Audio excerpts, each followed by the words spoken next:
Pilot, we will wait for your confirmation of thrust before releasing the vehicle. Roger.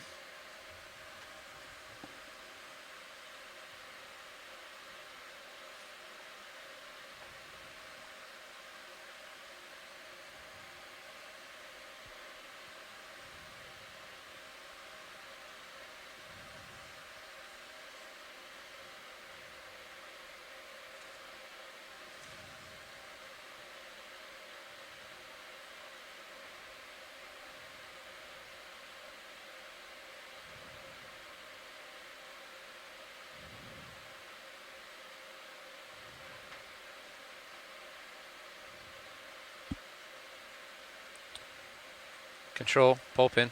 Pull the pin. Pilot, lift line is clear. Please go ahead and enable auto heading and push out. Copy.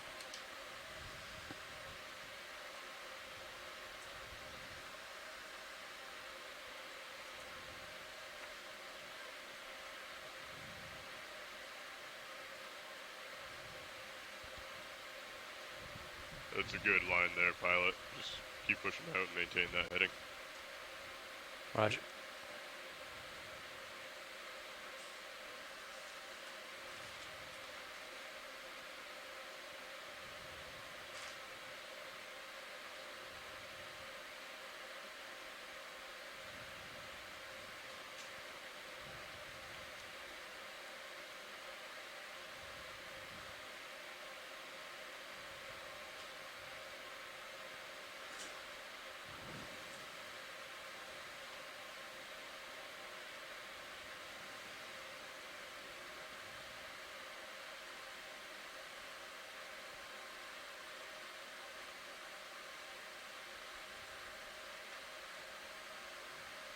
Off stick, auto head on.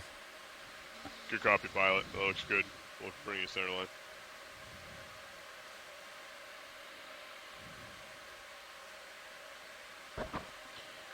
Pilot, this is my checklist reminder. Talk on EXRV when appropriate.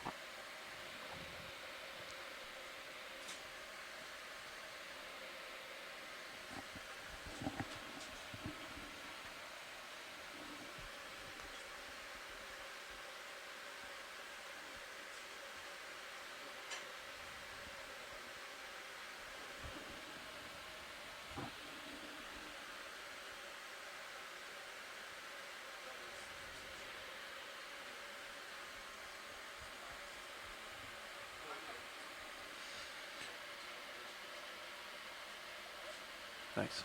Just in case we forget.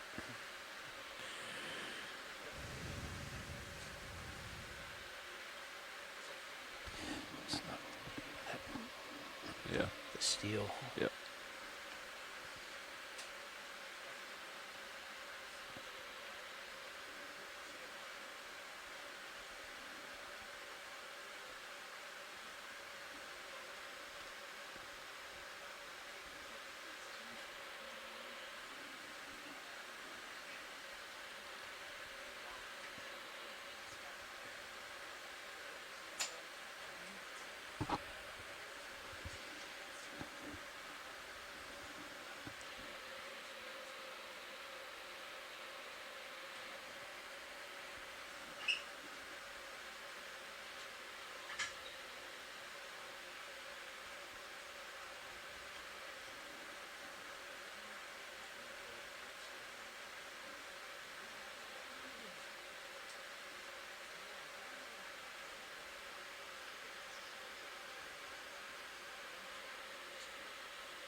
Alright, deck, let's go ahead and launch Sirius.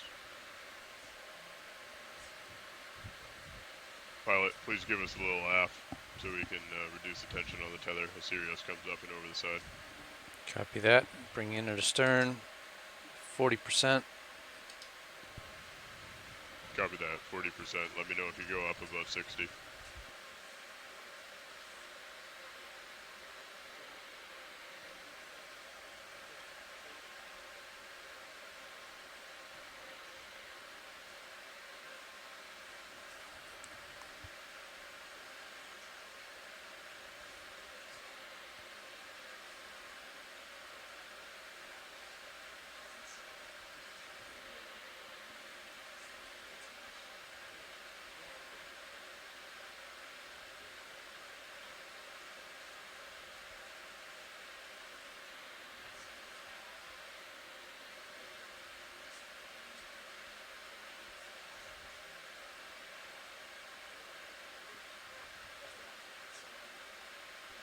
That slack's looking good, pilot. Let's maintain.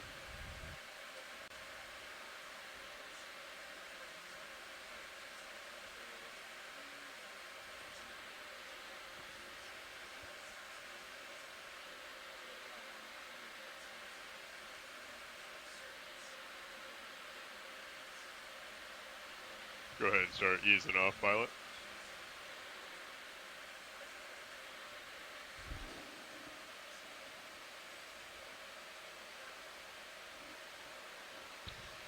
If you could actually push out a little bit, pilot. Pushing out.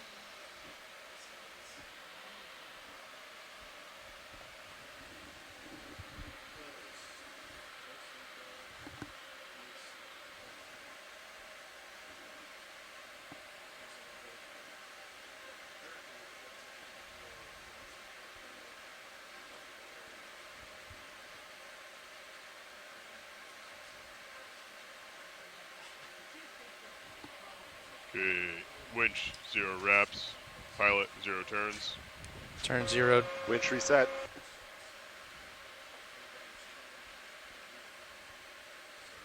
Pilot, if you're ready, let's descend at 15 meters per minute down to 50 meters. We will do the same, calling out every 10 meters. Going down.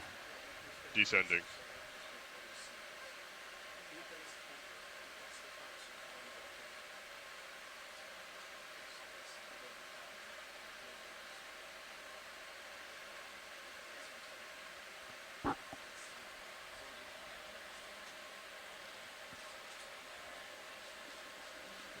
Bring your lights on.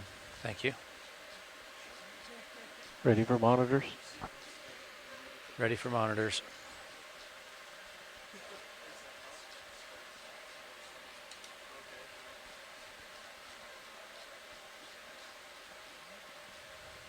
One 0 meters, wire out. 180. 18 meters. D2.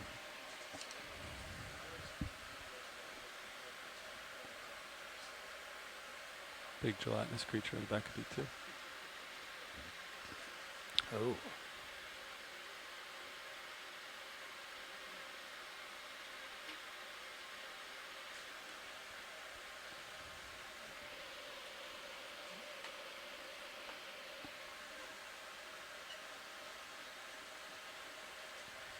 Two 0 meters, wire out.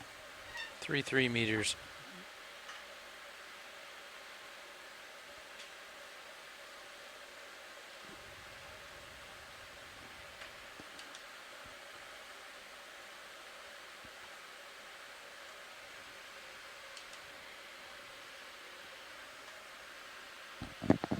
Did we already tell him we have good tracking? Okay.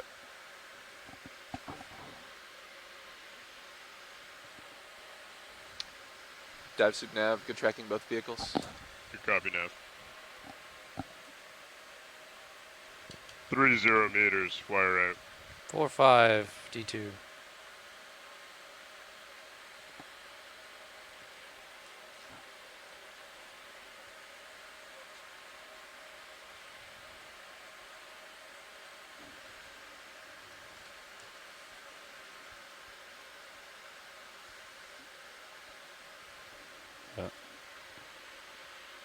At least it's gelatinous. Seeing fish in HD2 swam by. Yeah, there's Seeing a few of them. Distance.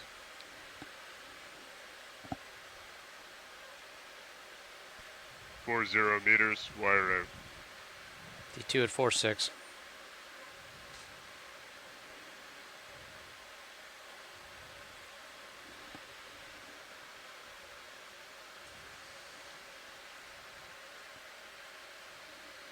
Ooh, a jelly in D2. Whoa, it's huge.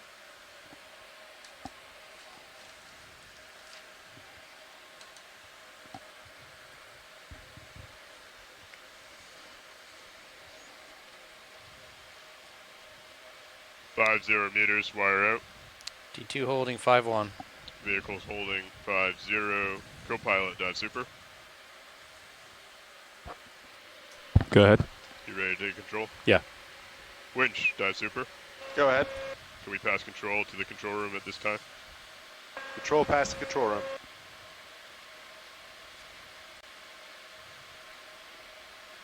Co-pilot confirms winch control. Good copy. Pilot dive super. Dive super pilot. The control room is ready. Please proceed with the dive. Control room is ready. We're diving. Going down. Alright. Nav dive super. Go dive super.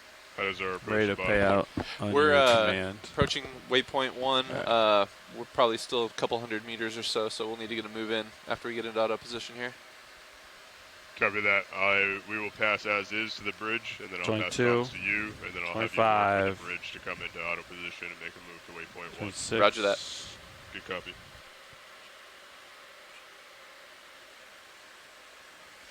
$28. Delta's even.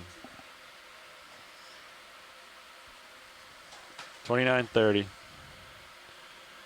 It's all you, Todd. Thank you.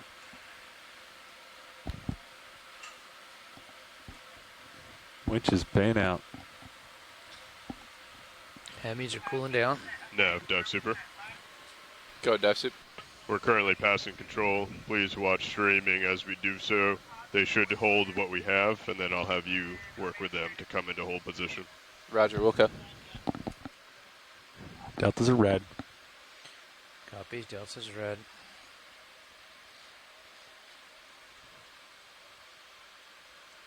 Gelatinous creature and Sirius.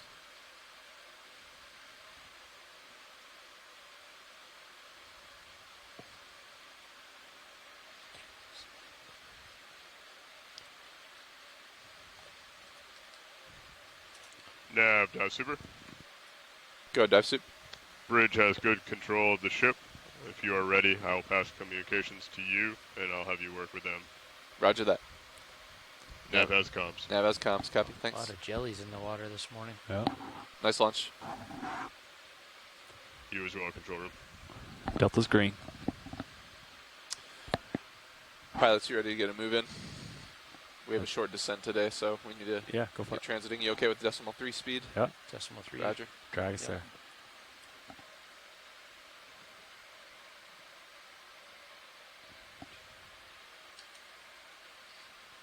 Want to white balance on bottom? Bridge RV now. Yes, go ahead. Yes, can you confirm that we're in auto Yeah. position? No, we are not in auto position yet. Roger that. Could you bring the ship to an easy stop then at your earliest convenience, and then we'll like to get a ship move in. Yes, I can do that. Thank you. Thank you. Rowan, we're going to 900 meters. We're going to white balance on the bottom. Give you the most amount of time. Give you the coldest camera we can get you. Nav bridge. Go ahead, Bridge. Just wondering if we can put port prop and port rudder back again. Yes, you may engage those at this time. Thank you. All right, thanks.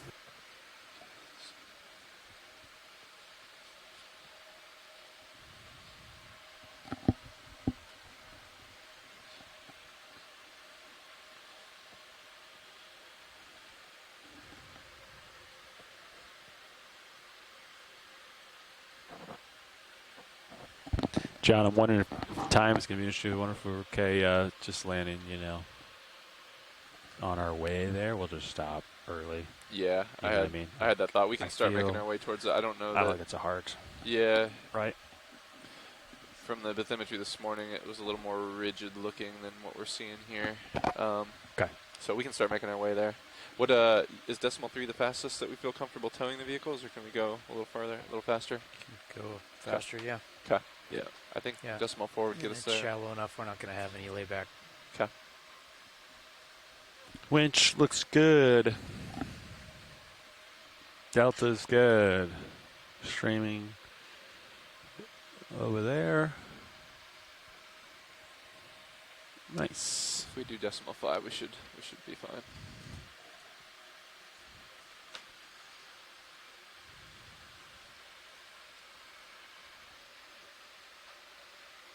Gelatinous on that port side of D2 still there. See that? Mm-hmm. That one's been there for a while now, right? Yeah. Okay.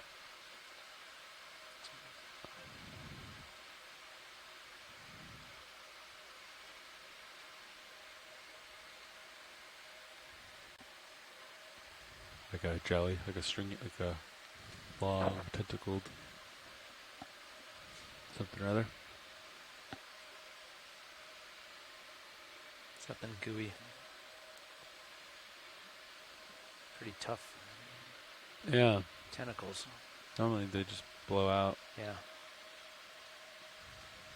Okay, we got our ground faults back to nominal levels. Okay.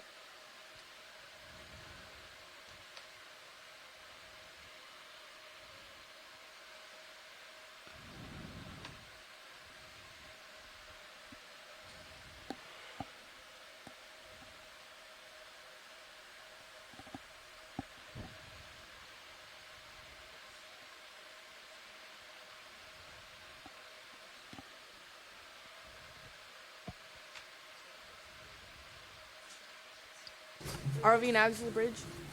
Go ahead, Bridge. Just to let you know, we are currently in auto position, and we have the port prop and port rudder engaged. Roger that. Thank you. Can you confirm the center of rotation, please? Yes, it's currently amidships. Roger that. Thank you. Is now a good time for a ship move request? Yes, it is. Roger that. We'd like to put in a ship move, range 210 meters, bearing 150 degrees at decimal 5 knots, please. Perfect. So we have a range of 210, a bearing of 150, and speed of 0.5 knots. Good copy, Bridge. Okay, thank you.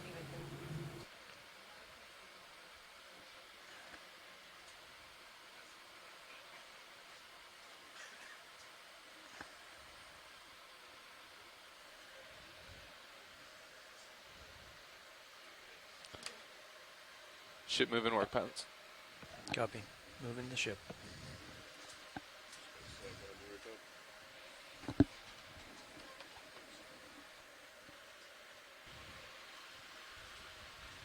Comps look good. Winch tension looks good. I'm tickling 31. Oh, 29.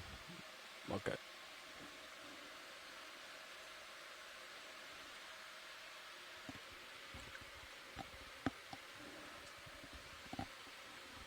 Tether's a little bit soft. They're about to kick it in gear, though.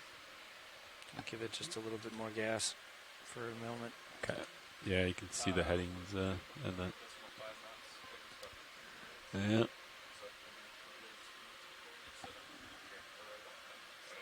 be mindful today where we're seeing those altimeter inconsistencies with Sirius, where she's probably going to be picking up something first, pretty close to it. Yeah, did you get the report on this altimeter? Yeah. We'll keep our brains on. Yeah. Put your thinking cap on. I'll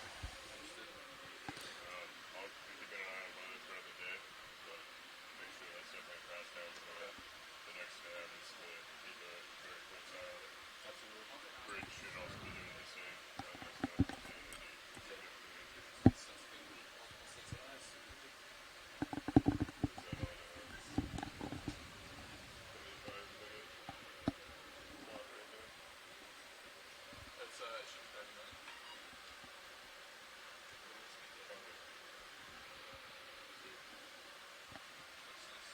That jelly's hanging on.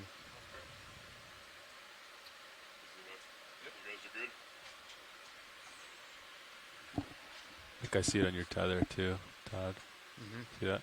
Yeah. Going up. He's been hanging on for a while from the surface. Yeah. Or parts of it. Some components.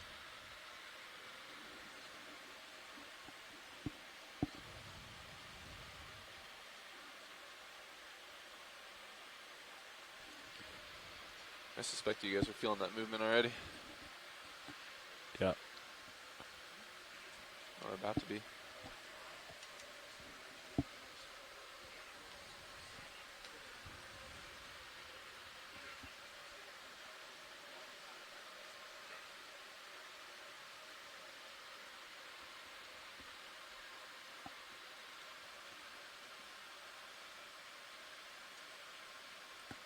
It's good. It's good, Billy.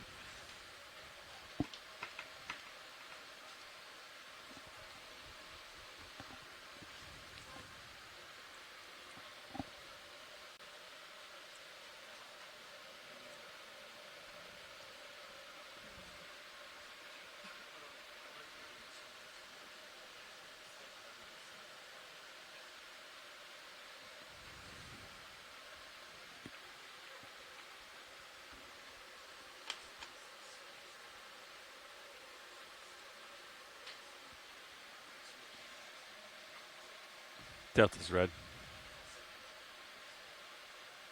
Delta's green. Got you on jar 6.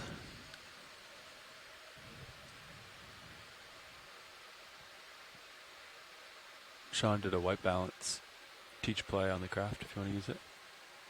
Or you just do it manually. Pilot's choice.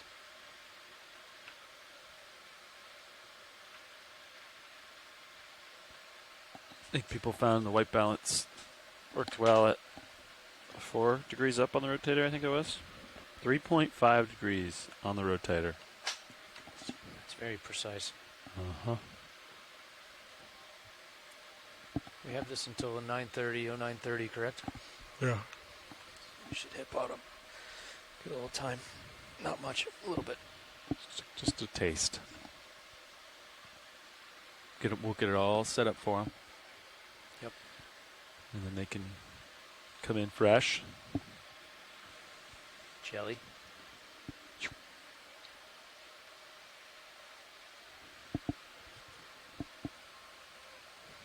Ship looks like they're making their way. Yep, making some decent progress. We should be arriving on station just shortly before you guys acquire bottom, or thereabouts. Bottom target is Bottom 900. target is 904 meters. 4 meters. 904. And Yeah. yeah, pay attention to the altimeters, especially Sirius.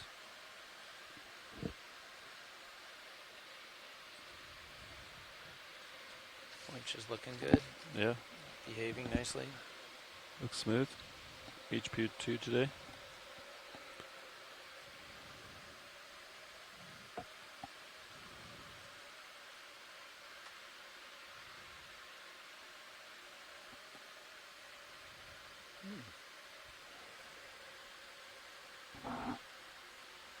You can see, look at in the tail cam. Look at them all.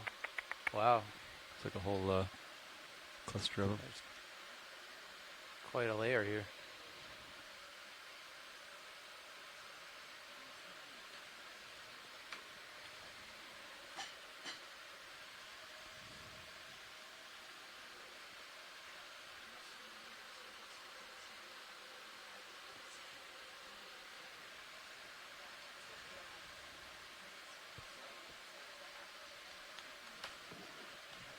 Oh, hello.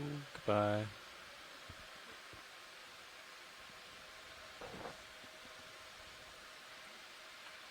I think when we went down to 4,500 meters, our high voltage comp, the small one, the 2.5 liter, stayed at 100% all the way to 4,500 meters. The spring must be like a little bit stiffer, or no, softer. Softer spring. Yeah. Than the 6 liter. Yeah. See the D2 tail cam? I see 4 little nodes Yeah. between, and that's just in where we have light. the serious one. There's a few Yeah. right now. Yeah. Right about 500 meters. Why do they like this area? Is it because it's close to the surface? They can go up, or is it oxygen? It's not that close to the surface, right? I mean, compared to Or pretty deep.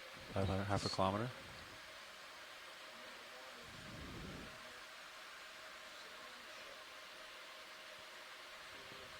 Do you ever look at an altitude sensor on an airplane, and then look down?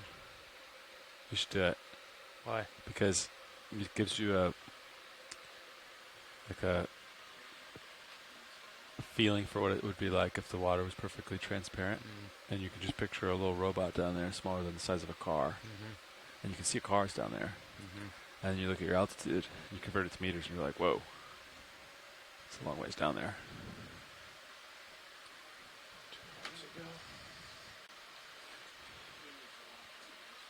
2 hours ago at 6:45. 2:21. 6:21. Be advised, pilots, we did get some a new bathymetry TIFF that we can put in. It looks like they stuck it in there when we were up at the drift test. If you guys want, we can change that over at some point, but we'd have to close survey. Might make the colors a little bit nicer, though. Do you have to get a new DXF in there and everything too? Say again? DXF? Lines? DXFs would be fine. No, they're the same. It's up to you. Now would be the time.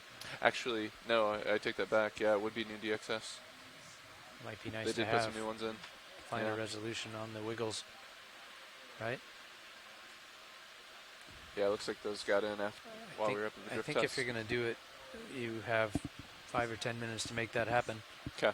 And we Send can it. always just go back to these layers if Roger we don't that. like it, right? Show me the meaning of haste.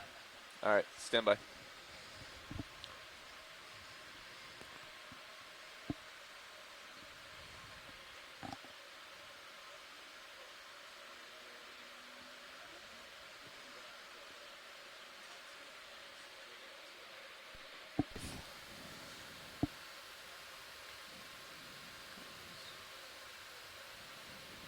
Yes, this should work. Go for it. This is Okeanos video engineer Roland Bryan making a general announcement to all those on the ship and the shore. This is a reminder that all audio associated with this dive will be recorded with our archive video, as well as being streamed ashore via the satellite and the internet. Keep that in mind as we proceed with the dive today, and enjoy the dive. Thank you. All right. Good morning from the Okeanos Explorer. We are currently descending for our third dive of this expedition, EX2306, which is the 5th expedition within our expedition series of the Seascape Alaska series.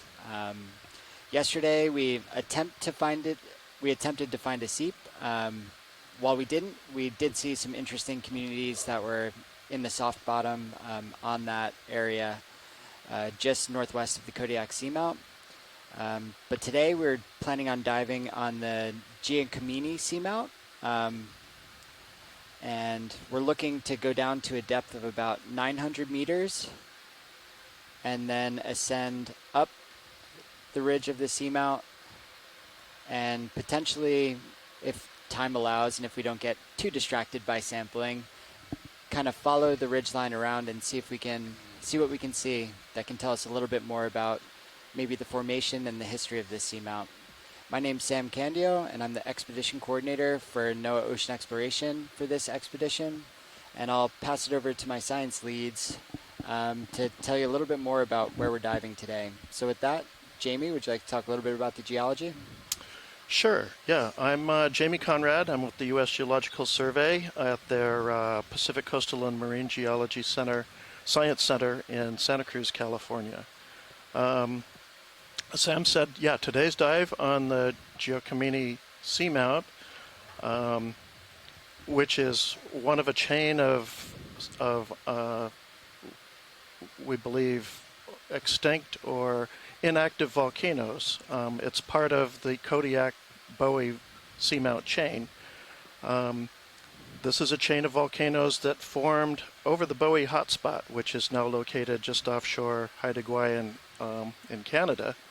And as the Pacific Ocean crust moves over that hotspot, volcanoes form. And so we find the youngest volcanoes to the south and the oldest ones progressively moving to the north. So the oldest volcano in this chain is the Kodiak, which is about 24 million years old. The youngest volcano in the chain is Bowie. It's less than 1 million years old. Giacomini, which we're diving on today, is the second oldest of the chain. It's been dated at about 21 million years. So we can expect to see today, hope to see anyway, some volcanic rocks associated with this volcano as we move up the side, and hopefully we get up on the top and explore that a little bit. And we're really not too sure what we'll see. We might find rocks. We might find a little bit of sedimentation. So it's going to be interesting. And pass it off to Merlin now to give you the biological perspective. It's more detail. Sure. Hi, I'm The Merlin wavies. Best. I'm a biologist with Fisheries and Oceans Canada, based out of the Institute of Ocean Sciences in Sydney, BC on Vancouver Island. I've looked up, we have some existing data for this seamount, definitely not the side of the seamount that we're exploring today. But we have records from Alvin expedition in 2004, and I was able to view some of the imagery from that dive, and it was very cool. Lots of really big corals in certain areas. We've seen bubblegum corals, primnoa, some of the larger habitat forming corals that I personally love to see, as well as a lot of sponges, some big fields of glass sponges, some of them kind of the dead skeletons that also create habitat for other things, and some really big glass sponges. I know of at least a minimum of 2 different sponge species that were described from those Alvin expeditions. We'll let it complete, thanks. I'm keeping an eye out for those today. And I also found kind of an older drop camera survey from maybe I don't have the year on me, so Thanks, there's Rich. a little bit of imagery from that too, and I think they did a bit of sampling, so I have species lists to kind of guide us as to what has been seen before, but this seamount is massive, and so the point, one of the hopes of diving on this side is that we see a different side, a different habitat. So I'm really looking forward to this one today. The move is complete, pilots. Okay.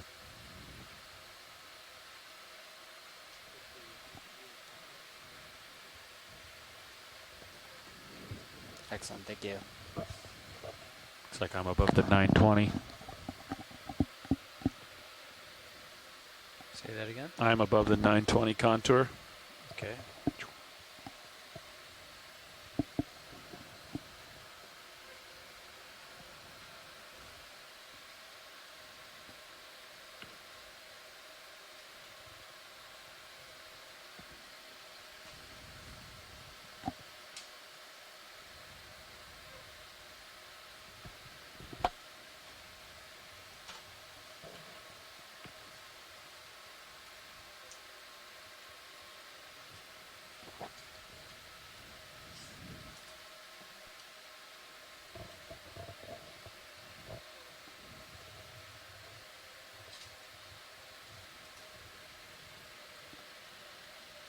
Cirrus altimeter.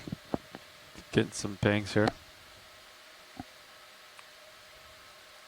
I don't believe that. I agree. It's jumping around a lot. D2. TVL is also getting some that are starting to be more believable.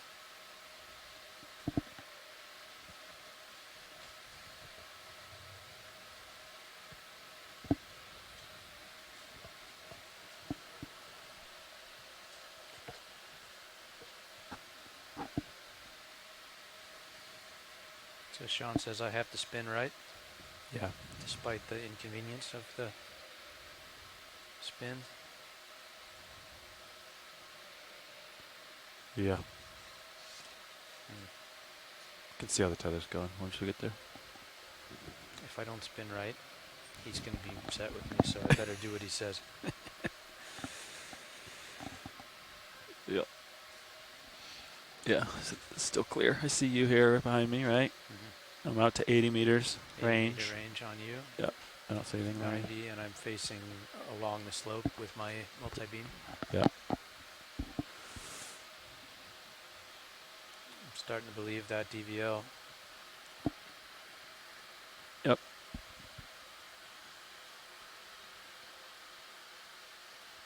Starting to get pretty solid. Yeah, the sum is pretty close, right? Yeah. Yeah, it tickled it as much as like 170 or so. Okay. Which is pretty good for a 600. Yeah.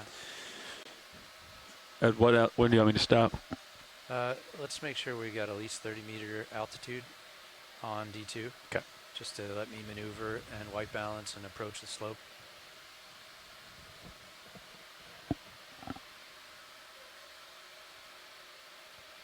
Looks like your heading's going a little bit. Our headings are diverging a little bit. Push out there a little bit. Okay. Ship slowed down. I must have a little bit of current pushing me east. All right, I'm locked at 95. You're at 100. We'll stop you at 30 altitude. Yeah, that's what I would do unless you guys have other guidance. That's good. And then I'll just have a delta of high teens.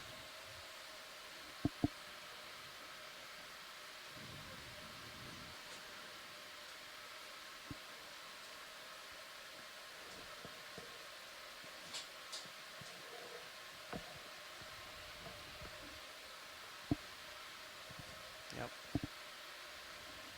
I'll back up, spin right, get underneath you, push toward the slope, get in marching configuration and hold.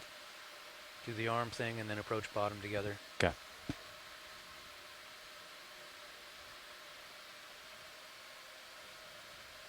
That's good. I'm having to use quite a bit of forward thrust to push out. There must be a little bit of an easterly current down here. Okay. What is the ADCP on the Looking ship say? for you right now. We only go down to about 700 meters or so, but it does show a strong, well, not strong, but non-negligible current to the southeast, sorry, southeast. Yeah, okay, I'd believe that. Honestly, it's going to blow you right Into the, It's going to look, yeah, you know what I mean? yeah. What to do? I'll do the turn probably, right? Looks like maybe decimal 2 or 3, Todd. Well, I've got to spin right, so I've got to come all the way around. Right. Well, so I'm thinking, because you're already almost facing the slope, Just turn left quarter. you turn left quarter, and I'll turn All the way left. all the way left. Yeah, that'll do the Delta's right turn. negative. Yep. I'm going to stop here. If you go down 10 more, which Okay. is I'll stop, Todd. Yep, copy. I'm gonna slow down to 30. Just yeah, stopped we're winch. approaching bottom, Sean.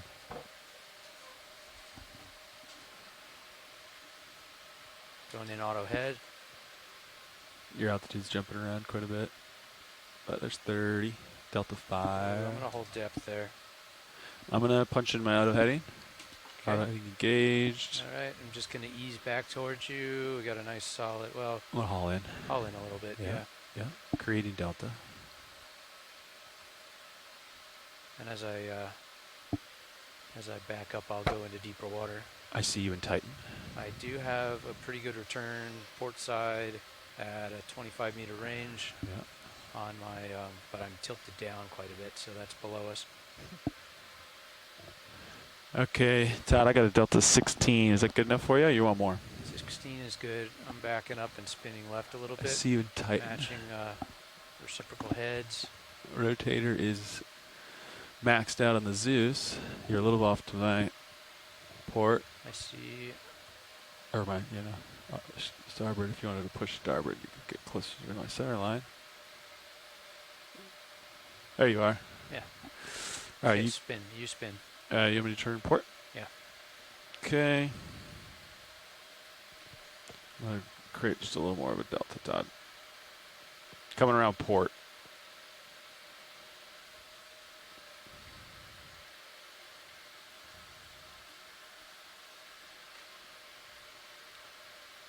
You're down here. There you are. Yep. What do you want to line up on? What heading? You want to do a strike for us? Yes, sir. You could, Nav is going to tell us. you're off to my port. You want Yep. to start Strike with to that? waypoint 2 is 230. You got your HD down. Yep, I know. I got it. I'm just walking over slowly Okay. and pushing forward.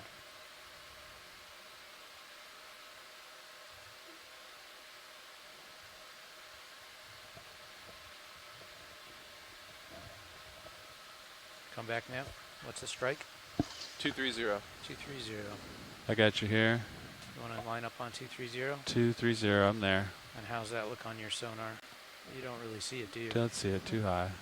I see it. Blue view's got it. Nice. Blue view is, would say that it's more like, yeah, 230. Pretty close to 2, maybe 235. Just walking it in front of you. We'll get parked. Pull out the arm. Make Roland a happy guy, and then proceed. Roger. Quite a bit of force going that way, right? Water. That's what I was feeling when See we the were tether? getting close. Oh yeah. I see the marine snow going that way as well. Video, can we focus Serious Zeus?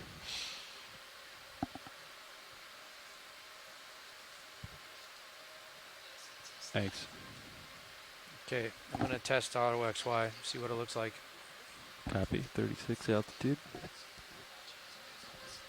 Watching, watching.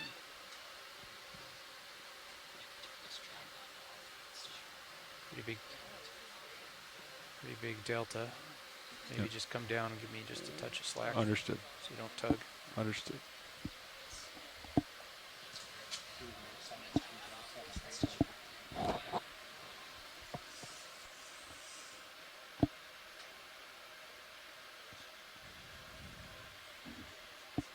Okay.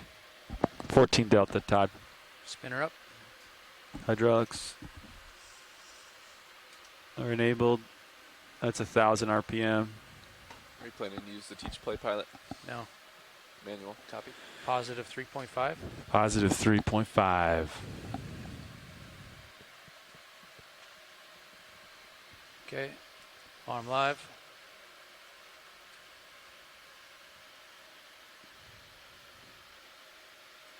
Okay, first time getting to play with the new how far out do we go? Not very far out, huh?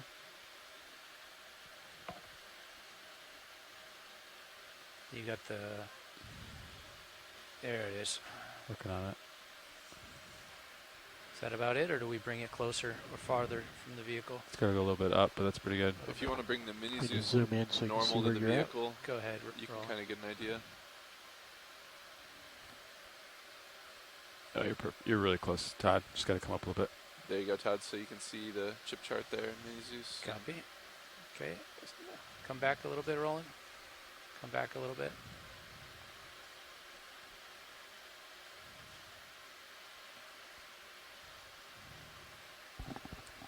It's looking good.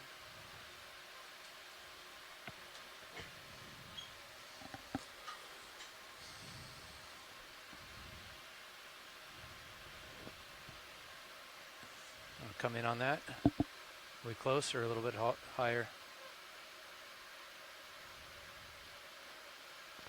Looks like a little bit off to the right. Okay, we can fix that.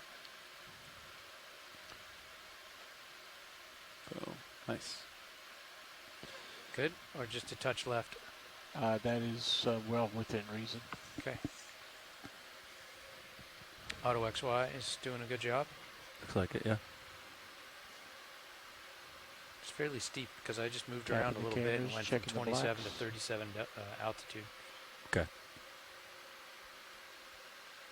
Sorry, Roland. Were you talking to me? Said I'm going to cap the cameras and check Cap the camera. blacks. Good copy. A slight tilt up. Slight tilt up on. The tilt rotator. I'm sorry, I guess it was down. Yeah. Okay. Oop. We don't want to see Overdid those it. stripes, the outer stripes. Stand by. You happy with that? Bring it a little bit more so when it sags later, it'll still be within. Once you rotate down.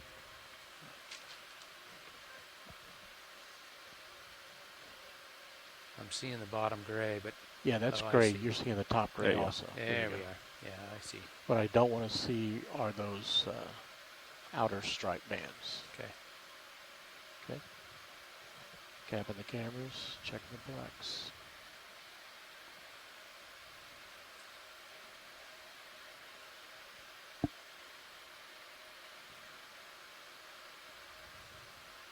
Hydrophone is fun to listen to. Do you want to deploy swing arms while we're sitting here? Sure. If you're good with it. Yeah. Just say maybe don't put the outer lowers too far out there. We don't know what the bottom looks like yet. Okay.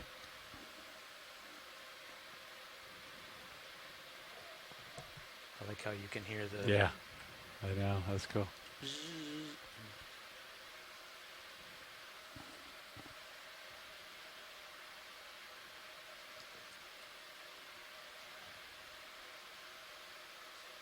Okay. Uppers are out. Uppers are out. Lowers. I can't do that lower because it's in use. What do you do with that? Just Inboard. how far? You just gotta just Till it gets hot? you just gotta do it right. Understood. He has an X up there. See the X Yeah. on the top? So see how the right side's a little bit low? Uh-huh. So technically I could try to make that a little better. By bringing it further See that? So I've brought the the light right. inboard Yeah. and see how it's more of a, Do Oh, this yeah. a little more. I think I'm past it, Roland. It's getting worse. See that? Okay, go So back. see how it's low? So it's too far. Keep going in that direction. Now you're coming closer. Keep going. I think that's as good as I'm gonna get, Roland. Normally I have a lot more light than that. Yeah. Normally I have to bring the iris down. Is it the uppers?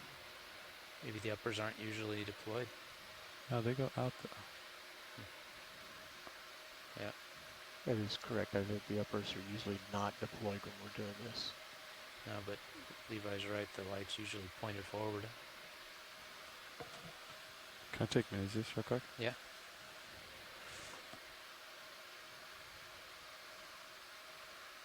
Just want to take a peek at it so I can see what I'm doing. Alright, lower swing arms.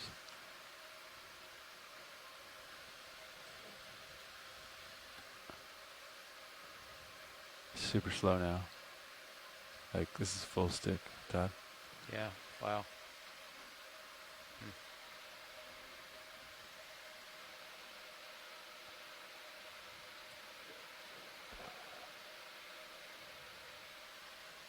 That's as good as you're gonna get, Roland.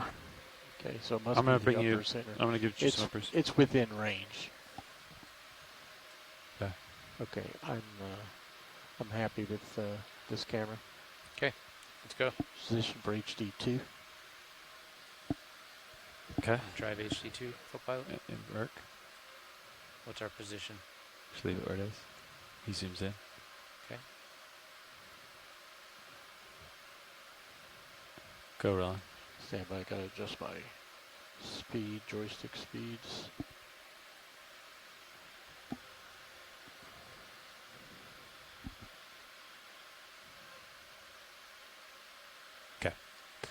We can let him play with this while we continue down, Todd.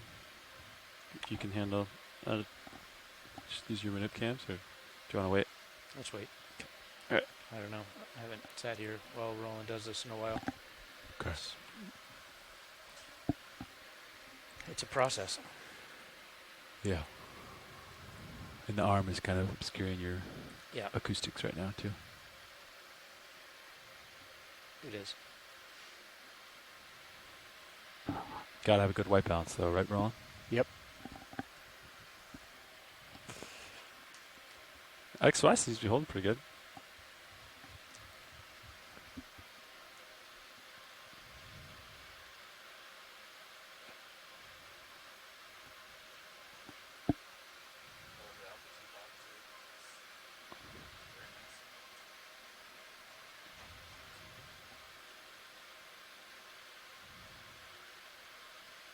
The nice part about having a little bit of current is that the tether is kind of blown in a safe direction, where we can kind of descend. But it's awkward when it's blowing that way. And you got to descend together with the thing in your face. Because it just goes in your face and wants to come up and over. And right. This way, at least, it's like, out of here. It's like blowing the wind, blowing your hair away from your face. It's all good. Flares are off on this camera, but there are no adjustments for it.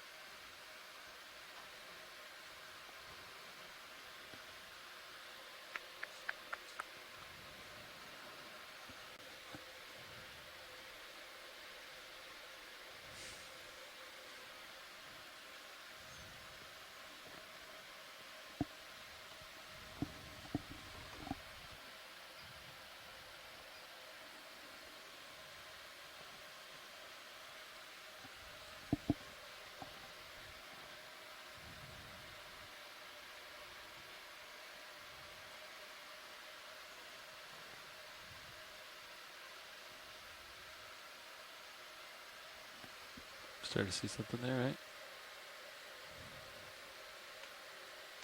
I think so. Okay, we'll go with this. Okay, Not totally happy, but it's go wide on Zeus, please. Secondary.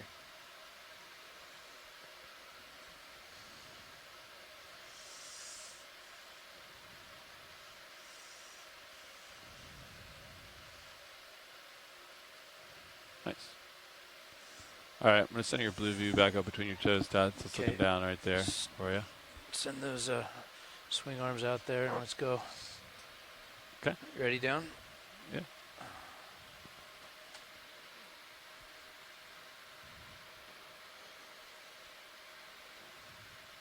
Okay.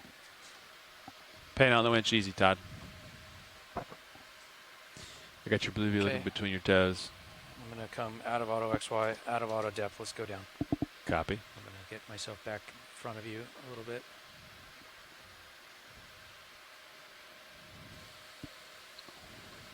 Going down, going down, going down.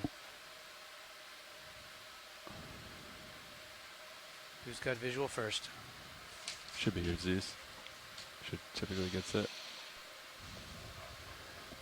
My shoulders get stronger. You're 25 out on that one.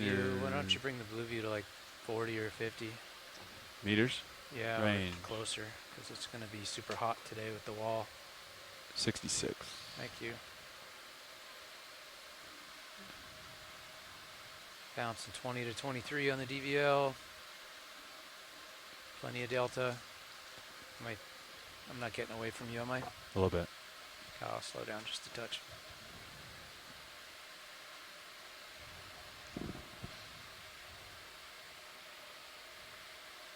Oh, there's the bottom. Aha, we have bottom. Okay, I'm going to spin right to square it up. Okay, so this is,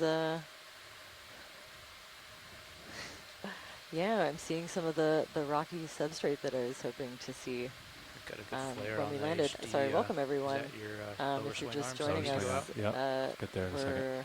We've just touched bottom on Giacomini Seamount.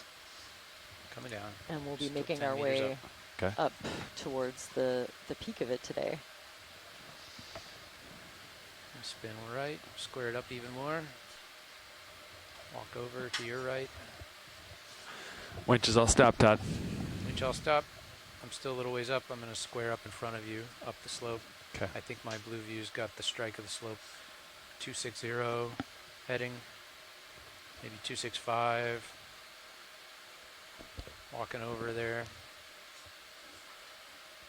Local slope is more westerly.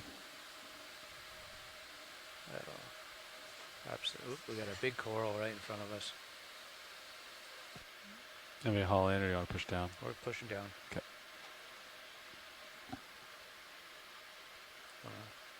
check with science about water, Nav? Handling your swing arms. Okay, so right away I'm seeing some corals. Watch lead, Nav. This is watch lead. Hey, we were wondering if you had any requests for water sample at this time. You know what? Yeah, I mean, this is an interesting community right away. So yeah, let's fire the first Niskin bottle if you don't Roger mind. that. We'll work Thank with you. pilots, get set up, and make sure all stations are ready. All right, pilots. There, go for a water sample when you guys are. Survey 2, are you go for water sample? We got a thumbs up. Okay, here we go. We are resetting. And we're firing bottle number And 1. I see lots Bam. of representative rocks. 1714. We don't have to get D2 one right depth, away, but something in this general 893. vicinity would be good. First water sample collected. All right. Okay. A few meters off bottom, settling in. How's our delta? Delta looks good. Water clarity is pretty good. Looks like we're looking at something at kind of akin to a talus pile. That might be what this little ridge is that we're on, is kind of a Still cam on monitor 12 for you. pile of loose rock that's Who do we have on clip tumbling chair? down the hill slowly. Caitlin. Caitlin. Mostly looks to be the same kind of thing, which Yep. She's on the stick. we'll Plenty of current. guess north. from here is volcanic, basaltic probably. Done with hydraulics. Yeah, let's so these secure 'em. are pretty familiar to me. I feel like they remind me of other seamounts in the area. And I'm thrilled to see this one. This is a bamboo coral. One of the associated type specimens was a Can I sample deploy from the here. This port is manipulator, or do you Isabella wanna keep it still? tentaculum. Go for it. And Keep it it in gets a its safe name spot. tentaculum Copy, from safe. those long sweeper tentacles at the base of the coral. Not all corals have those, and it's kind of a identifying feature of this one. I've seen it quite a bit, although sparsely, on Video some if you of want to go in. the other dives that I've You're done. free to zoom. And yeah, I'd love to get a nice zoom of this one. So it's one of the bamboo corals, The lights which seem we've seen a extra few hot of, but on I would top say this is one of the Yeah. larger Do you want me to cool anything species off? that we see. Mains? Yes. Cool off mains? Something, or pan them further out or something. That's just beautiful. So you can tell on this zoom, there's all kinds of critters living in and amongst those polyps on them, sometimes in No the fog tissue lights? itself. No. Okay. That's why they refer to corals Cool off as the mains quite a bit. ecosystem They're only at engineers. Their 75% habitat now. It for, seems kind of too low. you know, individual corals can be habitat for hundreds or even thousands Pilots, of Nav, different organisms. Still cam looks dark. our best option for bailout would be And northeast, this but is, to make oh, it I easy see on if the there's a ship, little are you fishtail in the bottom. comfortable just making it due east? Yes. Possibly some kind of snailfish. Thanks. And of course the squat lobster Slight legs up tilt and to the down. right. Hold there. That was a bit of a bounce. Sorry. Bridge, RV Nav. You can imagine in the vastness of the seafloor that anything that provides a little bit of extra complexity and Dark. relief is a welcome hiding place Trying to get some for contrast. smaller in it. critters. And then I think bonus points if it's elevated in the water column a little bit and you get access Cam looks great. to Levi. all of Bridge, the RV now. food Thanks. and the, Let's bring up the fog lights at you know, 50%. the fresh Fog lights. fresh water coming 50%. while also being able to hide. There's your still cam for back to still ops. Which one do you want, Todd? Still or? Still, either way. Either way is fine. I would say toe. This subject's big enough. It's not hard to frame on the still, right? So up, Full down. screen. Full screen. Copy. Lasers on. And you can see to the left Okay. that other Bridge, RV Nav. Not till individual we with finish getting the the full screen. Hey, super long Bridge, just wanted to tentacles. advise you Tilt that the down. vehicles are on bottom Very at this time. glamorous. Yeah. Wanted to verify that center of rotation can be set to A-frame, and then brief on a bailout plan when ready. Hold that shot. There's a pretty good current here. Yeah, I see Great, that. thank you. Could we set back bailout video. to due east at this time? Yeah, I What'd think you a lot say? of these corals couldn't really hear you. benefit from a fairly high current environment to bring Yes, that food we'd like in to set the and bailout to due bring east, any please. waste Look out. down at the lower section, 90. the streamers. Would say it's probably enough of a Right. current that Bailout keep of the 090 rocks from degrees. getting covered in sediment, as it Good copy. doesn't really get a chance to settle down in there except in very thin layers that maybe we're looking at right here. Right. Oh, so this is a fantastic zoom of these sweeper tentacles. And you can see, I believe their function Fogs are is a still on, defensive 50%. mechanism to keep A little bit more right. critters that might be predatory to the coral tissue from crawling up. These will all have nematocysts, so those stinging cells like you have in jellyfish, and they should act as a protective mechanism. Taking the Ox one back for a second.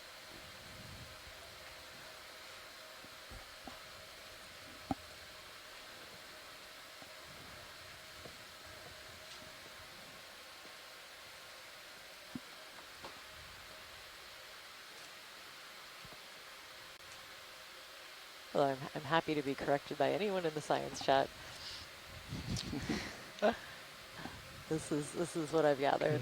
I'm also One more seeing lots slow of pull to things full on these screen rocks. of this same Small specimen. encrusting sponges. Okay, I'm gonna tilt up as There you was pull a back. new Yep. species of sponge described from this seamount. Hydraulics that are was off. I'm one of leaving the arm these. there, if you're okay with that. Yeah. Yeah. And Titan has a those view of white it. branching, Like it's about at the same those deployment white branches as that you see just to the the left of this coral, swing I arm, believe maybe a is little a sedentary Hold sea there. cucumber, a different kind of sea cucumber that stays mostly So you know fused where it in is. place, and it puts out those You can see it in those your feeding manip cam, appendages, too, which are right there. the white branching. Okay, let's pieces push that you see. into the white branching thing Yeah, the below feeding this coral. appendages do look familiar to other holothurians and sea cucumbers that you see, that they generally keep retracted. So Yeah. it's interesting to see that being Oh, nice. the bulk of the body there, it seems like. I had a hard time wrapping my head around how this creature was a sea cucumber at first. Yeah. Yeah. But I think that's something we see a lot, is just the diversity within these groups of things that don't look related at all, but once you start looking kind of at the structures and how they do things, you can find those similarities. Yeah, I probably would have gone with anemone at first. I'm sure that's what I thought. But this is, I believe, this species is soulless So partial. sea cucumber. Definitely then- Nidarian. Right? It looks very anemone-y. Yeah, Going yeah. to the central disc. And then some beautiful, these are Dima sponges, I'm pretty sure, also attached to the rock around it, which are a different class from the sort of the big, intricate glass sponges that we've been seeing. Actually, And of course, there are crustaceans Arrange in my, the view as well. We sunrise. have the shrimp to the left and a swat lobster 50. in behind. But More standard. this is a beautiful there we go. zoom. What about that Wanna put ox mat-looking there? thing up in the upper right? Is that a Which one? Yeah. algal mat? Is that a Titan? It's sort of slight right. elevated above the rocks, it looks That'd like. be 11. Yeah, this Doesn't one's do kind much of hard to worse unless we're say. hunting. It could be, Nope. sometimes you get spicule 11 mats. to the So when shiv, some of these sponges die, they kind of 10 leave off a loose network of silica like that. spicules, and I they do take a too. long time to That's what we degrade. had yesterday. So they can kind of roll into these 'Cause we have crevices. HD down. But, there's also something on there Yeah. that looks a little mucusy to me. So Does look mucusy. yeah, What do you say we start making our way up the slope, guys? sounds good. Thanks. Do have some ground to cover, right? Let's get a good 3-shot of both of these corals. Okay.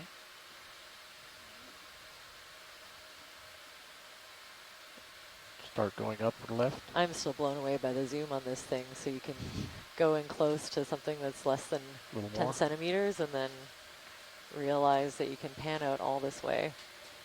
Oh, yeah, Full also there's a wide. big anemone in behind that orange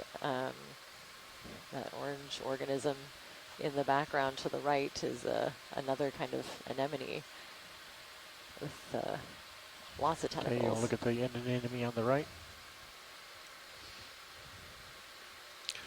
Yeah. These rocks look ROV, very sampleable, don't they? ROV watch lead.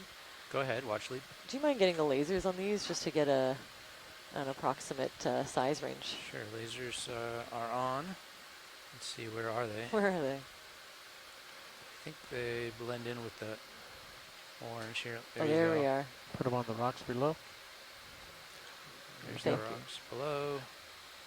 And geology-wise, I'd say we were really looking at some flow. That's actually some pretty massive flow rock of some sort. It's Let's pretty look at much in the place. anemone It's if we sort of can. broken up, and in places there's rubble falling away, but it's generally Let's go up to that anemone while you. all while one I'm- thing, probably all part of one little lobe. Zooming in. Go ahead in. We're a little far So away. yeah, I'm imagining like the smooth lava flow kind of coming down in a lobe and then getting, you know, cracked over time. As it cools, kind of it'll in crack right place. away, sure. Okay. And Tilt up. Lasers to off. some extent start to fall apart. Mm-hmm. Up a little higher, I can see a little bit more rounded rock, so Zoom in wonder, too. Can you record a little see bit what of those the might be. Ox 1 Right, when maybe you a get a little second? more erosion. Oh, sweet. Thank you very much. This is a fantastic close-up of this anemone. I'm not familiar with this exact Excellent. species. I think a lot of them are pretty understudied and even some undescribed. It wouldn't surprise me. I love this new tilt. Luckily, I'm joined Can by make it move a whole team of imperceptibly onshore slow. scientists, so there's always a chance That that feels good. someone who's I tuning have in your. Oh, you did turn your mains is back up. available Yeah. to, Oh, okay. I was going to. I didn't want to. Going this um, guy. yeah, Okay, might have sweet. that expertise. I can The turn. near side I'm coral's hot, also but I very wanted to excited brighten about that up. the Yep. I was like, the white I was gonna turn it back up polyps, for you. the translucent polyps to I the don't want left. to change it on roll. That looks like some Mid kind of shot. a, Rotate left to the white polyps. yes please, looks like some kind of an encrusting coral.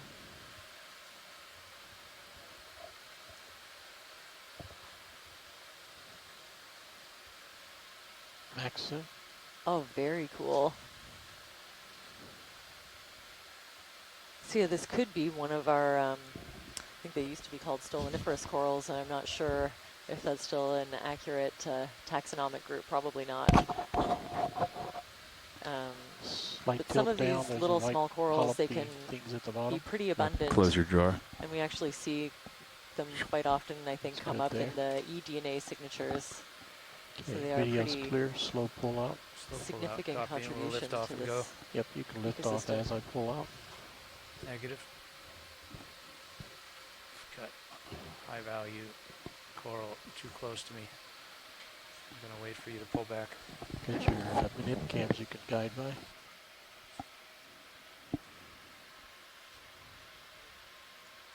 You done with fog lights? Fog lights clear. All right. Full wide. There's a pink coral lower right we didn't get. Bubble gum. I'm going.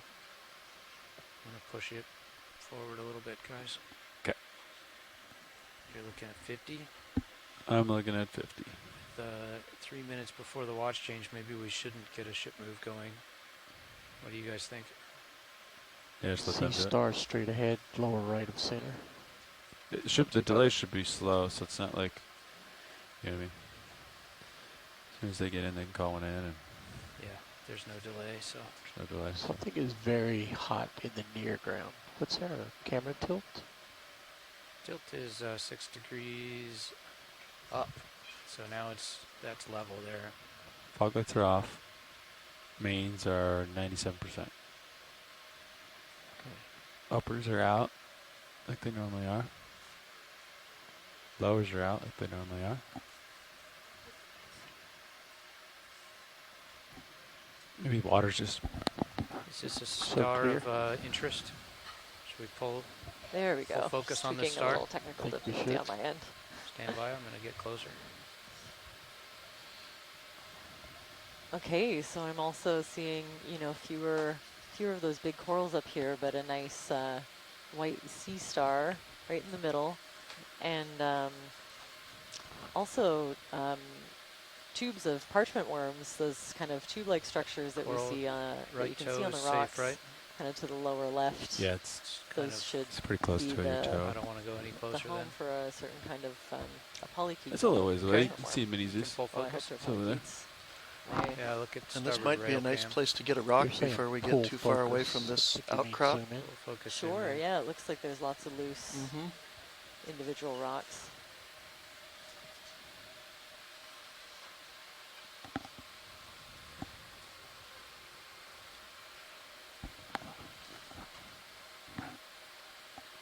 That's beautiful. We just got a request from Chris Ma, who's joined us in the science chat for a Zoom, and Maxim. the ROV pilots read your mind. Look at this. A little bit of bounce in the vehicle. So it's possible that I got Titan looking at that coral the Sea Star is kind of in on your this starboard position, tail. kind You're of a little like, ways away. Okay, thank you. you know, This like camera, you humped can up also in the see middle it. It's kind of ways away. because it's Full feeding screen. on something. Or it could be trying to crawl over Let's a very get tall the rock. lower But I think lights it's, on. You want fogs on? 80%. I think that 80% indicates fogs. that it's trying to feed. What kind of thing would it be I'm gonna eating? switch out, I think. Tilt down. You good? Well, that's a good question. I Let's guess just make them aware of I think stuff. they're scavengers, is my impression, and Chris can tune in and correct me. But I think that Slight they tilt you know, down. scavenge for any Looking kind at the of bottom. material. So if something It's good. living happened to be caught by it, I'm sure it would get eaten. But I think it can also kind of scavenge some of the dead material in the sediment. Sponges or other detritus. Sponges, uh-oh. I did know that some of these sea stars can predate on sponges. We have attended an ID of Ceramaster, and you can see those kind of fuzzy little, almost like polyps coming out are the papillae extended. Very cool.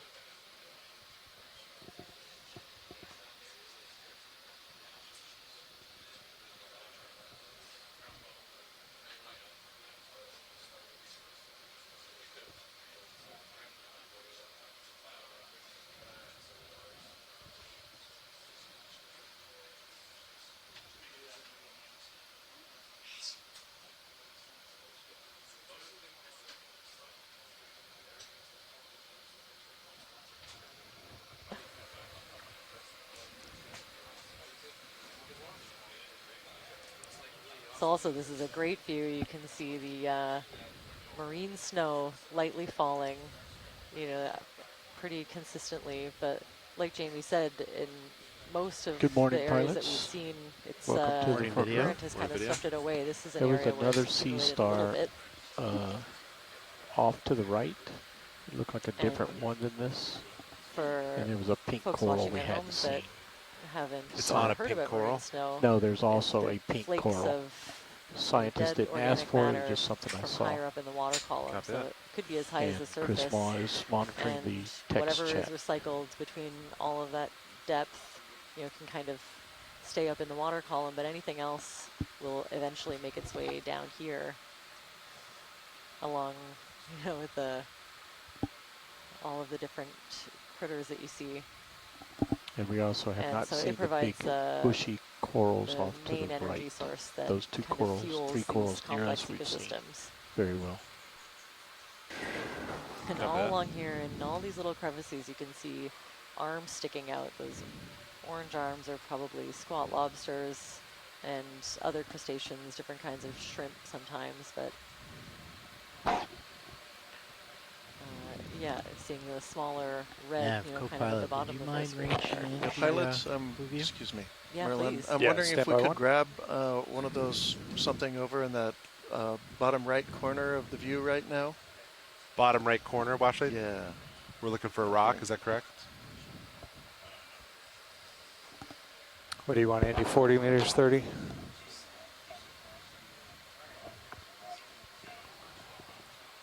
Is that kind of the area? Yes, we're looking for a rock.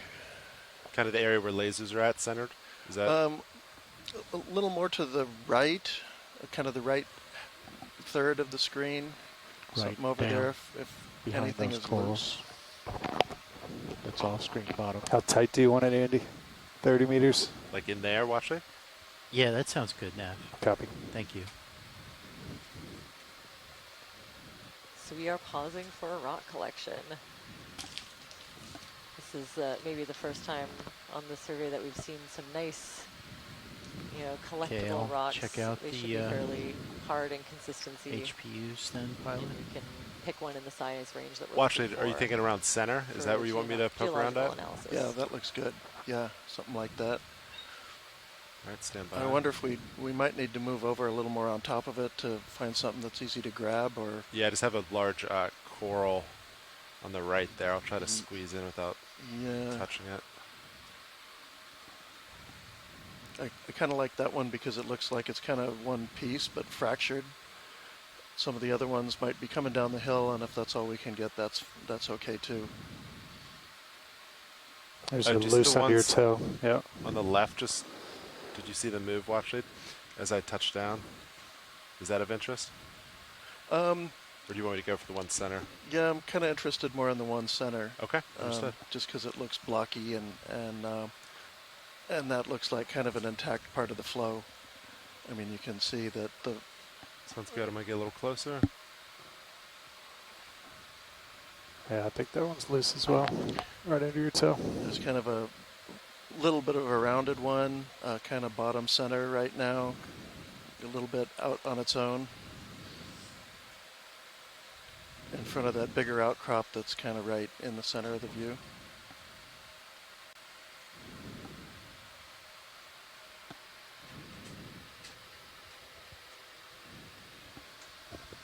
Be advised, you do have the shilling out as well. Yeah, understood.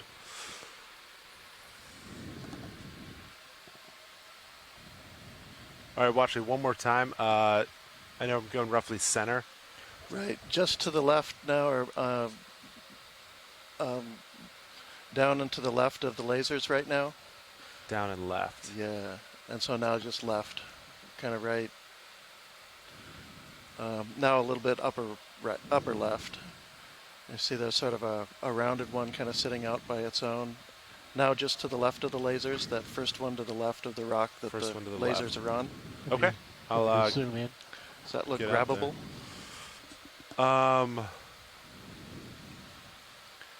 Or is that all one rock? Oh, now I can see. That's one, I guess. Tilt up. Let me center on it. You talking about this one? Yeah. So center But screen. Either one of those would work. Either one of those? Yeah, the one to the left I think that is a separate rock. Looked like a little bit easier to Okay, get understood. Sounds good. Yeah. Can we get a little zoom on it before we... yeah, you want another zoom? A good look at it before you grab it? Yeah, so Sure. we can just... You have to center more. Yeah, understood. The coral. we can see some veins About in as it. center as I can get right now. Yeah. We can look at it when we pick very it up. nice. Okay.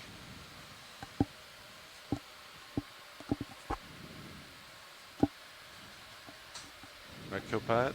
Hydraulics are up. Hydraulics are up. Great. Craft is coming on. 3, 2, 1. Craft is on.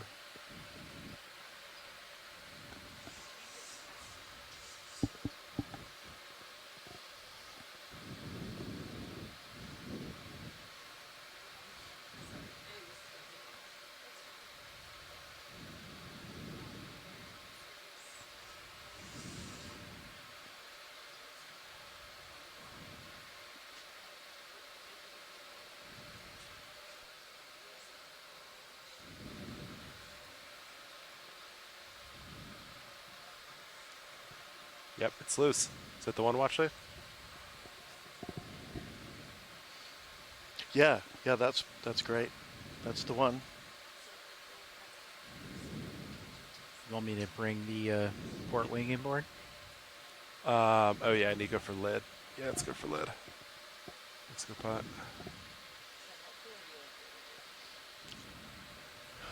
I kind of like... I'm just going for the rock box lid real quick, watch lid. Then I'll pick it up.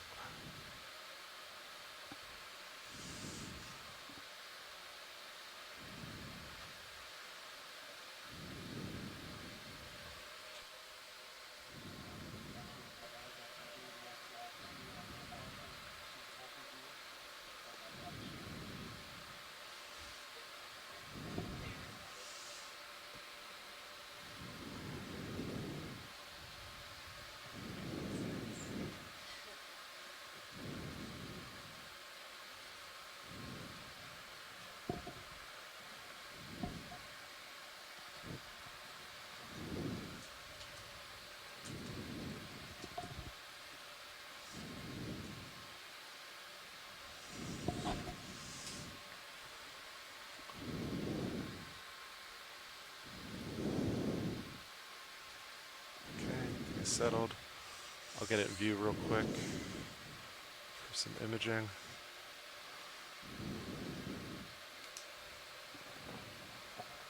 Do you want me to tilt out? I can take your rotator. Sure.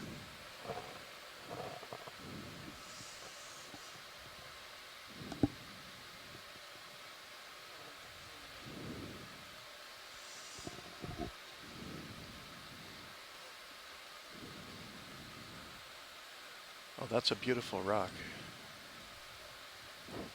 I'm Okay. happy too. We got a bonus Get it in brittle the star box. on Full there. 360.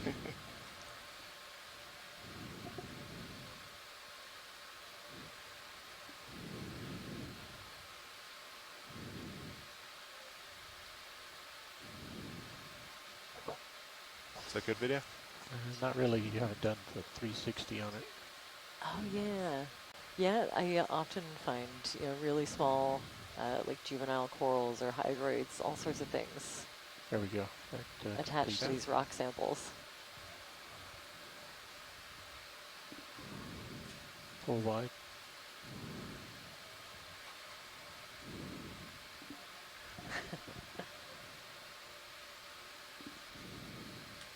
Let's see. Is drawer out at all? Drawer is not out. Do you want me to push it out? Yeah, you got it.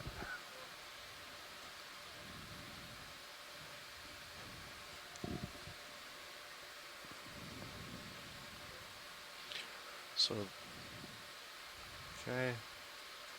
Closing lid. all right. So that is sample EX2306 underscore D03 underscore 01G. I think it's 02G because we did that one water sample. Ah, Sorry. thank you. 02G. We need our in the port forward rock Okay. box. Yes, I'm going to grab our sample log sheet. Oh,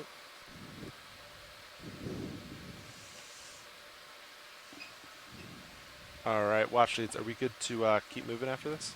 Or is there anything else in the area? I think that's good. I don't know of any requests for biology yet. Okay, sounds good. There were several corals we didn't look at. Craft is off.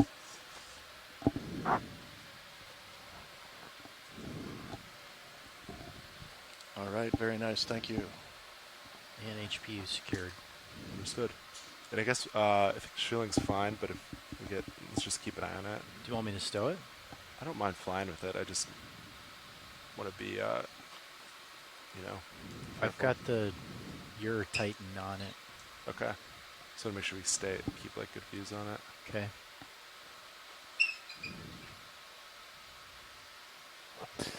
So bathymetry is showing 225. But it looks like you're looking at a local high of much further north of that. Okay. I'll set her up with, let's see, Copilot. Is that a possible black coral below lasers? So now we're looking at a little bit more I'm chaotic. at 255. Yeah, I think that's fine, A Andy. little bit more Okay. chaotic look to We're the going to be rocks going here. down here to the Gonna snap that video? southwest. Rounded and maybe even Ooh, I eroded think in we've got a some way. rock pen. Actually, I think this is a sample request for me. Okay. Understood. Sorry, Do everybody. you want to come live video? I've been waiting to see one of these with a sampling capable RV, and there's actually two in view. So this is amazing. This has been on my list for a while. We've been seeing these sea pens. They're an Amphoptilum, Okay, HPU spun and we've back been, up. kind of calling them Let's the get some same good thing imagery as of the it other before we Okay. sample. Amphoptilum. It's a relatively common sea pen in certain areas of soft sediment, but these particular ones have a modified peduncle. They've adapted to live on hard sediment, and so they have this like a suction cup modification where they can kind of adhere to hard rocks. I think they've only been recently described. All right, Biddy, you want to come on in? Maybe in the past, Zoom in. I want to say decade, Zero maybe 20 lasers years, should but I be think in the on. past decade. There they are. And we've noticed that we've actually seen quite a few in Lasers our clear. video and just mistaken them for a regular, the more common Anthoptilum.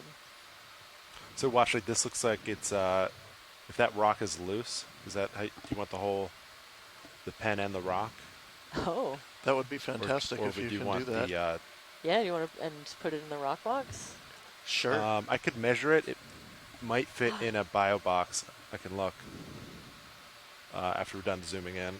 Yeah, that would be Remeasure it. great. Wow. Okay, so zooming in, we can I see think it would. Maybe one of the outers. all kinds of Let's, features on these turn on polyps. the before. fog lights at 50%. Yeah, it's hard to.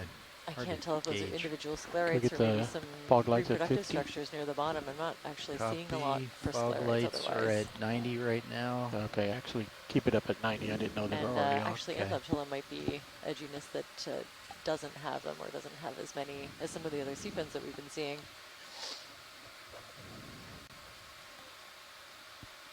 But this is an amazing zoom. You can see all of those Let's go ahead and tilt individual to the top. polyps. To the top. You know, picking out objects, some of that marine snow I was talking A about little from the water stepping. column. Little Hold step. there. Holding. -20. And each of those tentacles with little projections coming off of them Okay, help let's slowly go down to the bottom. All grab the way the to the food peduncle. that they're looking for. Oh, this is stunning.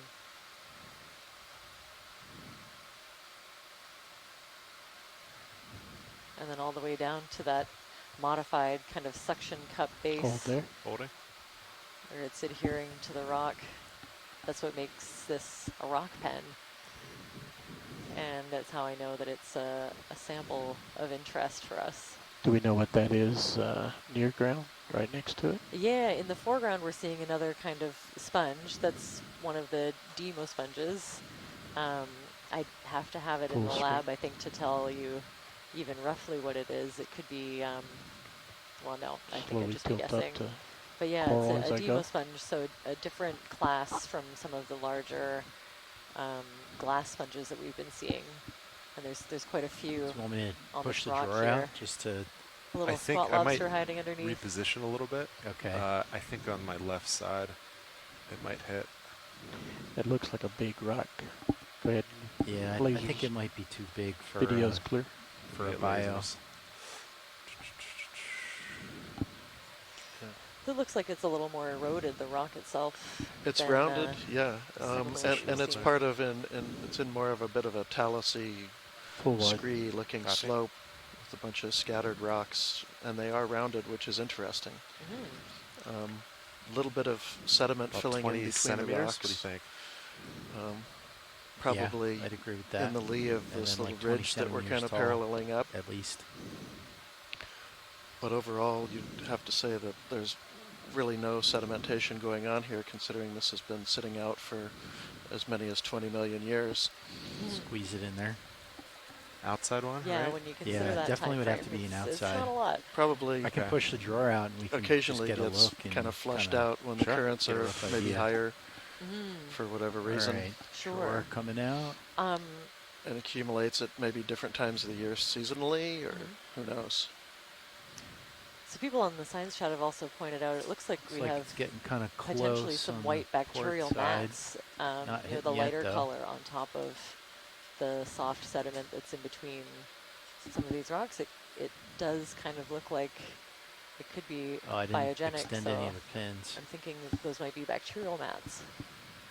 Wonder what the oxygen is here. It's right there, a little bump. So I pushed That's off a full little bit. extension. Yep. Okay. Yeah, you want to try it? Go for. Let's go for port. Okay. Watch it. We're gonna. All right, I'll pull it back in. We're still deciding. We're gonna try to put it in a bio box. We're gonna hold it up next to it, make sure it fits. Yeah. But I think that's the plan. Sounds like a good plan. Okay. Oh, thank you. Oh, okay. I get it. Well, that time it hit. So we're going to Okay, do a I'm little bit of retracting. sizing here to see if we can collect the whole rock, and if so, where we'll put it. Wonder what's up with that. It went in and out.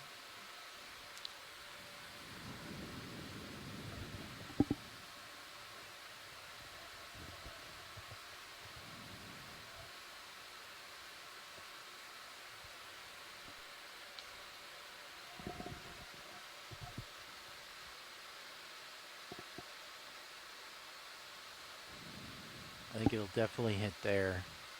Yeah. Yeah, so you could grab it and then come up on Okay. XY. I have good altitude lock. Yeah. Just want to try that. Yeah. Okay.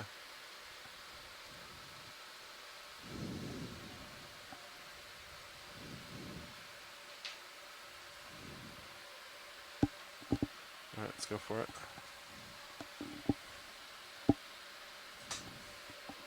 Hydraulics are up? Yep. Great.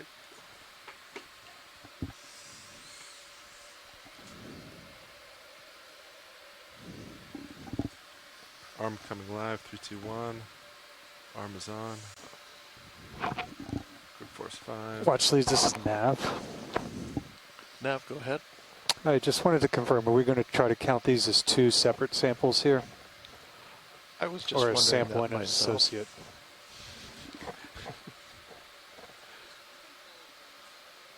Sure.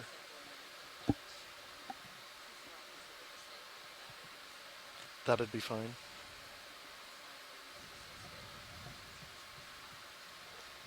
I'm sorry, I didn't catch you. Trying to make sure it's I didn't catch Marilyn back there. She was really soft. What was the decision here? Yeah, we'll count it as 1. It'll be a rock sample. 1 plus an associate. Okay, Yes. sounds good. Okay. Thank you, watch leads.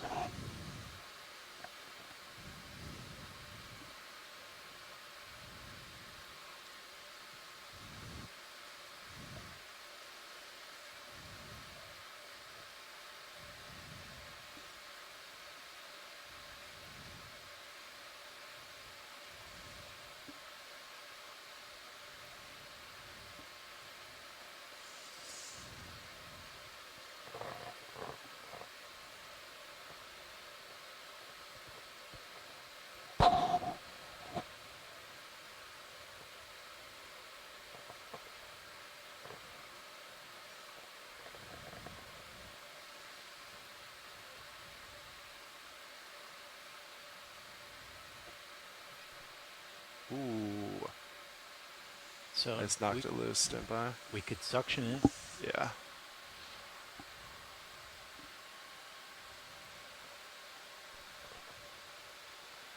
Unless you want to try and gently grab it. I might still just go for a little grab. Hey, watch it. That just fell loose. Oh, sorry, there we go. I might just try to pluck the pen now. Yeah, I think that sounds good. Is Yeah. there a... because it's on the ground, I think part of it's probably going to get crushed as I grab it. Is there a spot that's better to take on some damage? I mean, yeah, feather it to the best of, as much as you can, but the middle. The I middle? think the Okay. top and the bottom, yeah, it would be good to preserve. Oh, Current's taking hopefully the current doesn't pick up too much. Yeah. So that wasn't adhered as strongly as I thought it would be. Or would it be worth trying to suction it, or is it too big for that? I think it's kind of big for the suction. Yeah.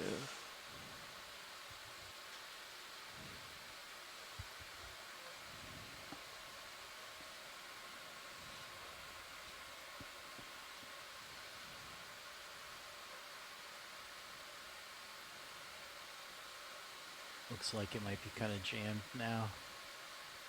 It'd be kind of tough to get the fingers underneath it. Yeah. It's in there. 2, good force 2.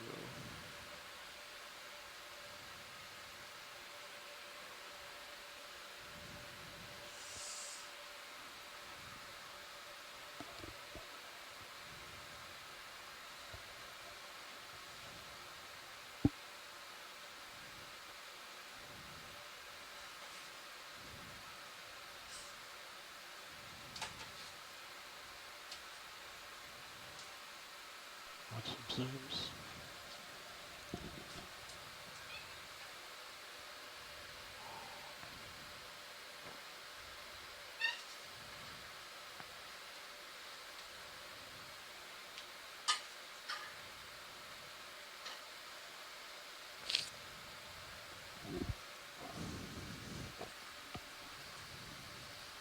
Can we open drawer now?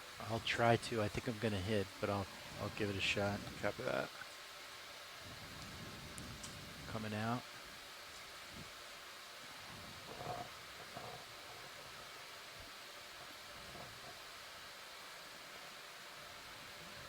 That's full extension. Okay, can you tilt Yep. camera down? Thanks.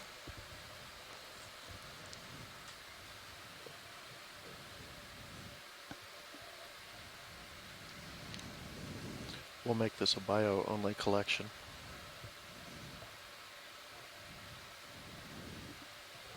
Okay. Whew. It's at the bottom. I can breathe. Okay. Well, actually, that's in now. Thank you for that. That was Yeah, of course. Is beautiful. there that rock is still there? Right. Yeah. We could put that in a rock box.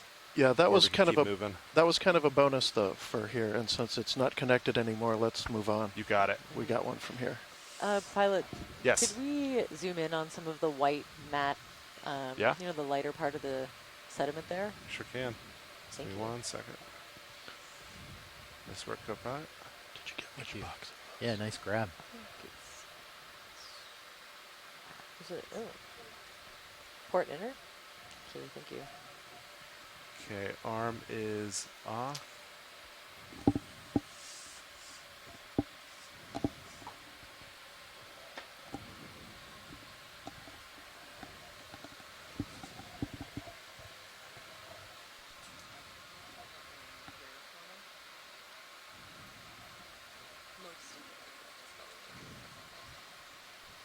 Interesting green stone directly below the lasers.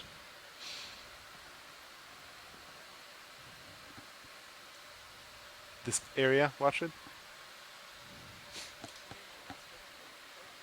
Yeah, that's perfect. If you could get as tight of a zoom as we can just to kind of see.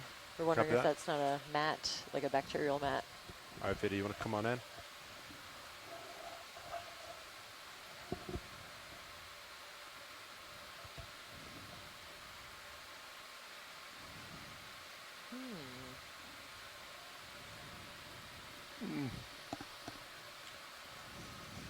Well, it's really hard to say.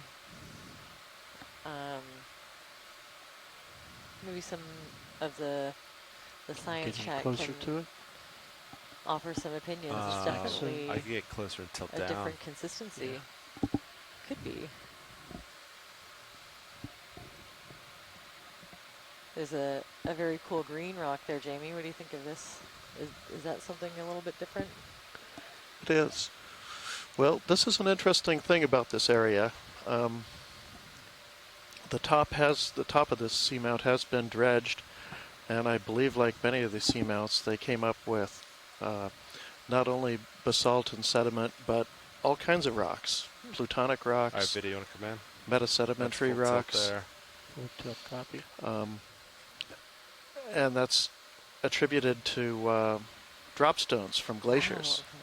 So those are rocks that were caught in a glacier and floated out as icebergs over the Pacific, and when they melted, all the stones drop, and so the northern Pacific is littered with virtually every kind of rock that's exposed on shore.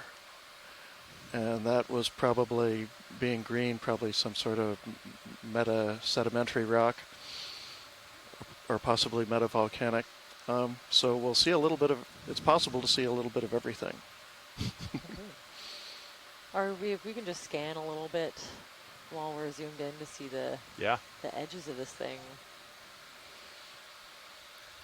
Yeah, I'm not sure. I've seen different kinds of filamentous bacteria, and I'm not sure what I'm looking at. But we can, gathering this zoomed in imagery can be looked at by someone who's more of an expert in bacteria. We'll just collect it for now with the camera.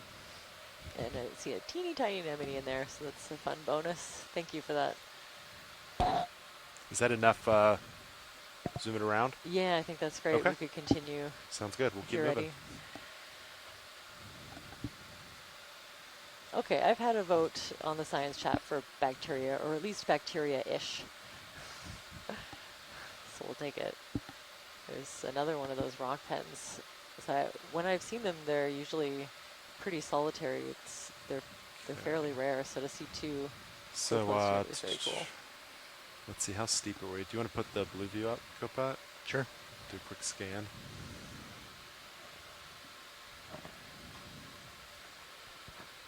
Okay, that's not too bad.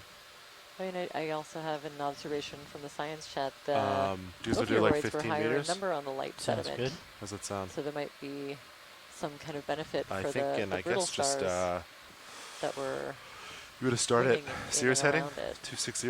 Could be a potential food source Sounds if it good is a to me. Does that bacteria. work?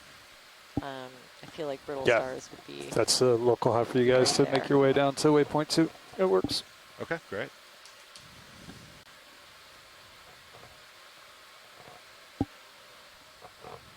So I'm seeing more everywhere you look. You can Bridge see RV nav. 2 little arms sticking out.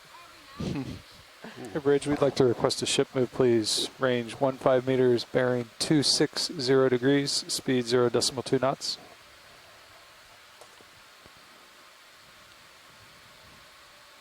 Some more of that light colored sediment, potentially more.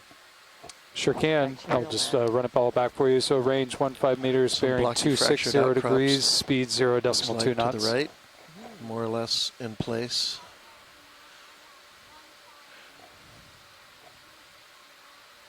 Yeah, so they look a little bit different in Maybe texture. good even a copy. little I'll bit take of a it, Rich. pillow lava right there. Nav, Those, I have a those request. might be Sure. Could you try to that get kind of low bait look. Dive Super? Is the, Sure the can. kind request of if we can flow features stop you the get needle gunning in the in bridge. underwater There's an emergency. eruptions, They can't hear us. Copy. where the lava Workshop. comes out kind of RV nav. instantly or very quickly Here, cools, got it. Hey, buddy. and those are called pillow lavas. Sean was just noting when I was talking to the bridge. Sounds like they're needle gunning up there, and his concern is if we need to talk to them in emergency, they can't hear us clearly. See if we could possibly stop that needle gunning while we're diving today. Big Good crab copy. pumpkin. Oh, Good we've workshop. got some crabs. Thanks, Nav. It was like like that 2 last of them. shift too. Yeah.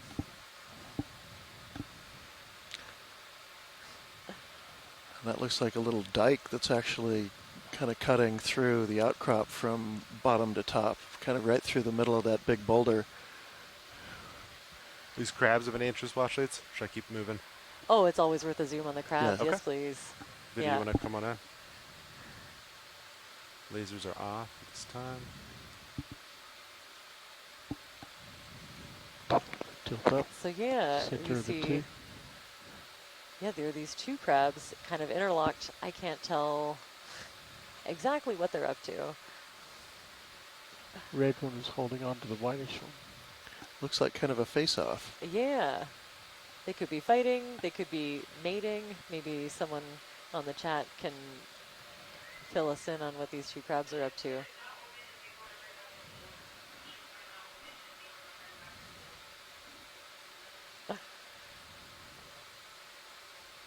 Yeah, that one's definitely got a hold on the claws of the other.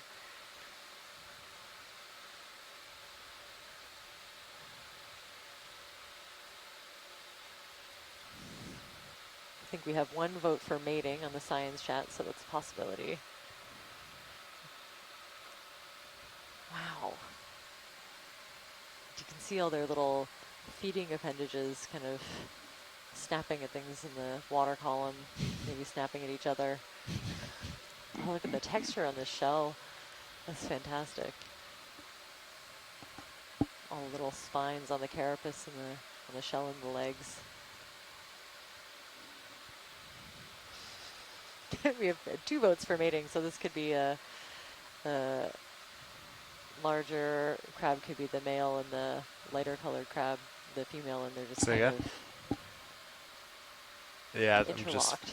floating in the water right now. I'm not set at all. Lots of crustaceans in this shot, actually. I'm seeing a little shrimp just below the larger crab's right foot, right leg, and squat lobster to the left. And lots of these little encrusting sponges. That's great. Thanks, ROV. It's a Sounds good. beautiful zoom. Yeah. It's always interesting to see. You know, it's so rare to get imagery of these deep sea crabs and creatures in their natural habitat. Seen lots of these the bamboo corals in the background Copy here. that. Feelers coming off. And a white sea cucumber. Right. And we'll just kind of explore this region a little bit. Oh, I think some of these large structures we're seeing sort of coming in from the darkness in the back are glass sponges, if not possibly the dead skeletons of one. Go ahead, Bridge. Good copy. Thank you, Bridge. Is that CPAN port enter, Sean? Yes. Yeah. Thank you. We're all stopped on the ship. Copy that.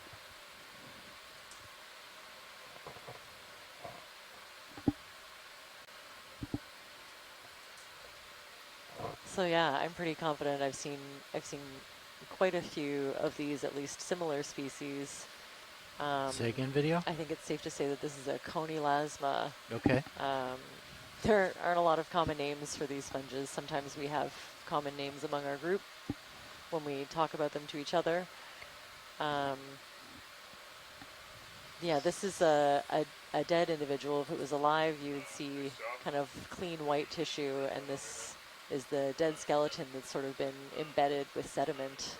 But you can see it's still creating habitat for all kinds of other creatures.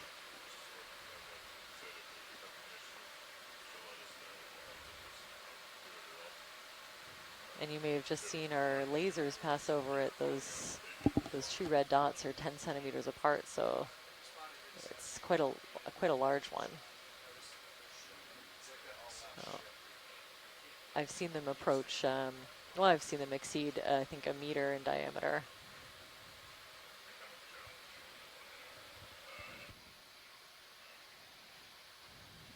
And then also kind of scattered around, we have these little fuzzy sponges. Again, there's no real common name for them because they're not commonly seen, but we call them boot sponges. So they're in the family Roselidae. There's several different species and genera of them. Oh, I think straight ahead we have a deep sea sole. Yeah, a sole of some kind, like in between the rocks, just above the lasers, slightly to the left. Yeah, lasers are almost on it now. You see the pattern there? I think so. I'll head that way. Right above the lasers. Copy that. Okay. Yeah, right there. What did I? I spent a long time looking for these. Flatfish. Yeah, so this is a flatfish. I'm pretty sure it's a deep sea sole. There's also a couple of other species, the Dover sole. Okay, lasers coming off. And you know, we're in a different area than I normally study, but one of the deep sea flatfishes.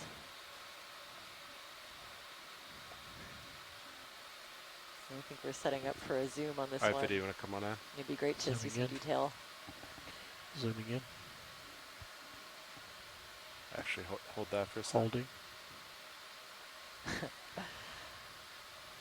So these flatfish always blow my mind, the way that they're, you know, kind of contorted, like through evolution. They've kind of evolved so that what we're looking at, you know, the tops of their heads have kind of turned around. Say again. Goals just go up slope. Yeah, I think they wanted to get the top, so they wanted to try to make some tracks today if possible. But obviously depending on how much they want to stop and look at stuff. Yeah, got it.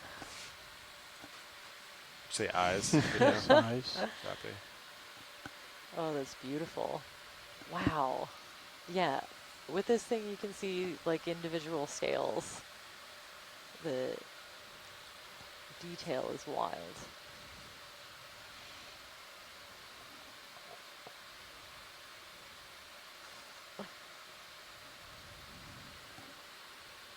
And of course, we have people on the science chat tuning in and asking about the corals need a nearby. power I'll have to cycle get on a Serial's look main as I camera. got a little distracted with this vertebrate. Pulling out on ROV. Copy that. Let me know when that's a good time for you, pilot. You could do it now while I'm stationary. Okay. Yeah. That's beautiful. And so we'll use the different, you know, patterns. Those white splotches, I think, are kind of one of the best features that I know of to differentiate them from imagery. And yeah, actually, ROV, if you wouldn't mind zooming in on that white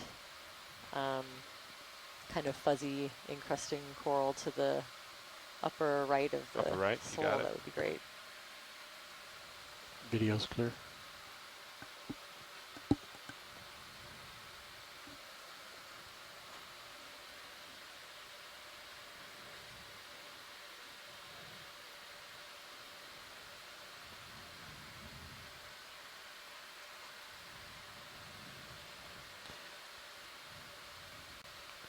Series controls back. I think some of the larger corals we have Great. a little bit of a better idea about. That's why I'm so interested in the smaller ones. I can take advantage of the zoom capabilities with this platform and really get a good idea of what we're seeing on the smaller size range. All right, video, you want to come on in this real quick? Lasers should be on. There they are. Okay, lasers coming off. See another one of those stoloniferous corals. So you can see how there's, you know, teeny tiny versions of some of the bigger ones that we've seen. They're all connected by this, what we call a stolon at the base. Excellent.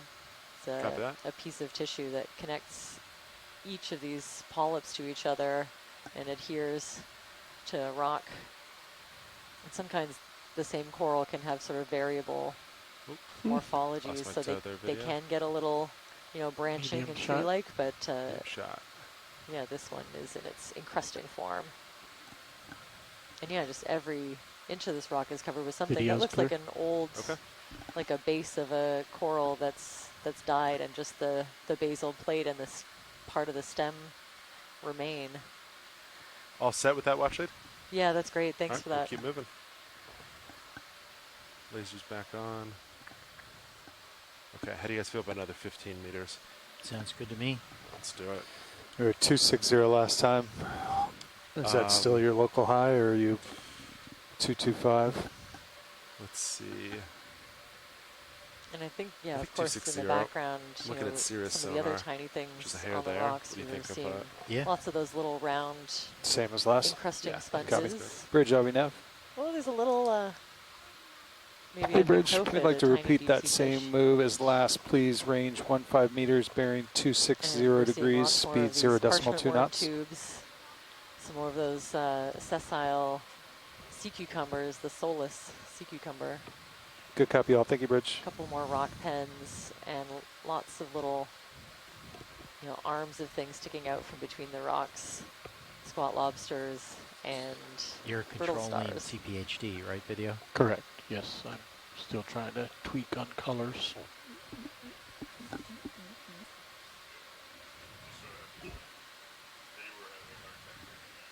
Yeah, I'm seeing lots of different kinds of sponges now. Yeah, another dead skeleton, and well, there's two there. There's a boot sponge and a dead skeleton beside it.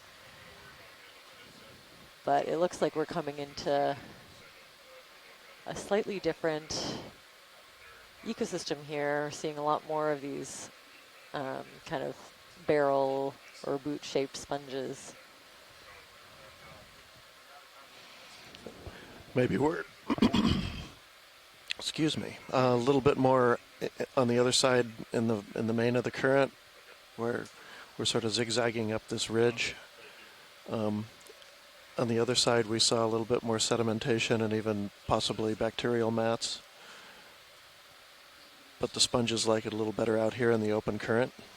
Yeah, it seems that way, doesn't it? You know, the current doesn't seem maybe quite as strong. I guess it's hard to say as like the first area that we were in, where those bamboo coral sweeper tentacles are sort of blowing in the wind. Right.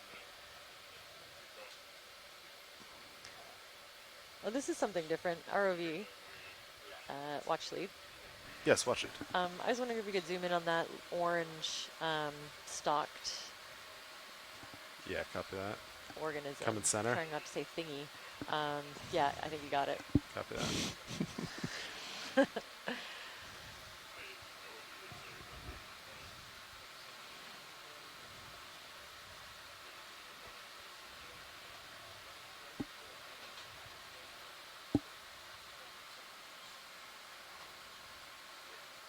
You know, the orange color always makes me think that it could be one of the black corals. Often on top of their black skeleton, they'll have orange-colored tissue, and it's, you know, kind of distinct to that group. Yep. I might have them, I'm gonna go up there.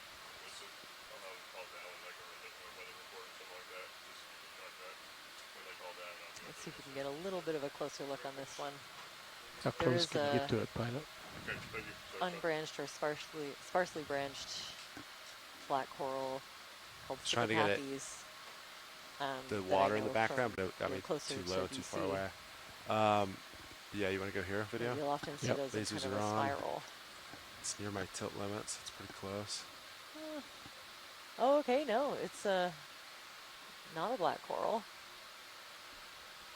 Some kind of, oh, okay.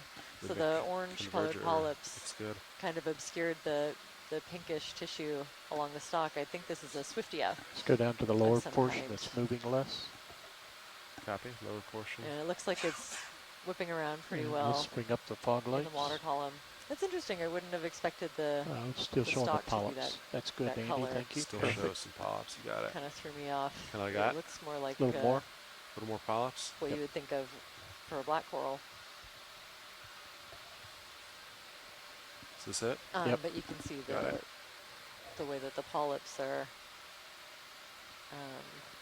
Okay, now yeah, it's an slowly octocoral of some pan kind, up and the I'd stalk say to all the Swiftia is way my to the best tip bet. slowly, or as The slowly as tips, you can.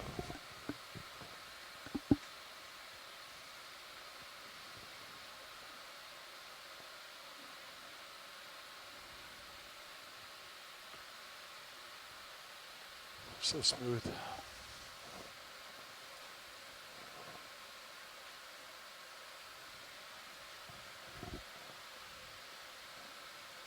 Okay, so you can see the like orange-colored polyps coming out of the pink tissue along the axis of this one. Deal. Nice work, Sean.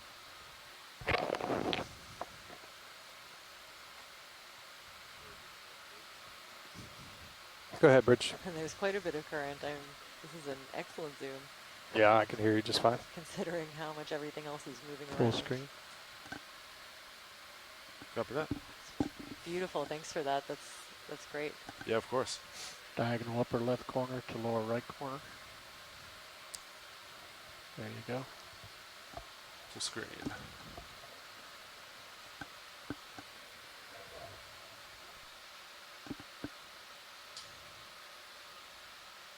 Hold that for a few seconds. Yep, holding.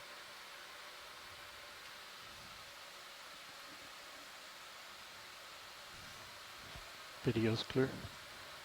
We can see lots of little encrusting things on All right, we'll keep almost moving. every part of the Lasers rock. back on. Those round little sponges, the kind of fuzzy view, things that you and let's see go. are probably hydroids. They'll often encrust, kind of make that sort of light, fuzzy appearance. If you zoom in on them, they look like little tree Okay, branches. I'm sort of looking down on you. From the Sirius Yep, cam, you moving can forward. see, looking down on Ship D2, is all stopped. you can see a number of little ledges down to our right that are probably little separate flow bodies. Oh Maybe yeah. shift next move a Lava little bit. flows. They're getting out of the light right now. Okay. So, So kind of like as they think I flow, would they sort of kinda- pause or like layer on top of each Sure. other. Off of So you're just that, looking it at would different be layers like of, maybe of even flows, like a and they 2, 3, kind of 5, erode out something like that. separately like that. How do you feel about two-step 5? fashion. Do you want to center up on that I target? often Okay. forget about this view. Usually I'm glued to We'll see the what it forward looks like. now. facing, but Copy that. it's so cool to see.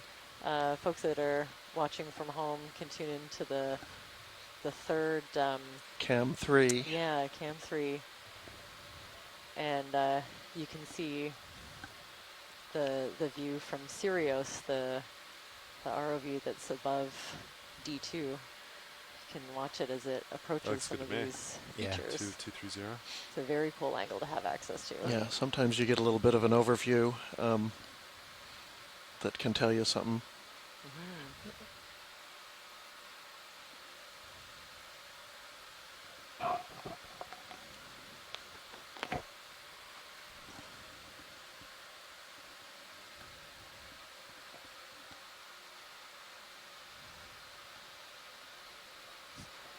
Go ahead, Bridge. Good copy. Thank you, Bridge.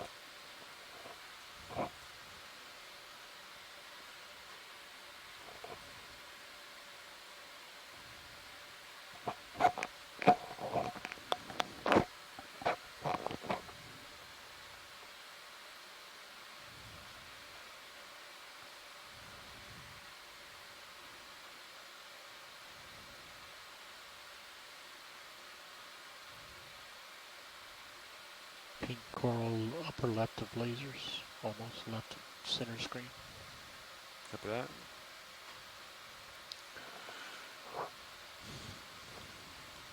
Now we're getting nice exposure here of the lava flows, basaltic probably flows. Nav, when did that move in? A few minutes ago. A few minutes ago. That are not covered by very much sediment like due to the pretty shallow, right? strong currents here. Same thing.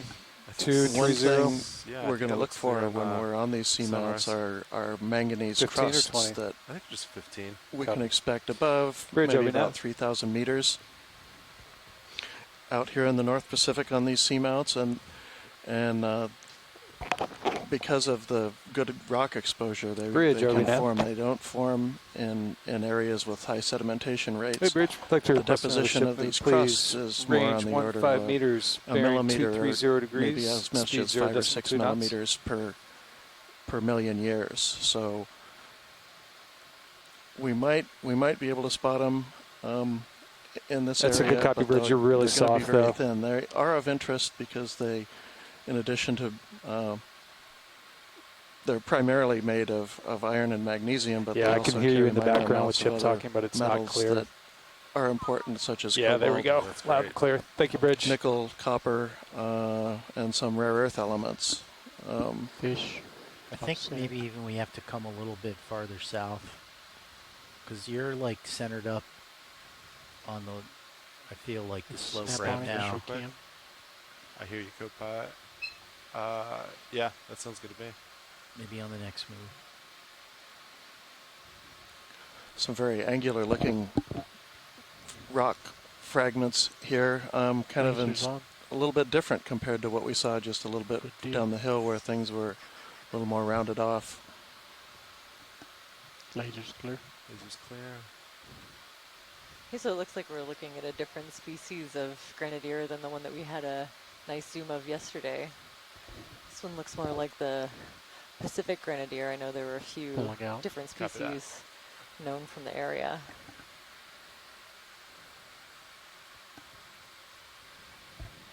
Full wide. Yeah, I have lasers back on. a list. Coryphaenoides. Are they still is the underway genus on name, that move, and Matt? they have Archolepis. We just and put in a new move, Pectoralis. Andy. Okay.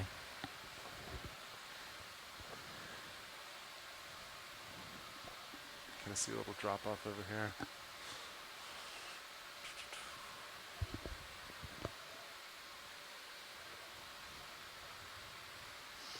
Looks like they haven't put it in yet.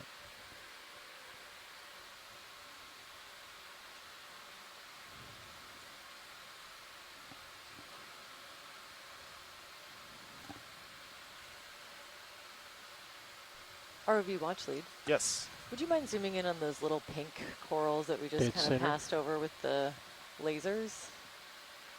There's a red fish in between the two. Oh, we also have a little rockfish, or yeah. Copy that. Thorny head behind Is it. it center? Yes. Okay. Yeah, thanks.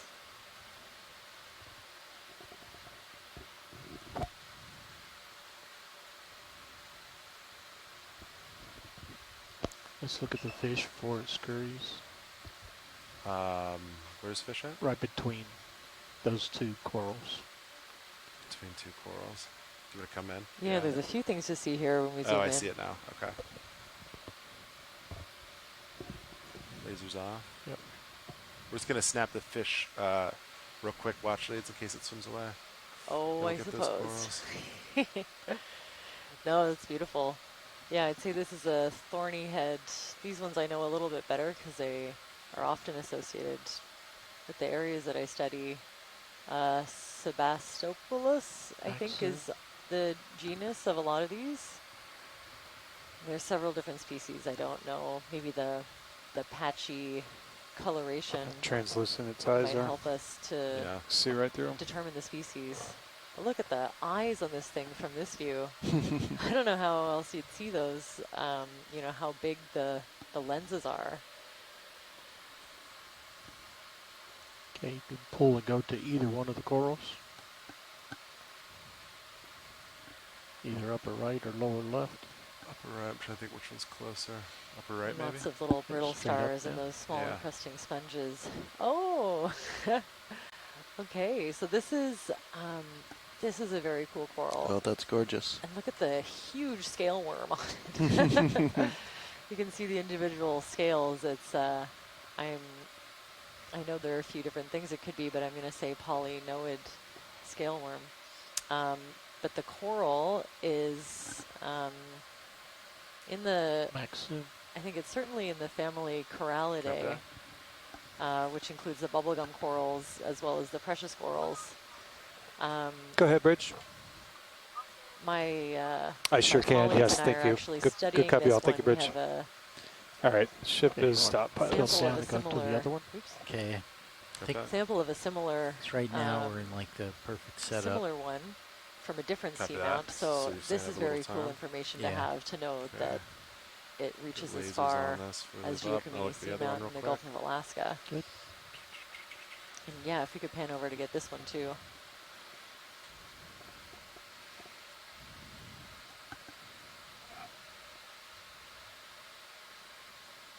Maxim. Wow, okay. Yeah, so this one, you know, one of the features that I look at is that it has polyps. They're kind of prefer one side over the other. What's the fog And lights I at right would have now, thought Andy? that it would be the side, Andy, you know, what's the that's fog light facing level the right now? current, and that it would be 77%. kind of, you know, you know, have its convex A side lot more. Yeah, out, but it looks like take the it up to current like is near flowing. maxes to see if it makes a difference. That might just be too much Minimal for it. It difference would on this just color. blow its little tentacles backwards so they're not Yeah. usable. Yeah, so maybe it's giving itself a little bit of a protection, and then it's Okay. collecting stuff in Video's kind of clear. the eddy that it creates Right. around itself. Yeah. Watch, is anything else here? Are we good to keep going? Oh. Some sort Sorry, of Ari, I encrusting. didn't catch that. Oh, is anything else here, or are we good to keep? Fog moving lights up? are clear. I think that's great. All right. Yeah, we'll keep Sounds going. good. Yeah. I could spend the whole dive right here, but yeah.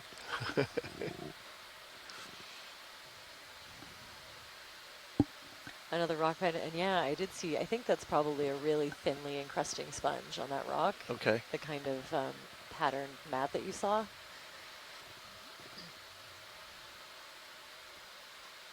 Another one of these Isidella tentaculum, you know, the long tentacled bamboo coral. And another one of these Look at this fuzzy grenadiers. coral coming towards I'm center. also starting to see a few Don't think more we've seen that guy black yet. corals. Lasers on. The You lasers know, on it. if I was Yep. annotating this, I would call that one a lilipathes, but The snap. I'd be happy to take advantage of the science chat. Let me know what you think. Yeah, so this is a black coral, and you can tell it's really different. You don't see those individual polyps, you know, that kind of look like anemones, Boom. each of them feeding. They have a really different morphology. And you can see the dark black skeleton kind of showing through a thin layer of tissue, and a whole bunch of different organisms associated with this one. Is this of interest, watch lights? Or should we just keep moving? No, I'd love to just do a slow pan back out. Yeah, Sounds so good. we can see, look, I see a shrimp and Do you have a pan direction? a whole bunch of brittle Yeah. stars Just a slow and pool. some larger crustacean that I didn't notice So before. These are beautiful. And we'll look at the way that the branches are arranged along, you know, kind of the stem, and that, Little tilt you know, up. are they in 2 rows, are they in 4 rows? That's the kind of thing that we can tell from this video Perfect. even, that will help All us day. identify it down to genus, if not to species. That's a Look good at all the- sized crab all that's the hanging shrimp. out up there. That's a huge one, yeah. Holding. Taking advantage of the extra height or feeding off of the other critters that have made their way onto the coral. That's beautiful. Thanks, Saravi. Of course.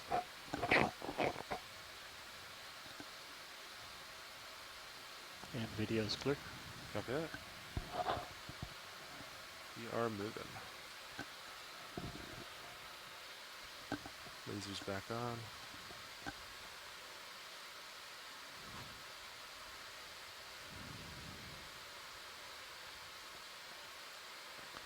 Say, whippy thing just to the left of those sponges center.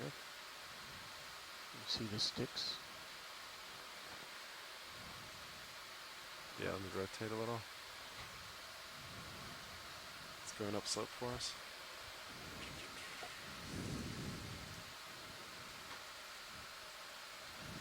These thin items of any interest, flashlights? Dead center? Sure, yeah. We could do a snap zoom. Do a snap view? Yeah, I think this is, again, one of the Swiftias that we've seen earlier. So with the kind of orange-colored polyps and the pink stem. If I had to guess from this far away, I'd say Swiftia simplex. Which just because of the sparse branching. So I think it starts out as that one, individual stick, and then it eventually will get these branches. That's great, thank you. Go full screen. Might want to keep moving up slope, Oh, Sean. we've had a request to zoom on the Sea Star, please. Copy that. Which Sea Star? Thanks I for sent you. keeping us on track now. Yeah, I think up. we've only gone about 50 meters in the hour. There's a lot of sea stars. Do you know which sea star? Let's start with the one just under the coral where we were. Copy that. You want to come back in? Thank you. Video's clear. Zooming in on lower Sea Star. And then if we have time, the one up above it. Just a quick zoom for a visual ID. We're getting a oh wow from Chris Ma, so it must be cool.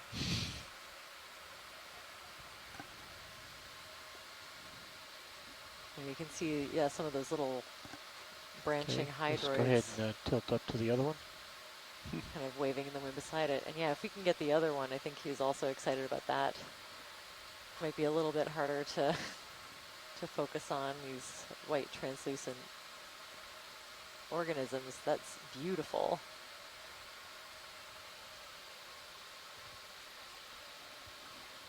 Lasers on. Beautiful. Look at the texture. They're not. They are now. Oh yeah, I'm sure that we'd appreciate a measurement. Just on the screen. Teeny tiny. I think for the next move we should do like a 210. Lasers down to the bottom one. So that one we think is a terraster. It's another one of those slime stars. Bottom. Video's there. clear. All right. And this is also pretty cool as we're heading out. You have a big dead skeleton of a sponge that's been colonized by a different kind of sponge. You feel like you're centered on it, individuals along the outside of the cup. I think roughly centered. Okay. Based on my last pass.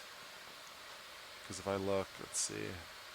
It's another Sea Star lower to the sponge and lots of stuff on the sponge. If you get close, they'll We're starting to get these kind of interesting chains. That's one edge, right? Yeah. Kind of this linear feature. If we could stop and just look at that for a minute.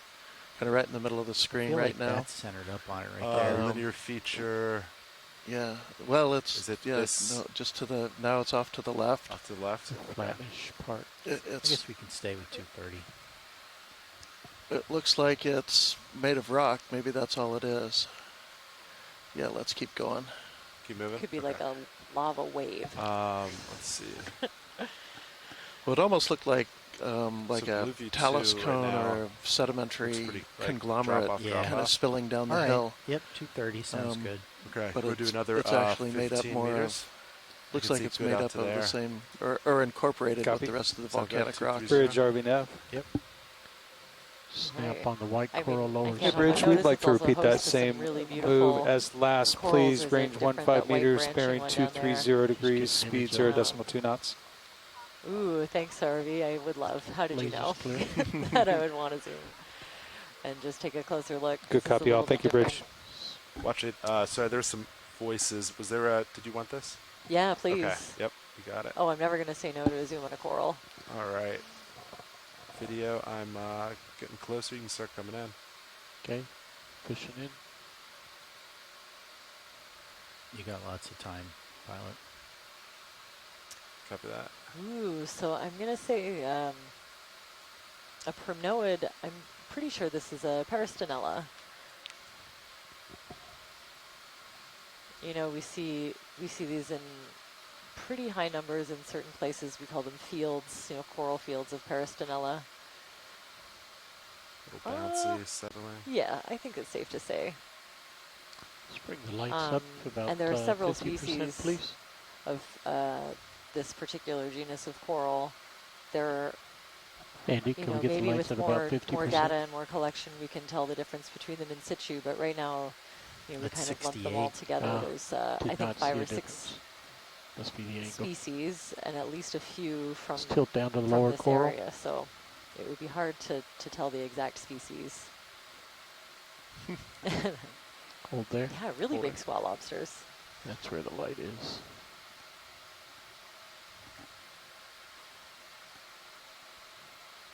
Yeah, I'm like horizontal So right now. if it for is reference. possible to Slow ID down a this little from in situ imagery, then this would be it. You can almost see moving the video. Come medium, please. morphology of individual polyps. Thanks for that, RV. That's great. Copy that. Lasers on again. And video's clear. Lasers and all right, we'll keep moving. Extra lights are clear. And another one of these dead sponge skeletons, I'm be kind of guessing on the species because it's dead, it's hard to tell, but it's become the host to 5 or 6 That white stuff smaller on the edge. sponges of a Looks completely interesting. different group. Oh, could we look at that stuff, the white encrusting stuff at the bottom, please? Yeah. I don't know what it is, so that makes it very cool to me.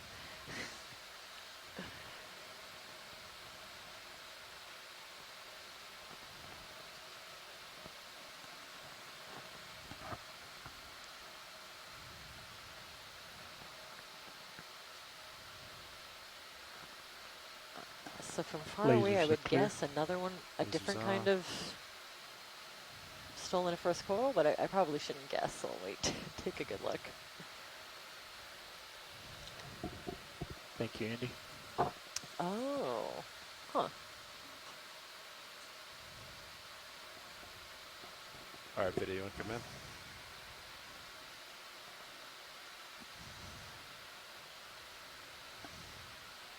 Oh, very cool. So this might be like a really large individual of the kinds of encrusting corals we've been seeing. Look at that. They're Go ahead, Bridge. this Good colony copy, thank is you, Bridge. huge. Ship's all stopped. And yeah, you can see Thank the you, bright white, you know, little flecks in the tissue. Those are individual sclerites. So those are the I'd say calcium as soon carbonate as pilot's structures ready that make to up go the hard again, we should skeleton just call of this another coral. This is pretty. Or Let me get well, ahead the of you only a hard little parts, I first. should say, in the coral. Sonar looks Are these So, little close calcium there. carbonate slowly, very structures, slowly tilt down. called sclerites, and they come in a variety of shapes Keep and going. sizes. We use those under a compound microscope to I identify might these to Hold actually species. there. video. Can we come wide? I'd like to boogie forward actually. We'll start coming out. Clip that. So I Yep, spent a little the bit of cody's time clear. trying to identify similar samples, and I find the literature that exists a little bit confusing. Clavularia is, I think, maybe a genus that most of these have been lumped into, but I think when you ask, I've asked a couple of different experts, and I think it's a little more complicated than that. So I'll just say very cool stoloniferous coral. Awful dark. It's huge. Oh, Clear look at right this around one. that while you're doing your move. Okay, this is the first Paragorgia we've seen. Lasers on. Lasers are off. They're on now. So this one does have a common name. It's called the bubblegum coral, because I think it's come up in trawling activities enough that people kind of know You it. get close to it for the still camera. As you So this move is the bubblegum coral, that. Paragorgia arborea. I need to look down, come forward and up. And judging by, you know, it's interesting. It's a little more kind of stout, but the base of that Laser's thing clear. is huge. So these are incredibly slow growing. Lasers off. You know, most of the corals that we've seen are very slow growing, and Zoom here if you're they, stable. I am I floating, think, could but be I can do useful my in the best video. geologic record. Isn't that right So, for judging timelines? I guess if you had a big one and you Go can down look to the at white thing. the base there, it acts like rings What on a was that tree video? and kind of keeps Said we're going to go down to a the bit white of thing. information about, you know, what the historical conditions were like in the ocean when the rings were formed. oh, interesting. Sure. Yeah, Yeah, you could have you probably ever- do isotope studies on those rings of various sorts, oxygen, probably others that would be important. How old would something like this be? I'd have a hard time guessing. I know What would they're. the maximum range go to then? I think over like approaching 1,000 years. Wow. Okay. Yeah. Fill the You screen. know, I think and it's then do your really pirouette. hard to tell Copy that. without doing some of those kinds of analyses. And I That's don't a know if it's partial kind of zoom. a one-to-one for the rings or exactly what, but I know it's done. And something like this where, yeah, like the actual coral, you know, the ones I feel like, you know, the actual tissue is kind of smaller and compact than some of the bubblegum corals that I've seen, but the trunk of this tree is just huge. And you can see, you know, obviously a lot of other critters are enjoying the habitat and the extra bit of height that they can get by associating with this one. So that's part of the reason why we're so You're interested stable, I'd in like to these, zoom is that into the stalks. they create habitat for other critters Yeah, let's go who for then it. can kind of proliferate and become the base for, you know, all kinds of different, you know, a very unique ecosystem. You can see some of these scale worms, I think, are practically embedded in the tissue, or they might be. Yeah, I can't tell if they're tightly wrapped around or if they're like kind of in the tissue itself. But there's dozens just in this, the little bit that we've seen. Wow, yeah. It's actually a little creepy. Yeah, these seem to be getting along okay. All right. Ooh, great. Thanks, Rianne. So Paragorgia is about 1 centimeter per year, but that can't be on the trunk, maybe in like the lateral growth.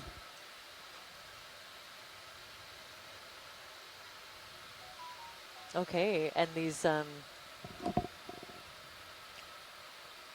let's see, one of the non-branched Gorgonocephalus. So yeah, I think that's safe to say some of the white things that you see on the left-hand side, those are a kind of basket star. You know, usually they have very highly You're full branched wide. arms, Copy that. but this one looks a little bit different, and these Sort of have been reveal the seen top associated with and be a samples little in bit the more your museum turn. before. Oh, this is spectacular. Is that what you were thinking? This is one of the where's the first deep opposite sea turn? corals I ever learned about. I But I didn't understand. know, you know, growing up or video's even in clear. my Copy that. early time at university, I didn't know that there were corals in, you know, the northern waters off of eastern Canada where I grew up. So this is all news to me. And one of the first ones I learned about was this. All right, let's see.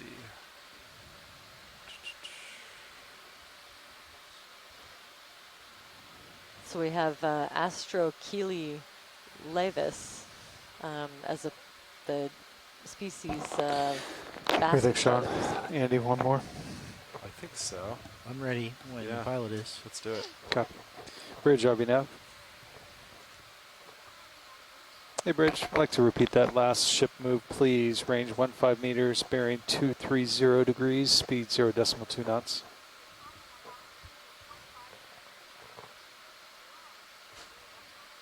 Good copy. Thank you, Bridge.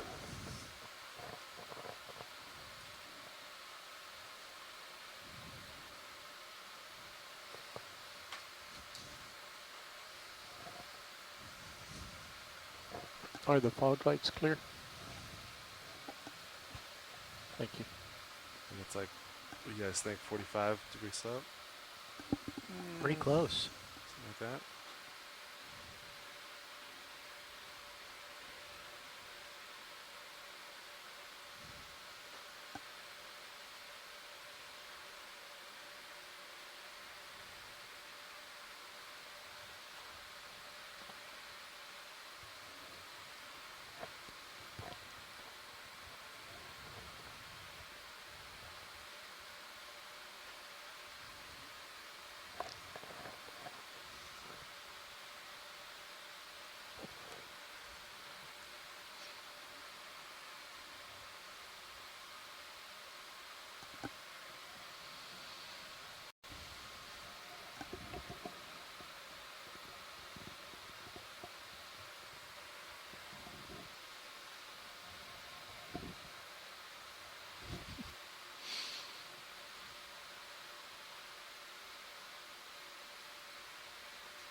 Lasers on. So if you're just joining us, or if you've been watching for a while, we're currently diving on Giacomini Seamount in the northern Pacific. We're at a depth of about 860 meters, which is near the summit of this seamount, which is the second oldest in the Kodiak Bowie chain. The seamounts in this chain are volcanoes, which range in age from about 24 million years old. At Kodiak Seamount, which is just about to run into Alaska. Snap with us today? They're forming over the Bowie hotspot, or formed at the Bowie hotspot, and were transported north along with the Pacific Plate. The Bowie hotspot and Bowie Seamount, the youngest volcano in the chain, which is less than 1 million years old, are off Haida Gwaii, Canada.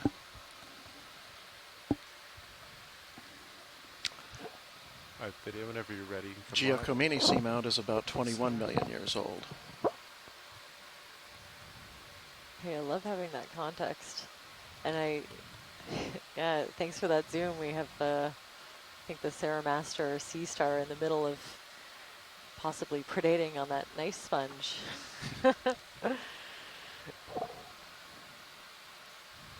I always really love Go ahead, having Bridge. that context. Good copy, thank you, Bridge. Star on the lower right. I'll stop pilots. You know, for the different ages of seamounts. Yeah. Sometimes I don't even think about that, but of course, yeah, they all have distinct, you know, like very different ages, and as you go further, closer towards Haida Gwaii.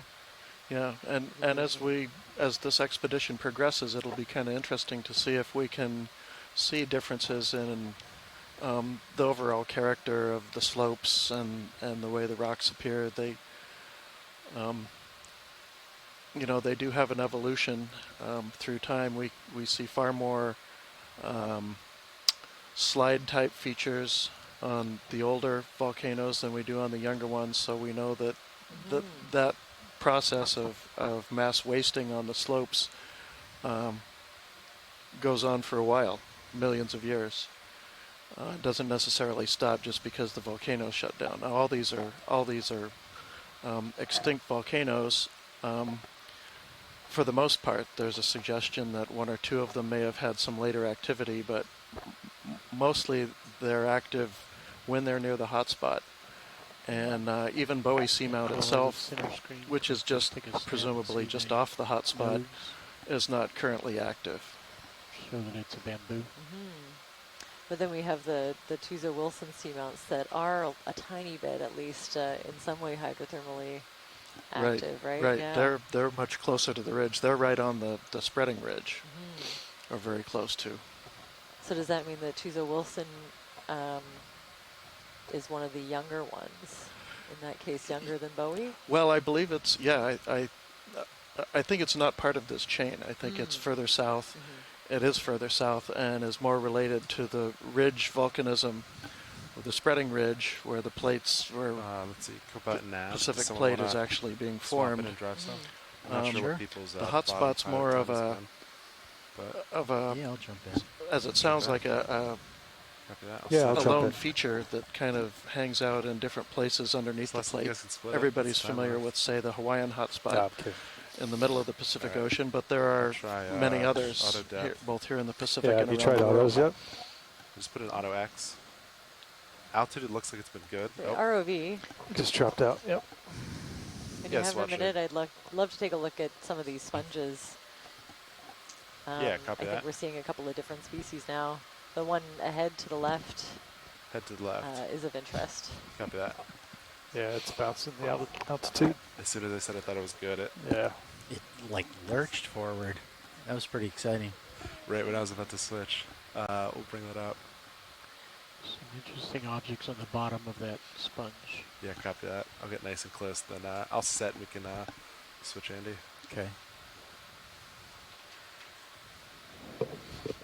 Currents come down a good bit. It still exists, but it's not as bad as when we first took. Okay, so this is definitely one of the glass sponges. sponges. Yeah, it seems like it's going to port. As a lot of these larger, kind of habitat-forming sponges we've been seeing are. This one I want to note the time, Andy. It's very difficult for me to take down to some kind of an ID. Look back at your chips. It reminds me a bit of our Penulasma. I was just pointing out the time when that lurch thing that did that. You could off note of the time BC, and look at your but logs. It doesn't have quite the same Yeah, morphology. I so think it was DVL. Okay. yeah, having a zoom on some of the I have the texture along the walls would be very helpful for ID. Raise switch. At the base, you can see kind of a lighter colored, less yellowy sponge, and that's a different species. I'd say that's a Faria of some kind.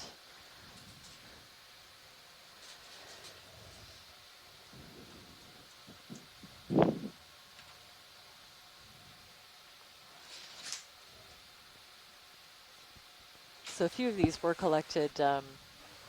If any of you were listening to the pre-dive chat, we were talking about how this seamount was visited in 2004, and they explored it on 3 separate dives with the human-occupied vehicle, Alvin.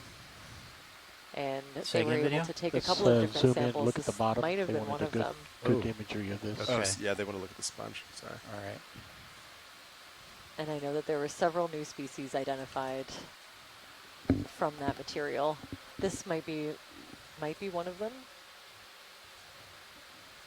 or it could still be sitting in a lab waiting for detailed Bring study. the lights up to about 30%.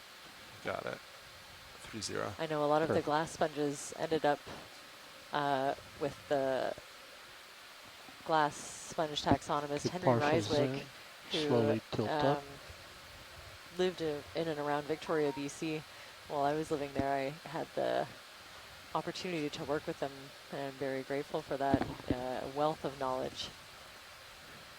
And I even got to inherit some of his material, so having access to his notes and, you know, of course, his library is I noticed it more today. Yeah, me I don't know too. someone why. who's kind of just dipping their toes into sponge taxonomy, even after as many years as I've been I think it's because we increased the sensitivity of the control. Oh. Now, was that done Yeah, so definitely last not, night or the night before? at least not the species of Penulasma that I've been studying. So this is a different but maybe related glass sponge. In order to definitively identify it, you would have to take a piece and study it under a microscope. But it's probably But not you can good. see it's some fantastic habitat. You know, it looks like this shrimp is having a good time sort of cleaning off whatever it's trying to bring in, to filter through. Pull out slowly.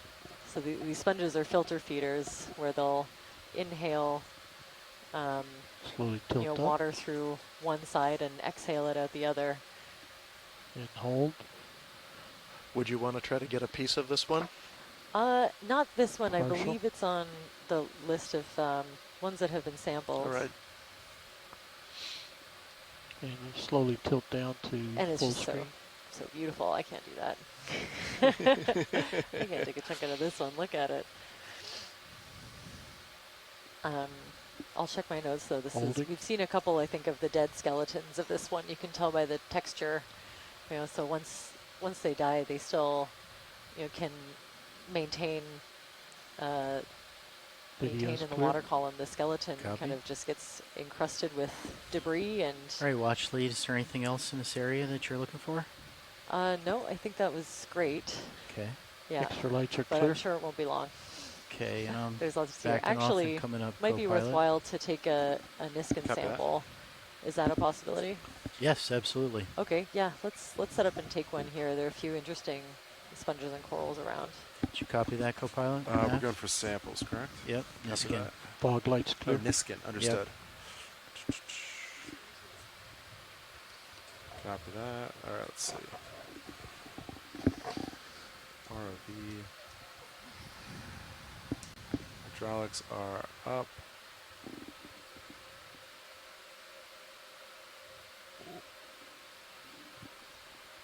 Valve packs on. I'm resetting. I heard survey's good and video's good. I am firing Niskin in 3, 2, 1. Fire. Good fire, Niskin. 1855. Reset. Valve packs off. hydraulics off.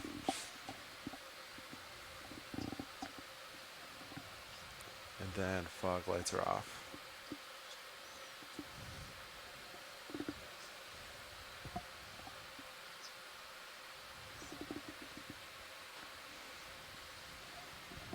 Okay, I'm going to center up a little bit and then start moving up slope. Copy that.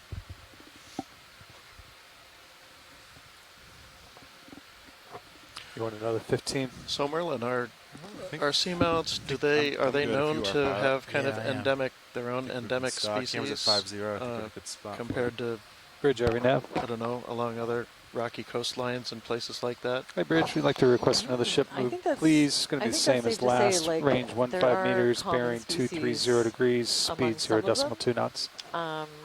But yeah, it's not uncommon to do sampling on a seamount, think that you know what you're looking at, and find that it's a Good completely copy. Thank you, different Bridge. species.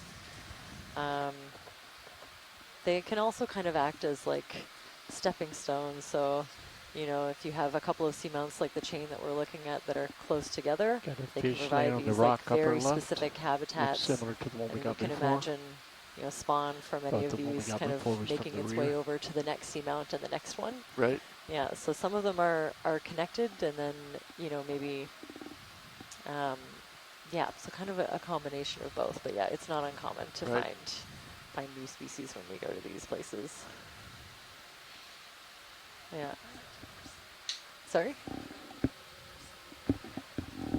Yeah, yeah. I mean,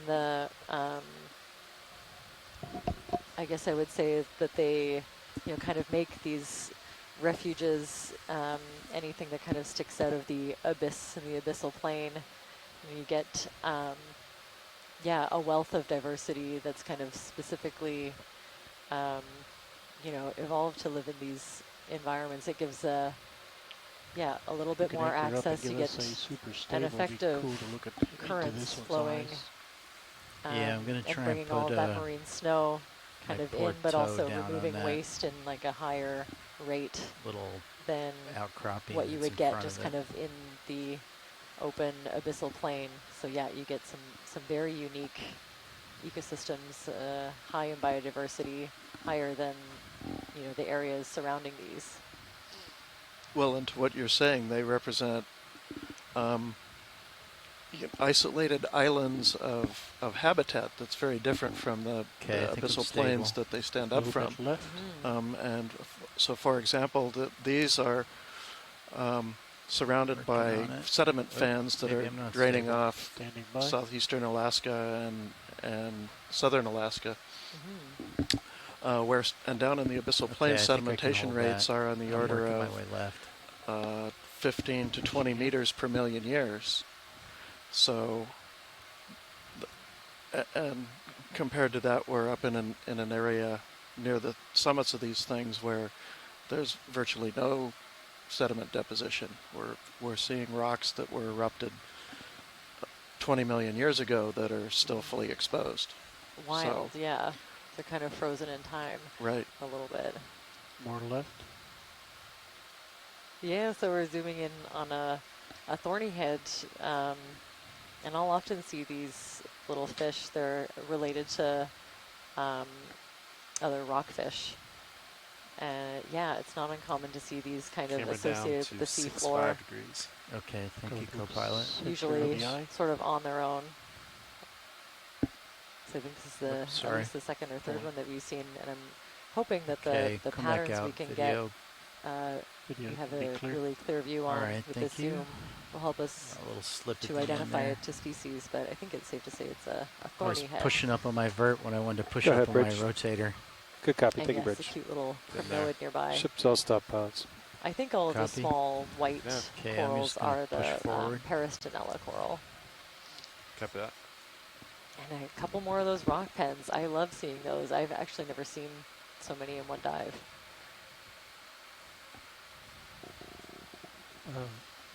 Another deep sea sole kind of hanging out. we just passed it. Okay. Yeah. You know, they're camouflaged, so they're hard to see. Yeah, but once you get, you know, used to picking out the pattern, a little bit. You can usually catch them a little bit better. And yeah, I think we're seeing a rosellid or a raw-celled boot sponge. Again, is just what my group calls them. Don't know if anyone else does. A few different species of those. And I find that they're more of like a fiberglass texture. So they're long, kind of interwoven strands, but they're not fused like some of the other glass sponges that we've seen. So when they die Nice from natural pirouette mortality, object they for sort you. of Sort kind of go of maybe partial, create just some of those keep going spicule past mats. it. But they don't seem We've seen to it a few stay around times. to make hard substrate for other sponges or encrusting fauna.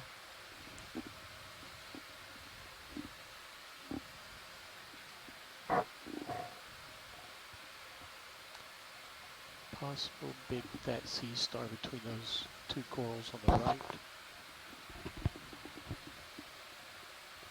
I think maybe it's an anemone.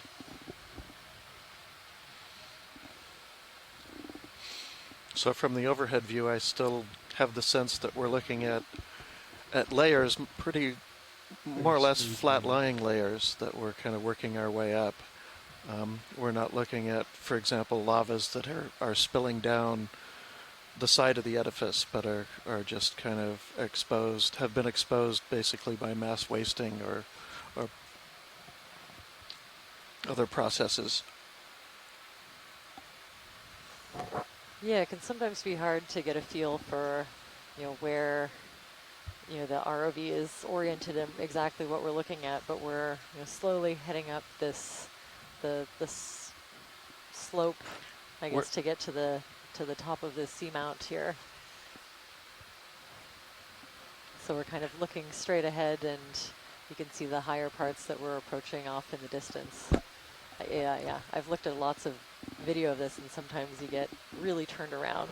Like, what exactly am I looking at? Camera's back to about 4 or 5 degrees there. Okay.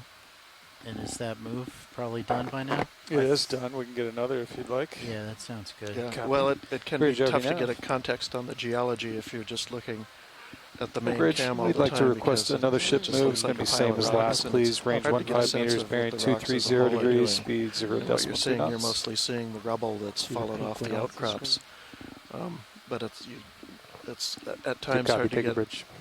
That's probably going to a be sense of what interest. the orientation of those, What's the if they're second layered video? rocks, what Pink the on the far right orientation of the is. screen. I think that'll be These of are really interest. interesting. Okay. These like long Mhm. kind of crevices you were talking about. Yeah, those are probably just fractures from cooling, and it looks like you're looking at a couple different flow Guessing units if you right got the there, time and get set centered on it, one on tight, top of the other. Okay. or you can just check see if science is interested. ROV, there's a couple of things I wouldn't mind to zoom over right here. Okay. That mushroom coral, the kind of round pink object with our little arms coming out to just to the right of center. All right, I'm going to try and put, so the lasers are working towards it. Lasers are touching it now. Oh. Is that the one you mean? Watchley? Sorry, pilot, I didn't catch that. Is the lasers are on the coral that you're interested in right now? Yes, that's right. Okay, yeah, perfect. that's it.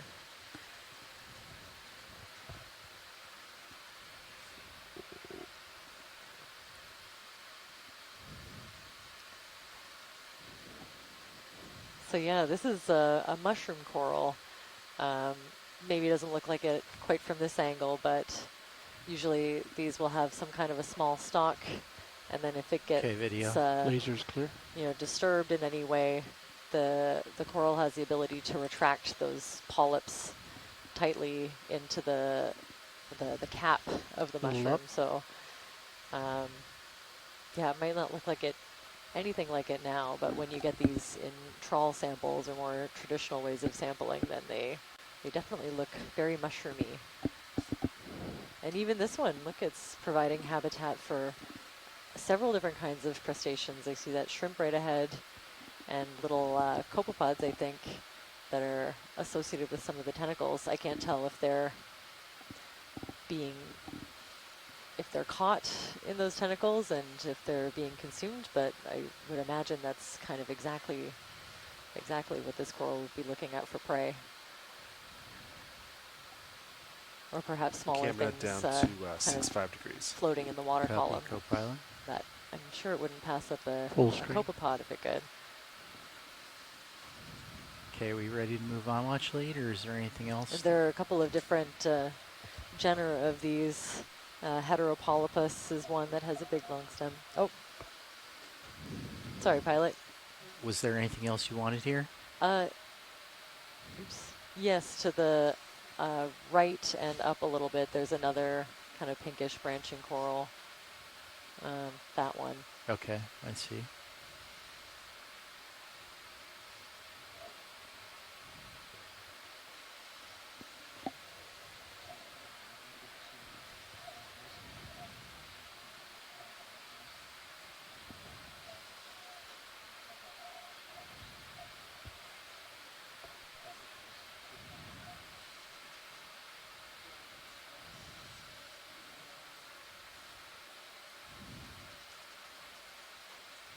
Camera down to 80 degrees. Okay, how much is left in that ship move, Nav? It's probably almost done, Andy. Okay. I probably will pass you for reference. Okay. All right, we can do a quick snap zoom on this watch lead, then we have to leave. Go ahead, Bridge. Good copy. Thank you, Bridge. Yeah, the ship's just stopped, Andy. Okay. Oh, that's great. Yeah, this, wow. Okay, another corallid. Oops. I think I might have made a mistake on my mic here, but yeah, another corallid. That's 90. Reminds me of the one Video's that clear. we had a nice close-up of earlier. All right, watch lead, we're going to have to move on. We've had a collection request. How are we feeling about that? For this coral? Yeah, for that one. I can get us moving back. All right, it yeah, tough? thank you, Nav. Backwards, yeah. You know what, 15 back or 10? Do you want to do start with 10? Yeah. Bridge, RV nav. Stand by 1, Bridge. What's my bearing going to be? 22230. Opposite is going to be 050. Bridge, RV nav. Hey, Bridge, we'd like to request a ship move, please. It's going to be a range of 10 meters, bearing 050 degrees, speed 0.2 knots.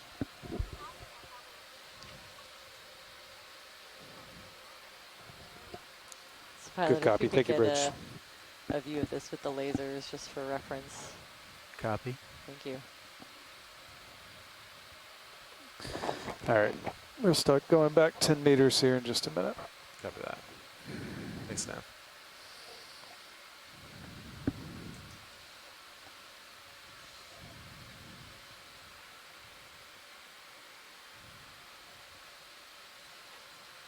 Is that too far away? You're going for center. Do you Yeah. want to put, let's see, I can put your mini Zeus down. So if Yeah, it's that's too far away. A little I'd say. far, yeah. All right. pilot, this is watch lead. Go ahead, watch lead. Just if it's helpful, like we wouldn't need the entire thing. Just a snipped piece is fine with us. Okay. And I'd expect it to be. It could be really brittle. If it's a hemicorallium, then it'll be brittle and it will almost crumble, which is fine. We could probably suction up the pieces if that happens. Okay. And if it's a different kind of a, it might be a little bit more springy. But this is, yeah, how we'll kind of tell. So it could be a little bit flexible. Okay. Hard to tell from here. But yeah, just a piece of any kind would be great.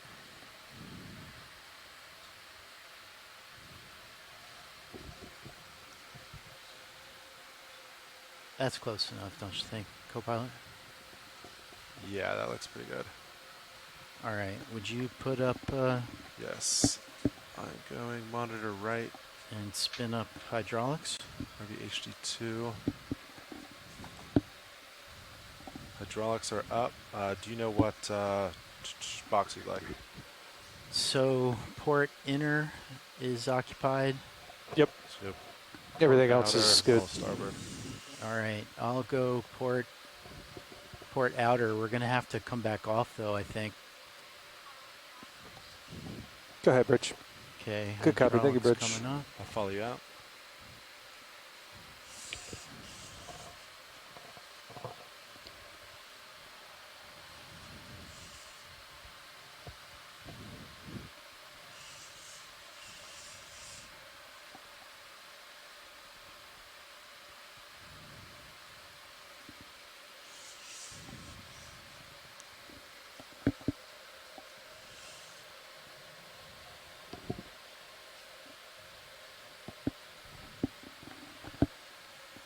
force 2.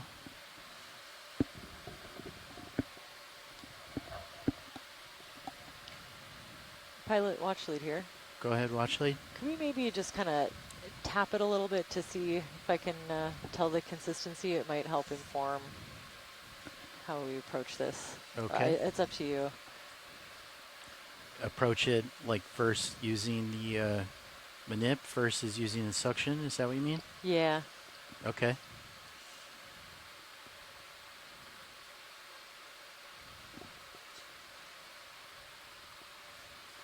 Yeah, on grip force 2, I'm not getting the jaws to close. Yeah, grip lock on.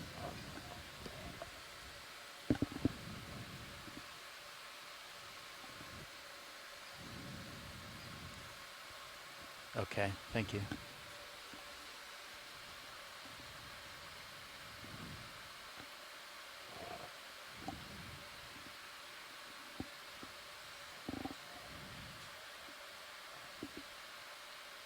Okay. Okay, so a bit more flexibility. I think the snip should do it. Okay.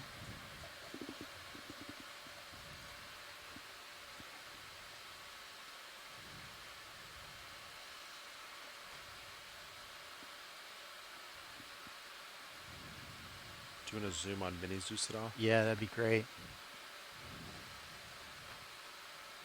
Video zoom on Mini Zeus when you can.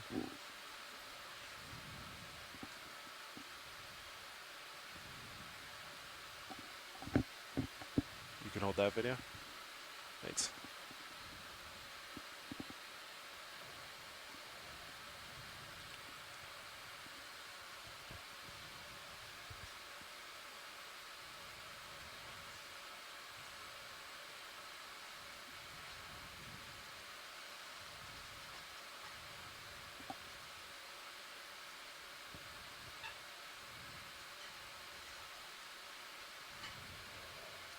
Nice. Nice work. Video come wide, Mini Zeus.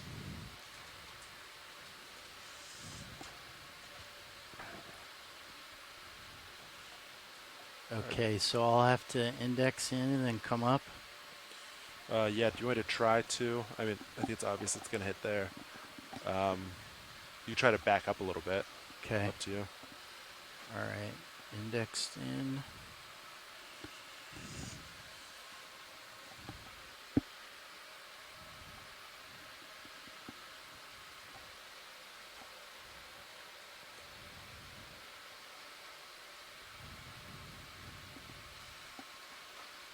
I think I could try there.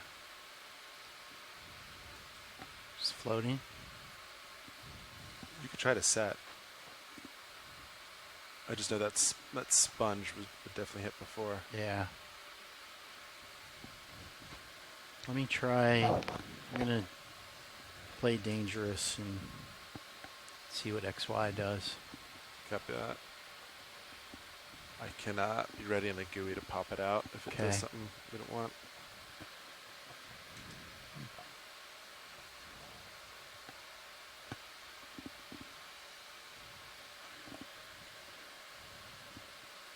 Okay, I just put in auto depth.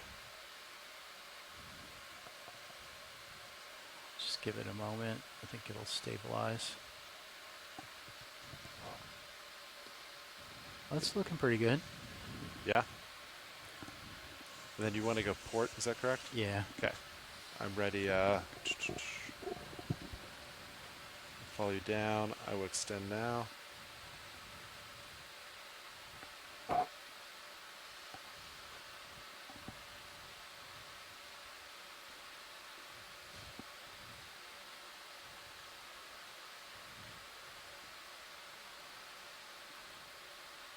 Okay, where are we moving? It's kind of settling. Okay.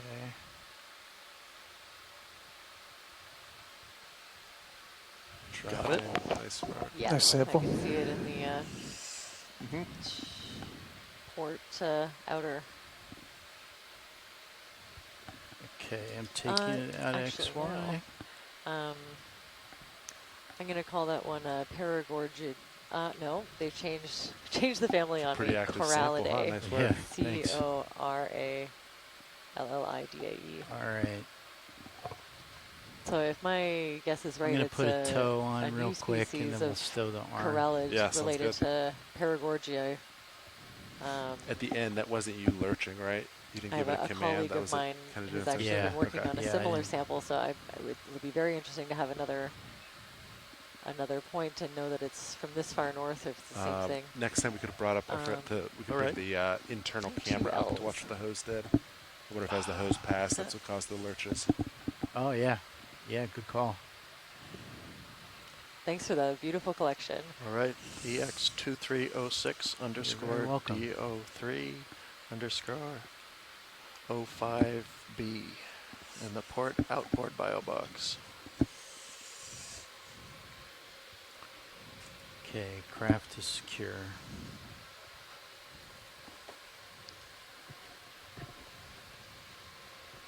So I'm also seeing that what we call Thank boot you. sponges Yeah, down of to the course. lower right, and it's kind of embedded with Forward sediment on back. both sides. We've sampled a similar All right. one, and it is another And new species of sponge that we're looks like that currently working on, or hoping that aft someone will move help us to work on. did what it wanted to do. Yeah, just in a good spot. So let's see, that's about 5 degrees there. Okay. I think we can put the reverse move back in now. Copy. 15 to 230. Sounds good. Bridge, are we now? Small fish, upper right of center, super shiny. Hey, Bridge, I'd like to request a ship Pretty move, steep please. here, hey? Range 15 meters, bearing 230 degrees. On the bottom speed video? 0.2 knots. Right of lasers. Or are we kind of zoomed in tightly? It looks like it's quite steep Good right copy, here. all. Thank you, Bridge. Almost looks like a shark. Did Yeah, I you think say this something, should Watchley? be the steepest portion of the dive here now. Oh, very cool. Lasers clear. Okay. Oh, there's a little eel pout, I think, up just below the lasers, that little fish.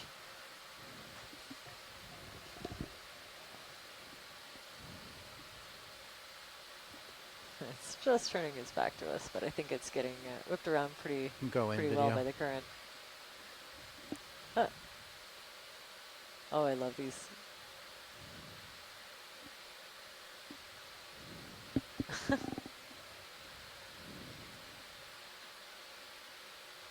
Very cute, so.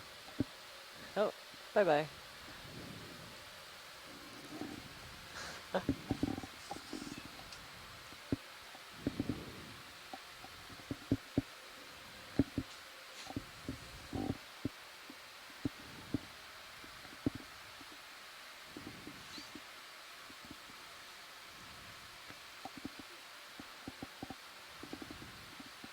Okay, so I'm seeing more of some of the corals that we've seen from earlier. Oh, this one looks a bit different. That one, the orange one, just under this clump of sponges. Wonder if we could get a zoom on this one. Sure. Let me put a toe down.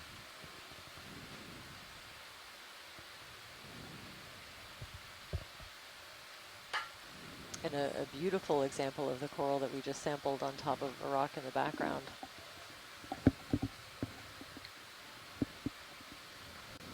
So if people are wondering where all of these samples end up, every one of the coral samples will make its way to the Smithsonian Museum where it can be accessed. Oh, you know what? This is not a coral. It's a dead coral skeleton that's been colonized by parasitic anemones. You know, whether they're the reason that the coral is no longer there and just a skeleton, or if they opportunistically landed and grew there. I'm not sure, but yeah, these are zoanthid or parazoanthid anemones.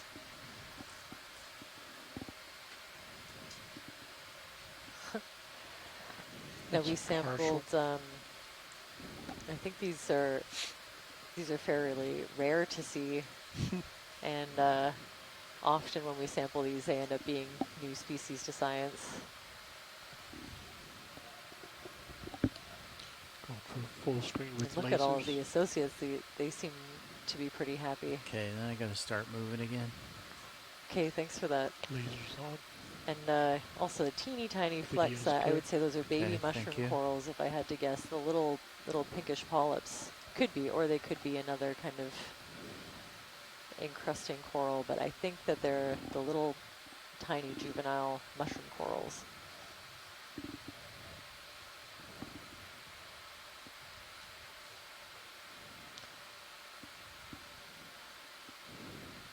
Wow, just some beautiful examples of this Isidella tentaculum with the really fabulous super tentacles at the bottom, just kind of blowing in the current.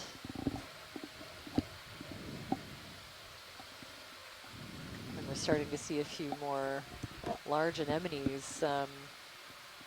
You know, it looks like we have a few different morphotypes. At least I would only be guessing as to whether they're different species or not. And some of that Peristanella coral.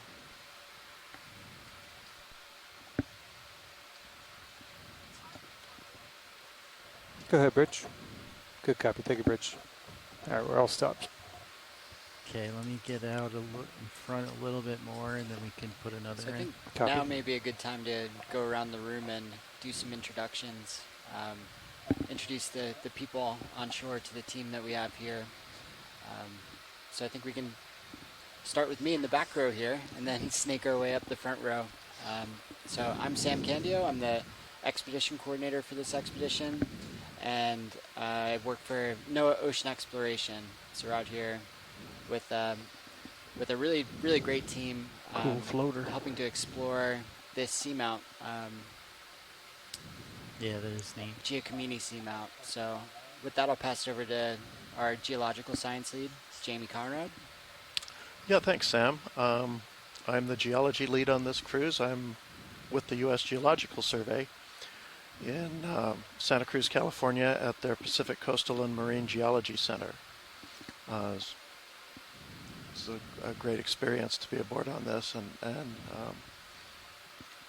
check out these just incredible views that we get and get some samples. Yeah, and I'm Merlin Best. I'm a biologist with Fisheries and Oceans Canada. I work in our integrated conservation and monitoring program out of the Institute of Ocean Sciences in Sydney, BC, on Vancouver Island. And in case you can't tell from the audio, I'm a coral and sponge nerd. This is what I study. This is what I love. Pilot. Copy, co-pilot. One more. Yep. Bridge, are we now? Hey, Bridge, we'd like to repeat that last move, please. Range 15 meters, bearing 230 degrees, speed 0.2 knots. On the far right corner, got Roland Bryan from GFOE, Video and Satellite Engineering. Good copy, all. Thank you, Bridge.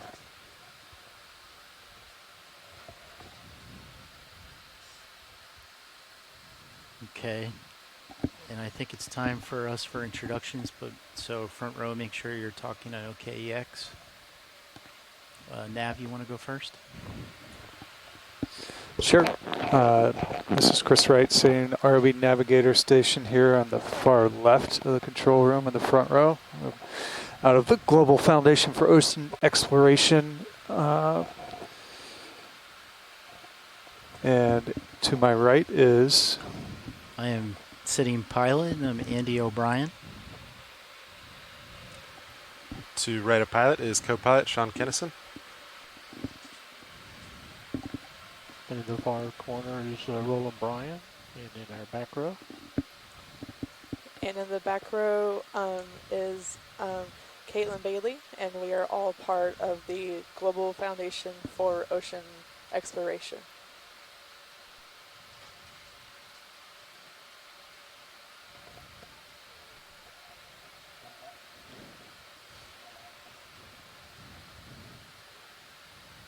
Hey, thanks. Well, we're just coming up to another, yeah, super abundant and very diverse area. I'm starting to see a couple of different organisms, different species than what we've seen before. And then just some bigger individuals of the same thing and a few dead skeletons. The one that's straight ahead, you can, is a clearly to me a bamboo coral skeleton. So you can see the alternating white and dark colored bands that gives it kind of the appearance of bamboo. And that'll be what the skeleton looks like under some of these corals. The one, kind of the orangish pink one to the left there, is a living example.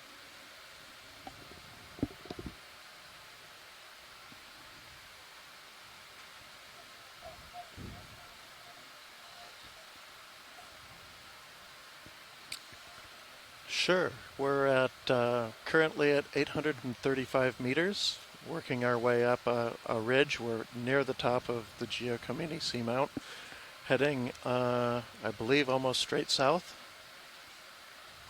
So we're coming up the northern side of this seamount.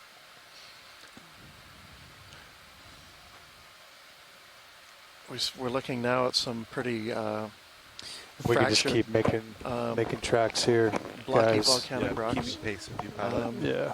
And I've had the sense since like the last, perhaps the, boy, I'm not remembering which kind of coral it was, but maybe one or two snapshots ago, we've been in kind of what looks to be kind of, I haven't seen any flow breaks. We may be in kind of a single massive unit now. It has... Go ahead, Rich. Again, this uniform kind of big blocky I'll stop there. aspect to the outcrops. Give you a minute. We can just keep rolling those moves if that works for you guys. Yeah, I'd say just go right ahead. Okay. You go with that, Sean? Yeah, I think yeah, a number of things, everything from composition to... hey, Bridge, we'd like to repeat that last move, please. Of the flow, range 15 meters, bearing 230, which is going to govern how quickly it cools.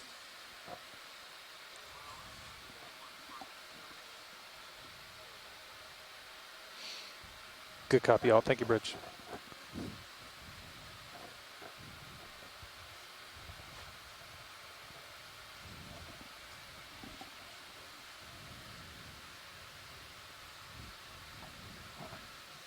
Yeah, the DVL definitely isn't performing very well. Oh, there it goes, yeah. Yeah, when you lurched, it did that exact same thing. Wow, and the biodiversity is it went up to like 130. I saw like, yeah. In the hundreds. Yeah, the number of different, larger individuals as we approach the top of the seamount. Can one of you pull up that just take a look and see if the hose It seems like the currents are much lower here than we saw, even just a little bit lower. That's going to be hogs too. I see things just kind of hanging in the water in front of us. Yeah, that marine snow's a little more suspended. It's not Is it shooting Ox by one? like I don't know. Ox 2. Ox 2, thank you. Oh, that's interesting. That's totally right, which is... Yeah, it looks like it's... Yeah, a little bit. A little bit on the starboard side, maybe. Hose looks out of the way to me. Yeah. Yeah, I wish I when had you guys were pulling the drawer, like definitely would have. Yeah, but just now, like right now. Oh, about you're why right. you might expect I don't think that's to be hose a little interference. bit more subdued here versus where we first started the dive. Yeah, I'd agree. But there's definitely plenty to support Pink coral life, lower right. in this Far area. right of the screen. Between the white Quite a and few the different enemy. kinds of species here. We haven't really traveled too terribly new for far, so today. it may be Which one? just The a, one you're a headed time for? of day, Down a from lasers shift in some between of the the anemone currents.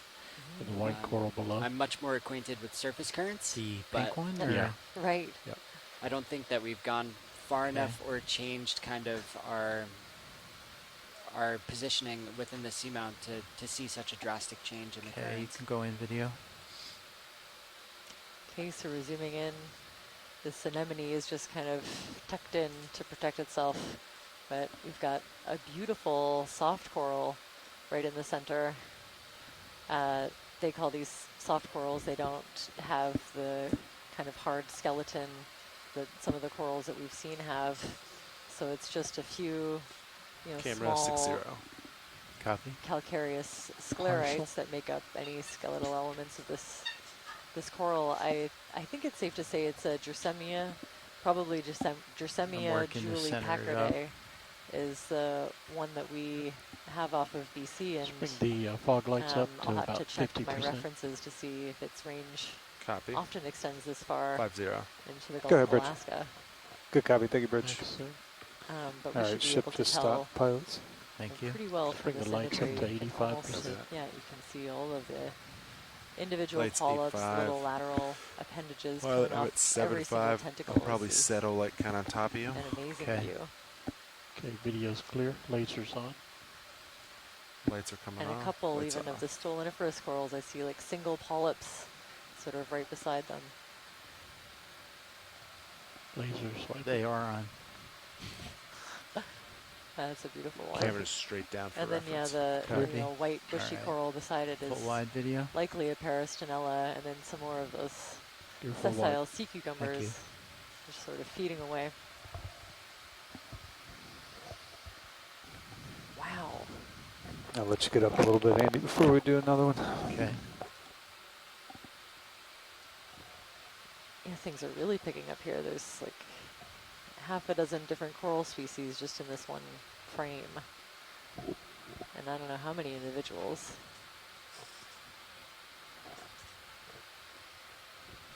Are the lasers still on? No. Might be good for this scene for them to get the sizing of everything.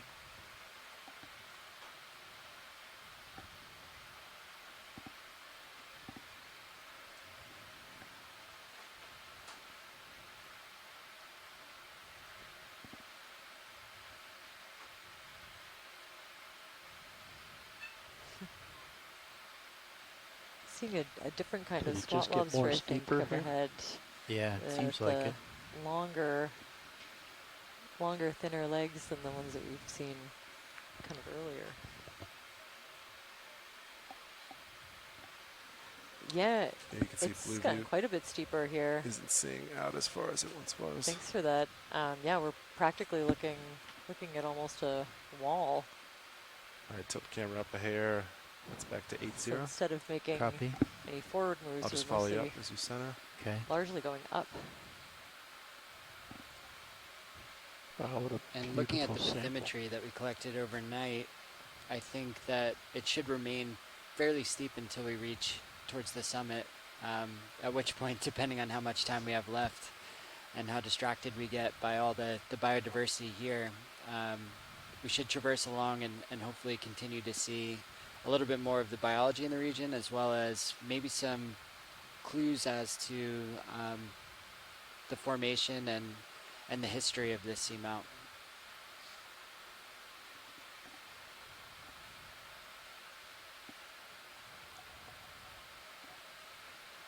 Yeah, these Isadella, these big corals are super abundant right here. They're very happy with this steep environment, and we've kind of been seeing them throughout the whole depth range that I think we saw one right when we landed. Yeah, I feel like that's kind of been the most consistent species. Look at all these. Yeah, I really love seeing, I mean, I don't love seeing the dead coral, but I love looking at their skeletons when they're still intact like that. You can really see the branching patterns.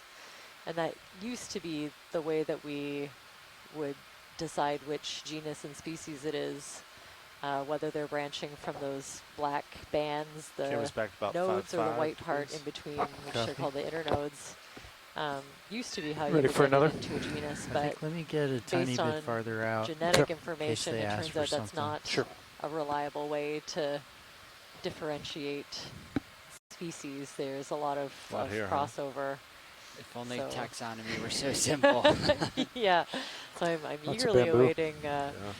more information on that. But there are other features that we can look at to know that this one is Isadella tentaculum.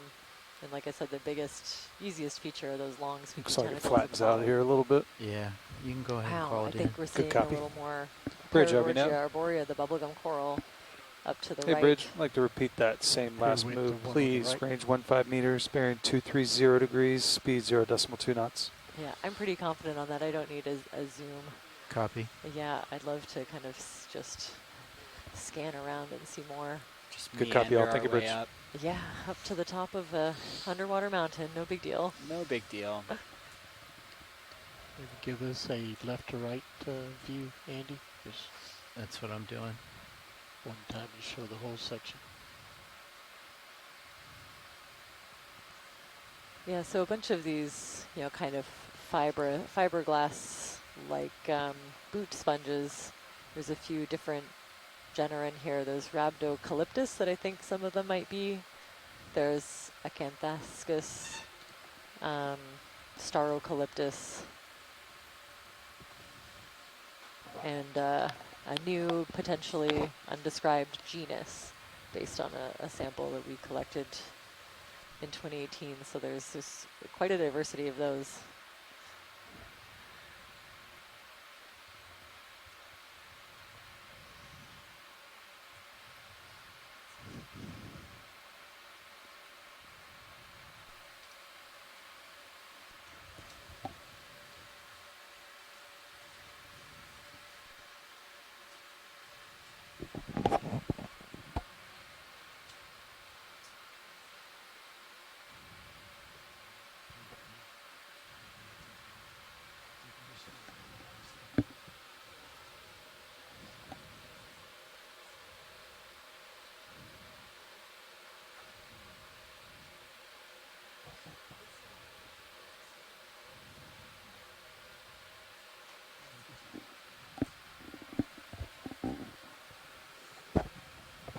ROV watch lead. Go ahead. I'd like to take a Niskin sample here, if that's a possibility. Absolutely. HPU's on. Okay, let's see. Nav, are you ready? I'm ready. For Niskin video, ready? Clipping, ready? All right.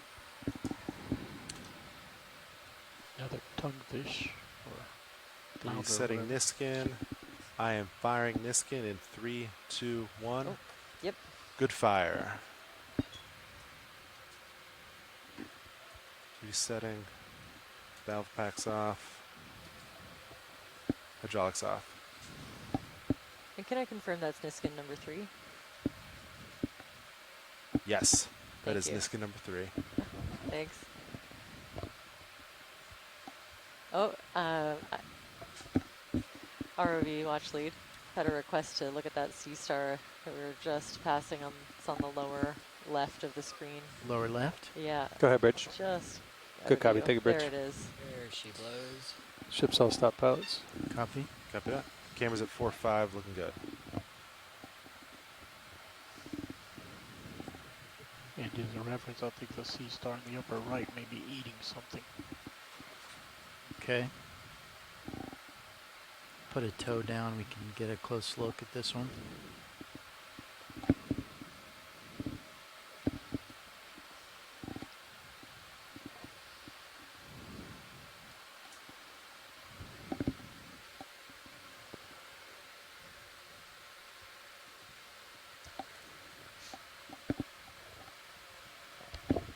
Okay, you can go in video.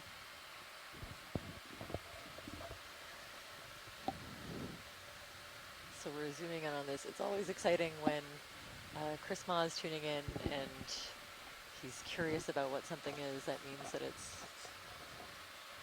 at least a little bit unknown or rare. So we'll get this nice close-up image and see if we can use some of the identifying features we see to at least roughly group it. Max zoom.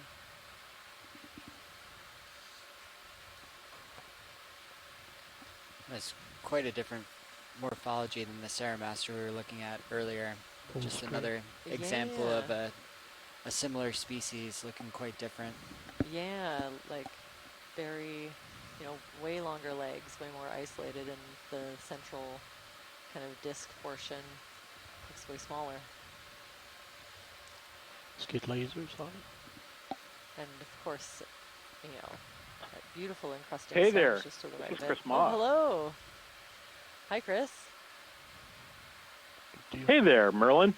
So this particular one is interesting. It's a pedicelasterid, which is kind of an early branch off in the Forcipulate group. So it's the primitive version of those Pisaster you might see intertidally. But, and frankly, every one of these that we pass is probably something kind of new, because we got one that I thought was the one that looks like what it was in the book, And they shipped it to us, and I unpacked it, and it was not what I thought it was. So, and I'm not bad at my job, so they're so simple looking that I'm guessing a bunch of these are probably just new. But one of the things I also wanted to point out while we were going through this area was that there's all of these Ceramaster sea stars that are feeding on these sponges, and even though it's not necessary to probably to collect them, it is noteworthy that, you know, ecologically speaking, to see how many of them there are, because I've noticed we've passed at least 5 or 6 that I could count that are just perched on sponges, and they're right in the middle of, you know, like they're raised on the platforms of the sponges into the water column. And by a good amount. I've read shallow water accounts of other sea stars that damage sponges enough that they will cause them to collapse. And so I think that might actually be relevant to kind of the understanding of the ecology that you're trying to figure out, right? All of these sponge mounds and the dead, you know, the what do you call them when the spicules form a big mat? Oh yeah, spicule mats. Yes. So you know, yeah, and so from an ecological perspective, if we're getting to the end of the dive and you see a big sponge with a Ceramaster on it, it might be worth collecting both of them just so we can figure out which Ceramaster it is, because, you know, I mean, these have been coming up in dredges and other. Down real quick. You know, we've seen them we've seen them in dredge halls all the time. They're well established as being here, but like figuring out which one is which, and perhaps seeing like ecologically what sponges they're feeding on, because they probably have spicules in their gut contents. You know, I mean, there could be something there. I mean, and is that one? Oh, and speak of the devil. So there's one off in the center of the foreground there. It's another goniasterid, which may or may not be Ceramaster, but it looks like it's about to feed on. Oh, okay, that's a master predator at work. So that is Hippisteria. That's a different sea star than we've been seeing. And it looks like it's about to take lunch on that Solus, that sea cucumber. That's not something I've ever seen before. That's very odd. Yeah, I was like, can it do that? It looks like it's pretty huge for the size of that sea star, but I wouldn't put it past him. I mean, I think the answer is yes. Yeah. There's also the possibility that there's something on that sea cucumber that that is food for that Hippisteria, because the Hippisteria that you know, one sees on the coast feed primarily on cnidarians. They sea anemones, octocorals, that sort of thing. And I tend not to think that, you know, a physical connection like this is a coincidence. So fine. But it could be that there is some kind of other prey that is out of sight, that is underneath it, and the sea star has just kind of got its leg up, as it were, on the sea cucumber while it's, you know, pressing its mouth and its stomach onto something adjacent to the solid. Who knows? It's one of the many interesting little dramas that we observe here on the deep sea. Yeah, I would love to be able to sit and watch this showdown and see how it plays out, but I think it might be at least a few hours in the making. Oh, from what other evidence has been available, it could be literally months, wow. Depending on whatever it is it might actually be feeding on. But time-lapse cameras are probably a great idea for the deep sea if we ever get a way to drop and recover. But anyway, I just wanted to chime in and mention that I thought we were seeing a lot of these sea stars feeding, and it would be good to. Mic, would you mute it, please? I mean, it doesn't have to be long and involved, but just to get a quick zoom on them, just to see what they're feeding on, especially since you work on sponges, it might be, and you can recognize them casually. You know, it might be interesting to see how many of them they're feeding on. Like this one coming up here, you know, it's right at the base of one of these vase sponges. I mean, the other ones. Right, Cirrus came I mean, back there's to 4 or 5 degrees. So there's Okay, two of these go follow. Ceramaster stars, and that's pretty unusual considering how many we typically see in a deep sea setting. So, it's interesting. I don't know what that one over to the left is, but they might those little star-shaped ones, the ones with the really elongate arms, might be more microbial or detritivores. So that is interesting from a different perspective. But who knows? Video. Whatever we come up with next. Like I said, these Ceramaster sea stars, they can be detritivores, but they might also be determined sponge predators that I think might be important to this area. Anyway, so this is a for the people who are watching. Oh, sorry. Yeah. Oh, no, I was just going to say that people may also realize that there are papula coming off of this thing, and that means that these are usually just happy because, they've got all of their bits hanging out into the water, taking advantage of, the gases and such. So there's probably something underneath there that it's either about to eat or perhaps it's moving up towards that sponge on the rock. Movement for them, their sense of time is a very different scale than what we perceive of. So this one could be about to pounce, but it'll be like a year from now. So who knows? But I appreciate your allowing me to speak for a brief period, and I will let you get back to your show. Oh, we're always so glad to have you pipe in, and teach us a little bit about some of these echinoderms that we're seeing. Thanks for calling. Thanks very much, Merlin. Have a good trip. Okay, you guys Bye-bye. ready for another move? Yeah. Camera's 4.5. You're about dead center of my screen. Yeah, works for me. Looks like it's flattened up a lot too. 20. I'd be good with 20. You good, Yeah, pilot? yeah, 20 definitely. Bridge over now. Got another multi-arm one just right in Hey, Bridge, I'd like to request another ship move, please. Range 20 meters, bearing 230 degrees, speed 0.2 So knots. it looks like we're still slowly approaching the pinnacle, but we're kind There's of one on flattening top of the out coral, a little bit more. stalk upper in the right. steeper area that we were just in. Good copy, all. Thank you, Bridge. Okay. Oh, look, Chris will be interested in this association. I see one of those sea stars he was talking about. Lasers Looks like on. it was definitely had something to do with the demise of that bamboo coral over there. You can see the big sea star perched on top of mostly dead skeleton underneath. That's a little suspicious. And there's a very cool multiple, let's see, 1, 2, 3, 4, 5. I just ranged that out to 50, Sean. In the Be bottom advised. that's very looks cool. good. It's something new. Actually, ROV, if we could get a zoom of the kind of the sea star that has more arms at the bottom left now. Bottom left? Yeah, okay. that's a different one than what we've been seeing. Let's see if we can count. Yeah, 8. 8 armed sea star.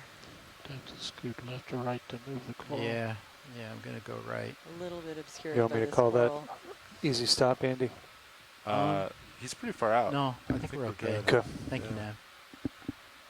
So I remember I was keeping an eye out for some of these in the past. Some of the sea stars with more Lasers arms than clear. you're used to seeing, so more than 5. I think there's 8 on this one. Look like you're perfectly centered. Are Yeah, I sun think you can stars, zoom. but Can you zoom past it? I'll I think I definitely can. wait and see. Hey, I'm sorry, I'm back again. Oh, perfect. Yeah. Tell us what you see. Well, that's what I wanted to check before we... Oh, yeah.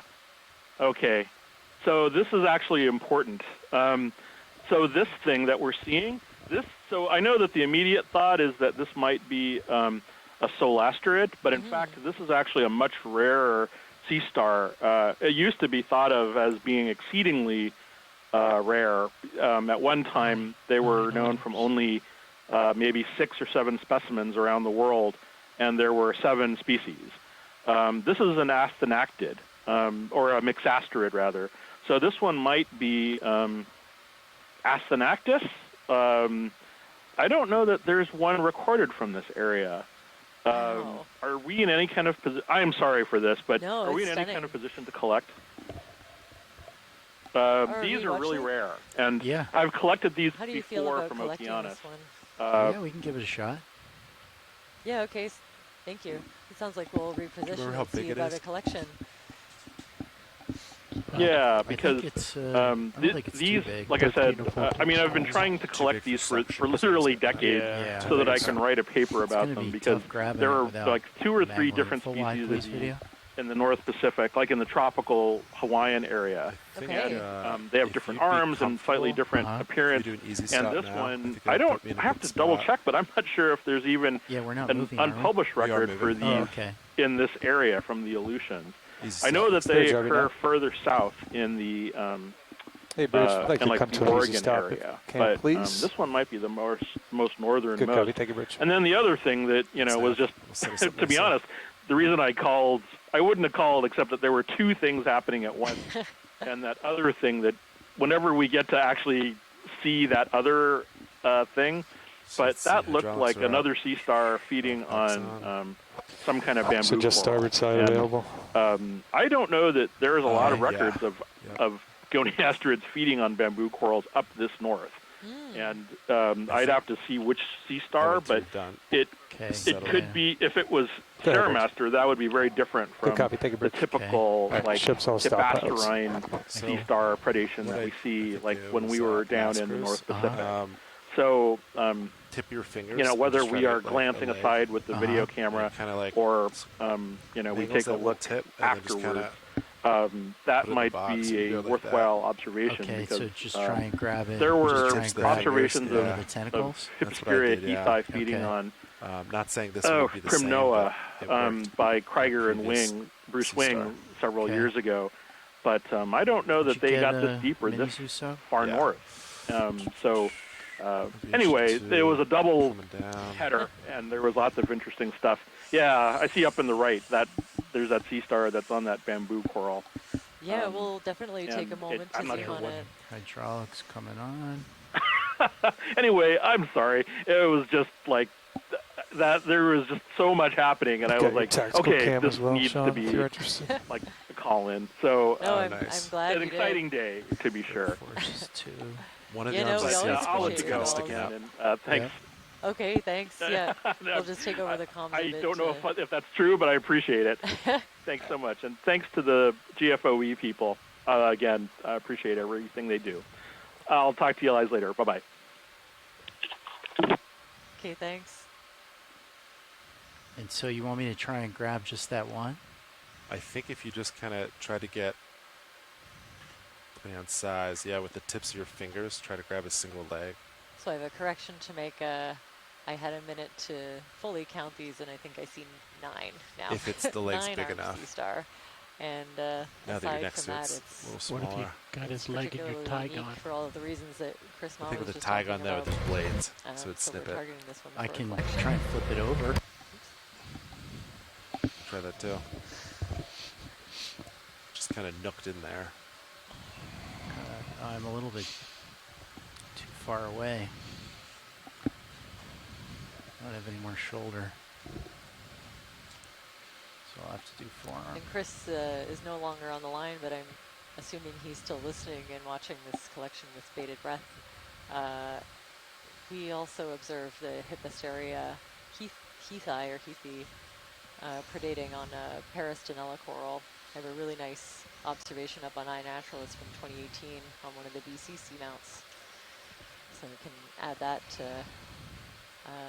your list of sea stars predating on corals in the deep sea.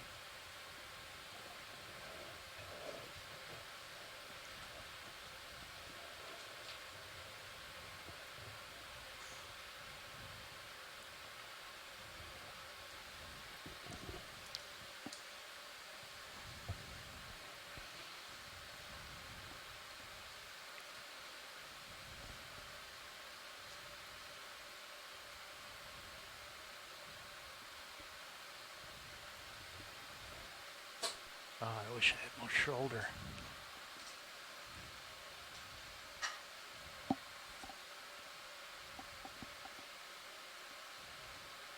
I think he's out of reach. Do you want to, you could auto head over.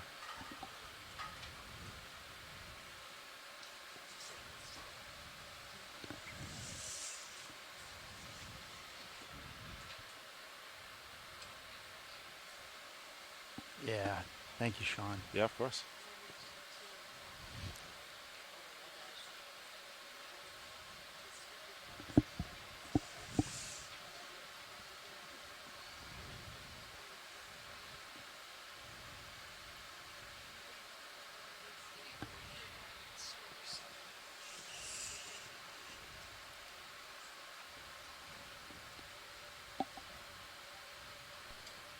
I want to try and prepare for... Drawer's ready. I'm ready to extend.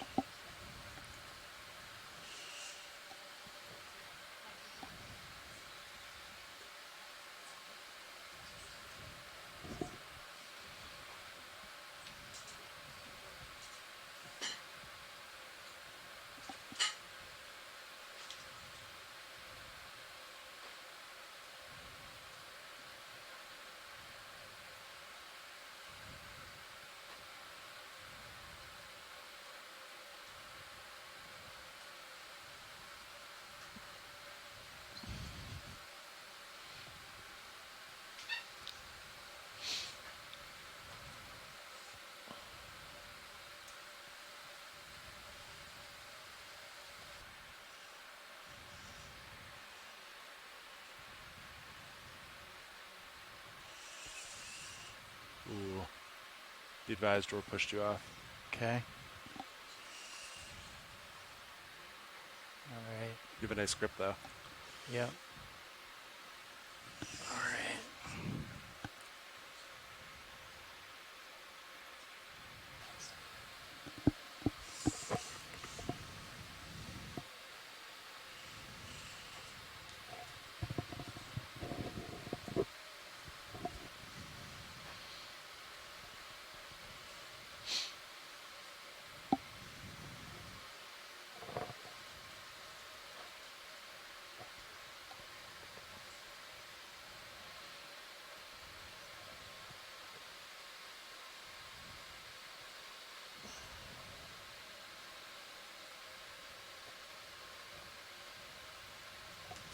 Sinking. Closing drawer. Nice work. Thank you. Excellent.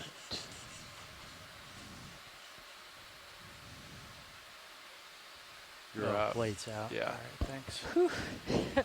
Okay, we can all exhale. That was beautiful. Nice work, Pat. According to Chris, just checking his records, this is the first record of this taxon from the area. And while we're here, pilots, these are some beautiful looking volcanic rocks. Before we get out of this particular unit, if you see something in front of you, you can get your hands on. We'd like a sample. Okay. Something maybe up in the center of the screen, or just to the left of center. A couple of those loose guys. And I think Chris Maul also wanted a good shot of that coral. Looks like maybe one bottom star. left could be small and loose. Yeah. You see that one? Yeah, just below that. Exactly. Coral, I want to call or it. Sponge. Sponge. Thank you. Mm-hmm. You'd think I would have learned a little bit by now. You had a 50-50 beneath shot. it, that small one.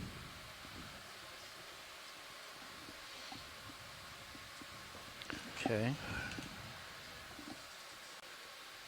Let me try and get a little closer.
And Jamie, while we're setting up for this sample, what are some things you're looking out for when trying to collect a geological sample? We're going for a rock sample. Well, you want it to be something representative, since we only get 1 or 2 samples per dive. So you want to get something that is at least representative, unless you're looking at something really unique that you're not going to see anywhere else. But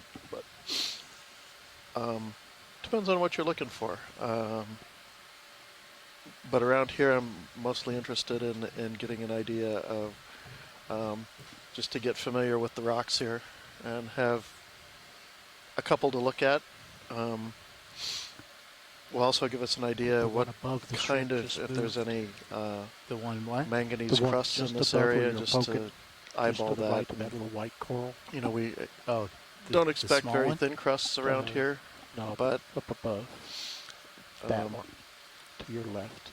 There's a potential that they're present. That so one moved. Ah, okay, I see what you're saying. Here, let me try it again. I think we're going to get out of reach in a second. And for me, it's always hard to tell at first what we're seeing exactly in on the video. It's a lot different from picking up a rock in the field and giving it a good look with a hand lens. And so I find myself guessing a lot more at what we're seeing here, and just having a few samples in hand is real helpful. Kind of calibrates my eye.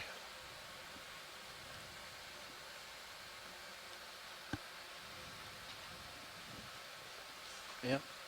We gotta get a little closer.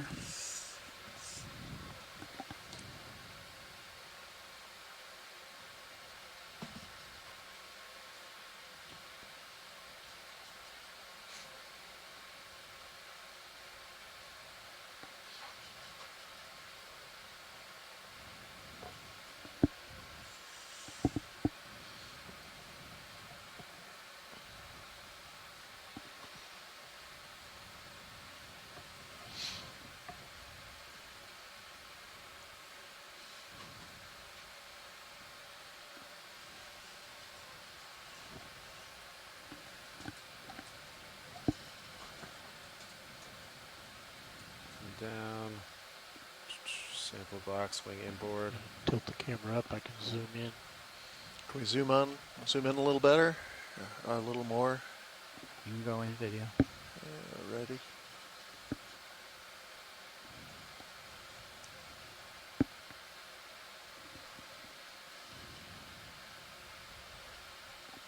All right. Yeah. All right, looks good. Yeah, it's nicely encrusted with things that Merlin might like.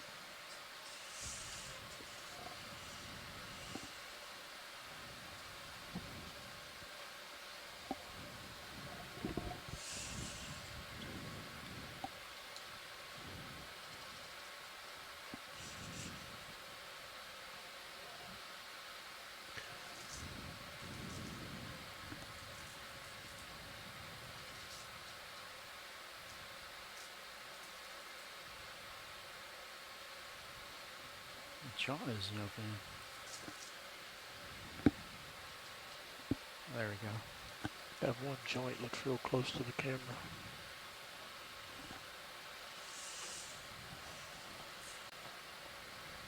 Nice work. All right, I have that as sample ID EX2306 underscore D03 underscore 08. Still want to see that coral eating starfish. Make that 08G basalt in the starboard forward rock box.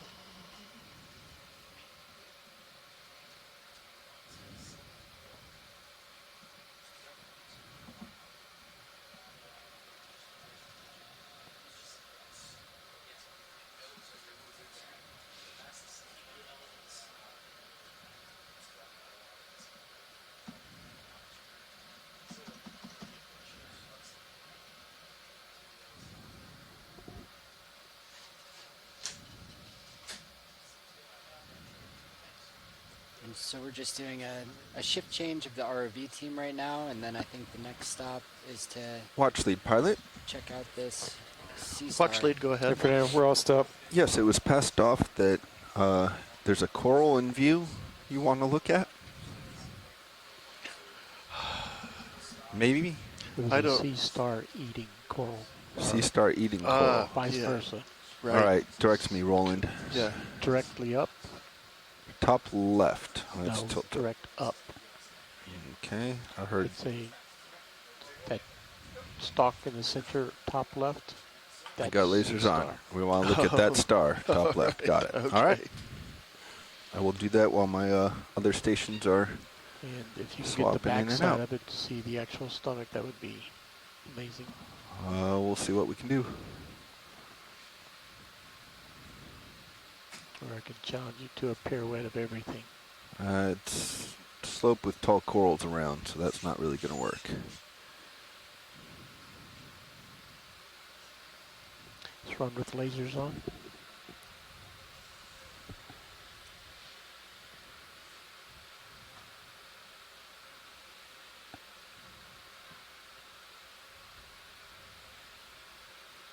That's quite an interesting feeding posture. Bridge, this now. We just swapped down here.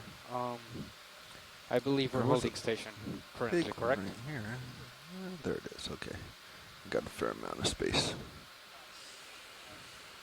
All right, Roland, coming back left. I had to clear where my vehicle's about to go. Yep. So we're just repositioning around this bamboo coral and the sea star that's feeding on it to get a look at the business end.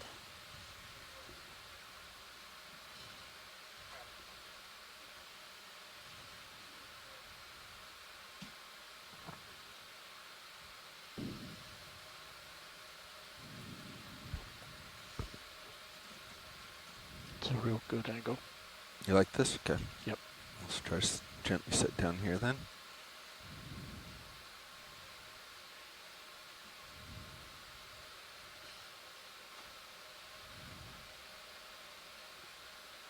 Lasers are clear.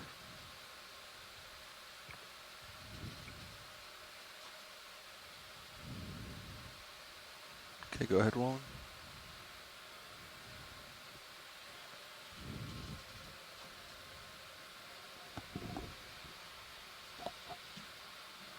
Oh, wow.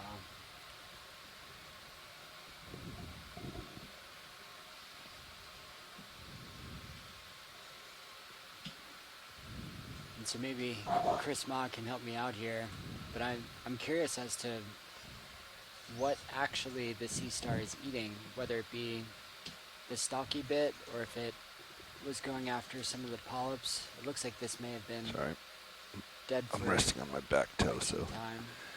just took me a moment to stabilize.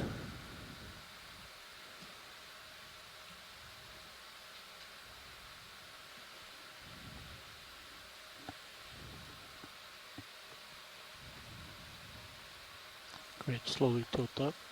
Slowly tilt up.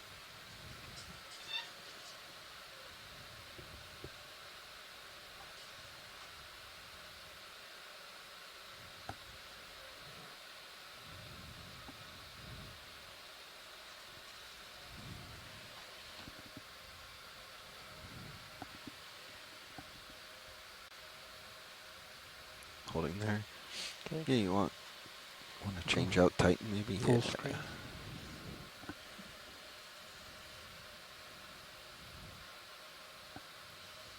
Very interesting. So it looks like he's cleaned that one off. But he's got a couple more to finish up. Yeah.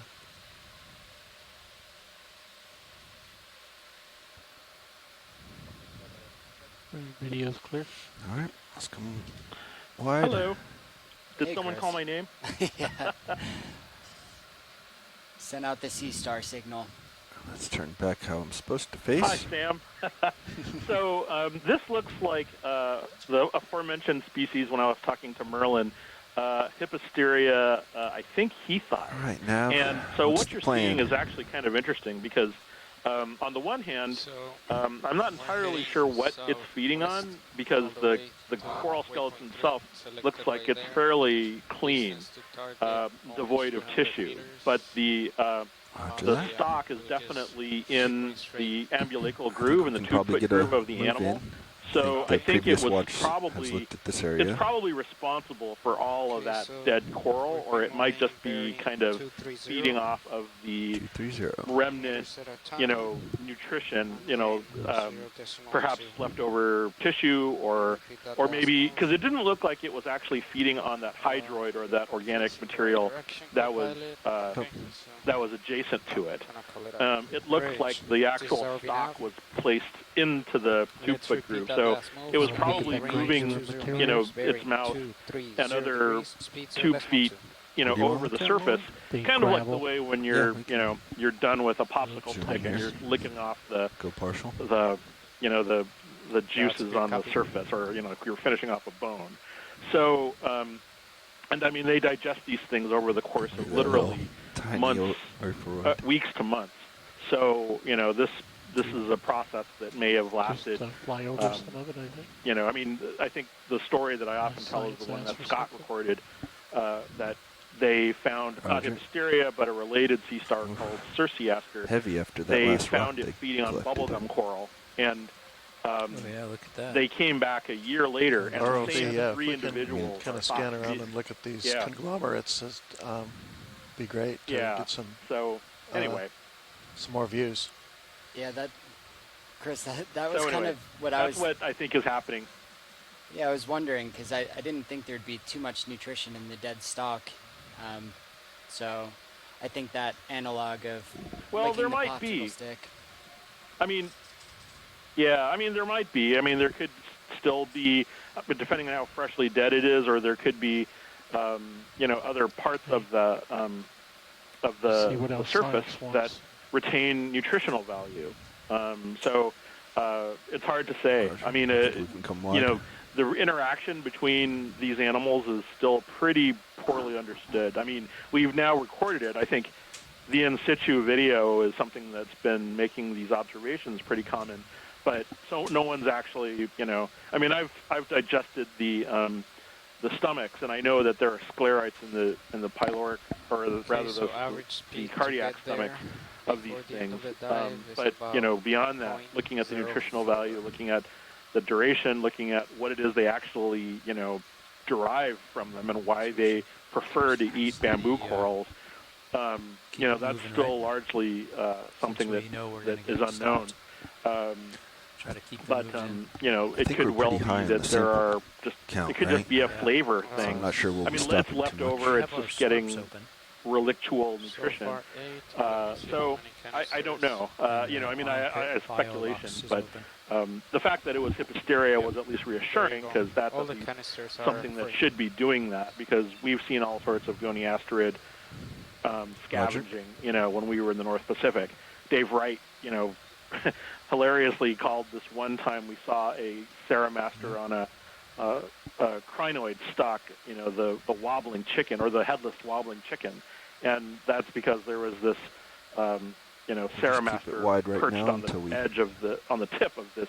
Here's something, or you see something crinoid, we haven't stock imaged crinoid yet. that didn't have a head, that didn't have the cup, and there was wobbling in the current, and it was just the craziest thing. So, yeah, there's lots of stuff like that which could be the case. Anyway, I'll let you get back to it. I appreciate it, but you're tolerating my presence every time I call in, especially today since it's been so. Thanks, Chris. Tolerating is definitely an understatement. And apologies to Jamie for interrupting his thing. So, thanks again to everybody. Bye-bye. Thank you, Chris. Survey 2 a little bit. So you probably noticed while we were talking to Chris that the bottom has changed quite dramatically, and we're not looking at big blocks of basalt. Bobby. Yep. But instead we saw back to kind of a cobble conglomerate, loose cobble conglomerate that reminds me very much of a shoreline. So we might starting to see some sort of near shore deposits. which is one thing you might expect at the top of one of these seamounts. Often these seamounts with these flat tops, the flat tops are happen because the volcano emerged above sea level, and through time was ultimately eroded down by waves and general weathering. And so the Hawaiian volcanoes are a perfect example of that. The largest volcano, Mauna Loa, on the Big Island of Hawaii is well above sea level and 13,000 feet above sea level, if I remember right. But as you move your way northwest along that chain, as the volcanoes get older and older, they become smaller and smaller and ultimately become underwater seamounts with flat tops. A bit of a wall. And that may be just the sort of thing we're seeing right here as we get near the top of the flat top of the seamount.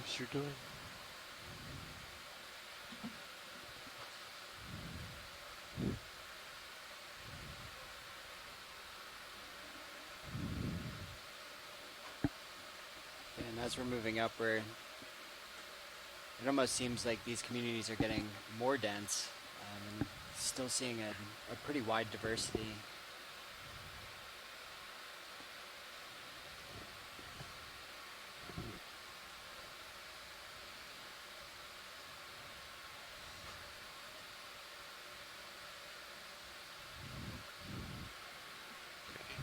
Ready for the next move?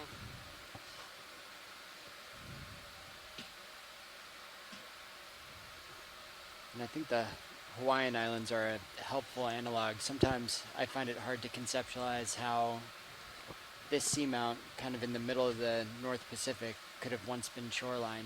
Great, it is enough. So between the plates moving around let's and repeat that last sea move. level changing and all Range that. 20 meters, bearing kinda 230 degrees, speed 0.2. Yeah, we're still down. We're at a depth of about 800 meters. Good copy. Confirm the and I'm lights not are suggesting that at some point in time sea level was 800 meters lower than it is right now. But one thing that happens to these volcanoes, can you confirm the fog lights are not on? First of all, when they erupt, they're on very warm, hot crust and fresher oceanic crust, and the hot spot itself is sort of makes itself sort of a thermal high. And the volcano itself is hot, and as it moves away from the hot spot, it cools and contracts a little bit. And in addition, the added weight of this big massive volcano, these are on the order of about 8,000 feet high and maybe have we gotten any 20-30 miles across. With black background? That will push down on the crust, and so the oceanic crust that it's sitting on will over time start to sag a little bit, and so the tops of these volcanoes that were once planed off at sea level are now hundreds of meters below sea level. You got plenty of time, Bobby. Yeah, that's kind of why I stopped. In tropical areas like the Hawaiian chain, the coral reefs can take over, and you get atolls that can keep up with the subsidence that the island mass is undergoing. But out here, these were probably never able to support a limestone or a coral reef that would be able to kind of keep up with the sea level for any length of time. Go ahead and slowly pan down. Show the branches. Okay, and I'm just coming back with this beautiful shot of the squat lobster on this bamboo coral. Something's a little bit different about this one. The polyps don't look quite as happy as some of the other ones that we've seen. They're all droopy and closed, so it's not actively feeding. I wonder if it's working on something else, or if it was damaged and disturbed in some way. So this is stunning. Oh, Just sorry. with the the dark ocean in the background, it looks like we could be in outer space. So we're getting, again, almost zero current here. Is it possible they've just decided to sleep because nothing's blowing by particularly? Do you want to try again, Well, I don't Roland? know. I'm seeing Cover that the one polyps that's and the corals lower behind center. it The look like polyps they're are open. and Lower actively center, trying. yeah. So I'm not sure. My toe moved. Have a bit of a contrast of open and closed.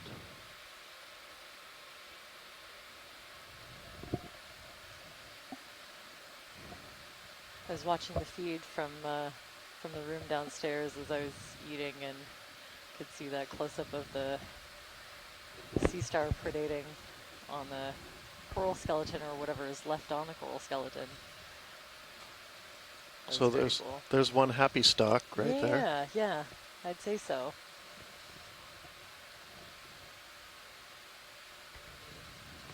Been slowly paying the up. ones on this Okay, really we're large gonna try real individual are slow just on our kinda new. Do you want a touch of droopy and fogs? look a little bit sadder No, to not me. like this.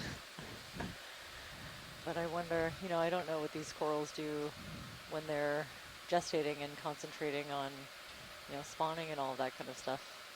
So there's a number of different things that this coral could be up to instead of actively feeding. I think that's about as slow as I can get it. That's good speed. Hold that. Hold it. Dark in the background. You should Hold be it. about to stop, co-pilot. Yeah, okay. I'm almost directly above D2.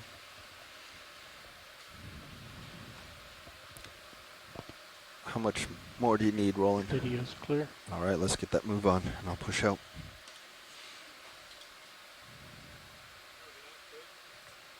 Go ahead, Bridge. Copy, move complete.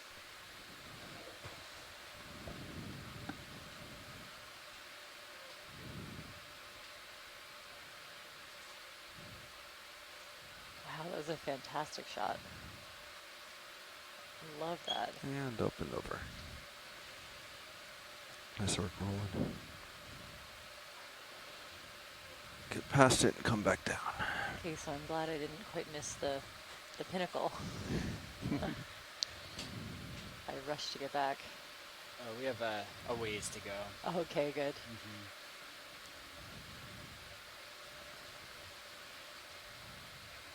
Yeah, so seeing a lot more of this, I would say a different species or Are the lasers genus on? of that They are now. boot sponge, the Rosselids. There's another star off left on the Dozens coral. of individuals just in this one frame. Looks more like a brittle star.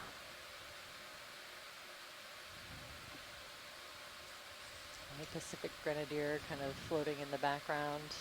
These white corals, I think, are still that Peristinella that we examined a bit earlier.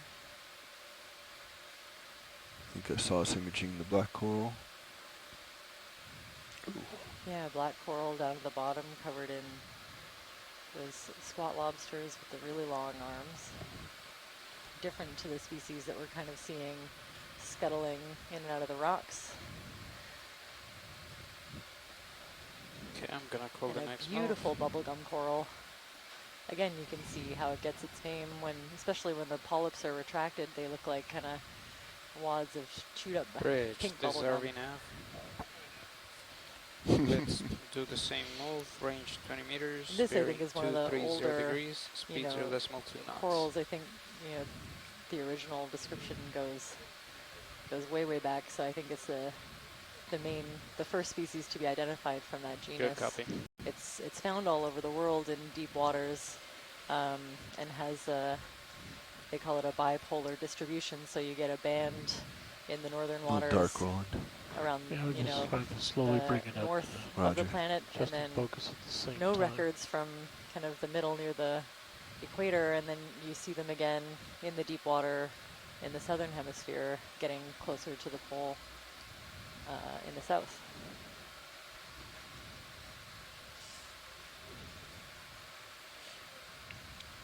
Watch lead pilot. Watch lead here. Yeah, I know you've imaged and sampled a bunch of these corals, and I know we're trying to make some way to waypoint, the next waypoint. So we're going to kind of keep it moving, but if there's anything you see that you want a closer look at, we'll certainly stop. Right. As we work our way up, can we kind of move ourselves to one side or the other? Maybe, well, to starboard looks good. Well, no, that looks more rocky. I see like a little bit more sedimented area off to the left. Okay. Port side. It'd be interesting to see what's down in there in that little depression. Looks like we're seeing more of those sediments. Or maybe we're just starting to see the cover near the top of this seamount. Right, yeah, and definitely sparser for corals in this particular zone. I think once they get covered with sediment, it's hard for a coral to kind of set up and find a part of the rocky substrate to grow on. And then as soon as you get back to the bare rock, you get back to more corals. So what does that, like the smaller sedimented area, indicate to you? Well, we were talking about this while you were eating, and sorry, it looks to me like it's perhaps nearshore deposits of some sort, either shallow marine or perhaps beach or get around this and come back towards you. Subtidal. Yeah, they're definite rounded pebbles and conglomerates, pebbles and even cobbles. Keep you in the sediment. I couldn't fully hear. Yeah. Yeah, and wow, it's so like an ancient come up beach and over that coral and then back towards you. Okay. Right. I think that's what we're looking at. Oh, that's wild.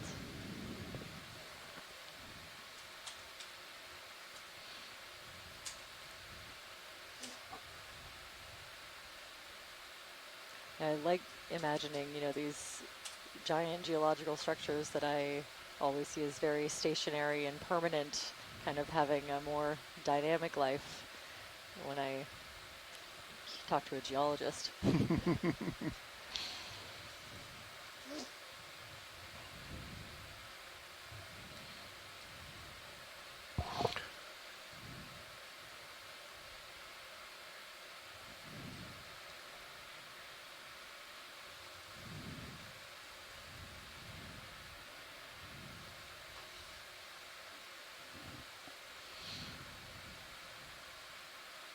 Yeah, it's an interesting spine we've been heading up almost the whole time.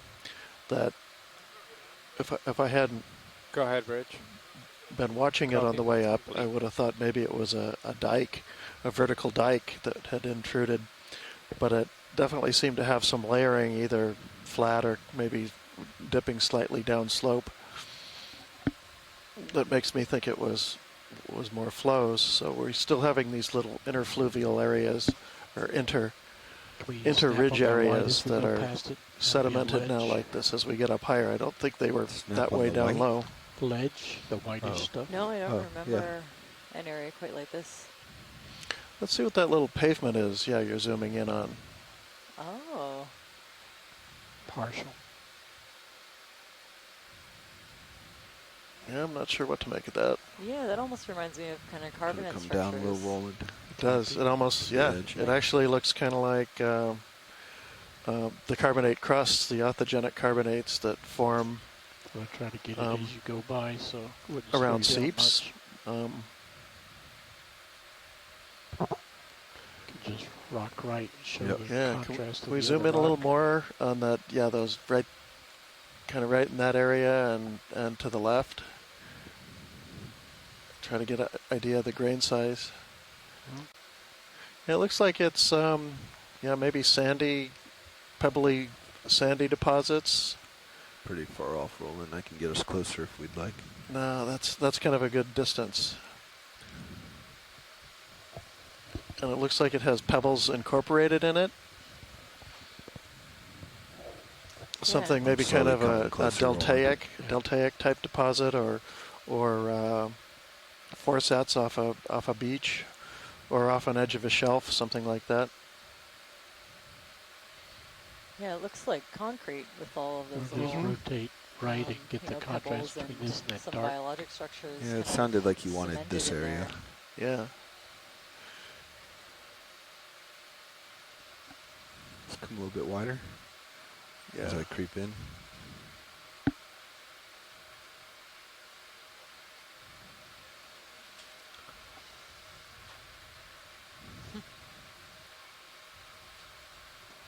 Okay, we'll keep scanning.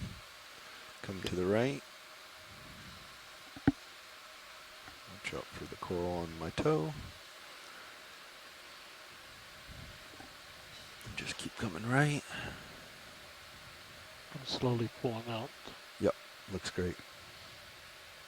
I'm seeing all kinds of little And this is at the base of the evidence of life, little worm tubes, anemones, and burrowing into the crevices of this really complex. Right, and would you think those are recent, or do you think we could be looking at ancient borings by nearshore creatures?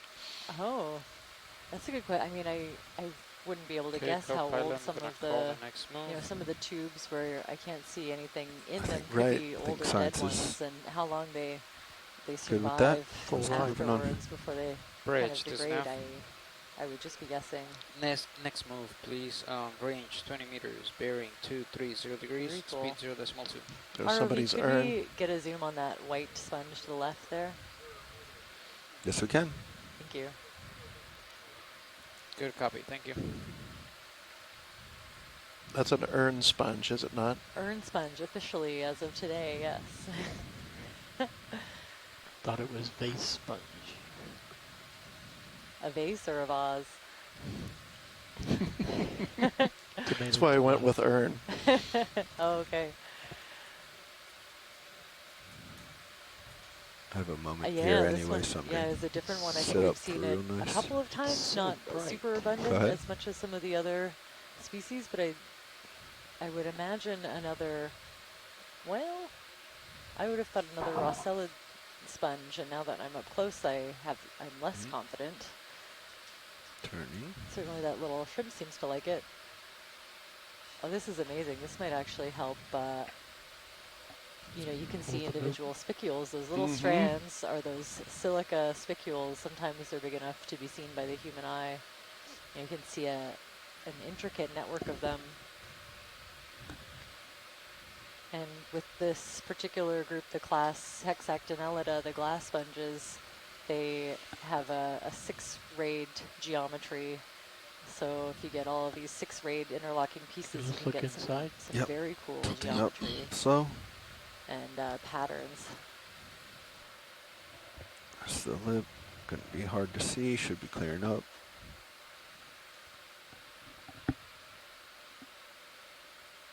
Hold there. Well, that's fantastic. So we get a beautiful zoom of the outer lip of the sponge, so you can see we just panned up the outside of it, and this is a little bit of the lip. When you're clear, I'll tilt up. We'll get the inside. We can get a good view of the what they call the oscular layer. Is the inner layer, that hole in the sponge. It's called the osculum. Pulling out slow.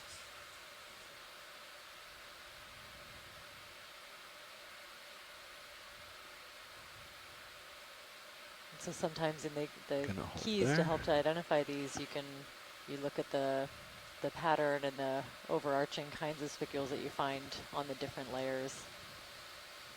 Okay, pulling out slow. You can go ahead and take off. Your science is finished.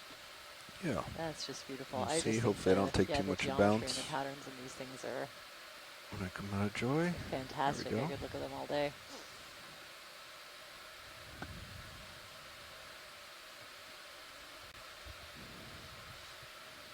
A little bit of tilt down. And let's video. Let's quick get lasers on it. Good job. There we go. There's lasers. And moving on. Thanks for that overview. That was beautiful.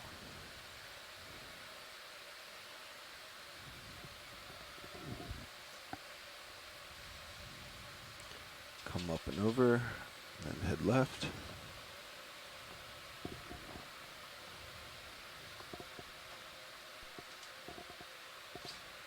So yeah, maybe again, not as fast of a current as we were seeing kind of closer to the bottom. You can see the long tendrils on the... Nothing Huge. Isadella corals just kind of hanging instead of being swept in the current. So still lots of marine snow, lots of available Go ahead, Rich. food for this ecosystem. Copy, move complete. There's a little less movement. Yeah, what are you seeing in the geology here? Oh, well, actually, I was looking at this forest. Yeah, This is stunning. just gorgeous. Okay. Yeah. Just huge. Just gonna keep the shot. Oh, this might be the top. Is it? Yeah, it might be. Ah. Coming to a little flat spot. Definitely We're not okay, at bit the of a main ledge. summit, but we're on a little bit of a All right. ledge off the main. We can turn around and come back, watch leads. That we're just doing a little maneuver there for the video editors. But we can come back and look at this ridge now closer and these corals. Oh. Yeah, I'd be happy. You got a to good see view that. on Sirius there. Oh, cool. Yeah, it's really worthwhile if you're tuning in from home and want to switch to some of the other feeds that we have available. Feed number 3 should have the view from Sirius, and you can just see D2 hovering over some of these beautiful corals, mostly the bamboo corals that we've been seeing, but some paragorgia as well. I wouldn't mind a zoom in, sorry, ROV. Yeah, go ahead. A zoom of the kind of whitish coral next to the pink one, just to the lower left of the lasers. Lasers on them? Or the one to the left? The one to the left. You got it. I think. I'm having a hard time finding the lasers. There we go. Yes, that one. Stand by one. There's another. Oh, again. And in the background, I think we can say that sea star is clearly feeding on that coral. You can see all the live bits and the trail of bare skeleton behind it. But this one here, this is an interesting coral. It's a little bit different. I would say it's related to the one that we sampled earlier. Clear. Roger, lasers. Go ahead, video. The branching pattern is very different. Try to center you up. It's a little more three-dimensional versus like a planar pattern that we saw. I would say this is a different species of the paragorgia, the bubblegum coral. And just look at the amount of life that this one little coral is supporting. It's crawling with shrimp. I can see 3, and at least a couple of these large basket stars. It's just stunning. You can see like the basket stars are these really long, pinkish arms. Yeah, so they have the big central disc, and then really windy, like up or down rolling. arms. Lower left. And they just kind of intertwine and wrap lower around the left coral. I can try. When you go there. But it looks like I think Easier that just to go they up and down, coexist but I'll try to do fairly my well. heading They too. might compete a little bit for food, but I Down don't and left. see, Here we go. I haven't seen evidence of this kind of sea star predating on corals. I think they're living in like relative harmony, if slightly uncomfortable for the coral.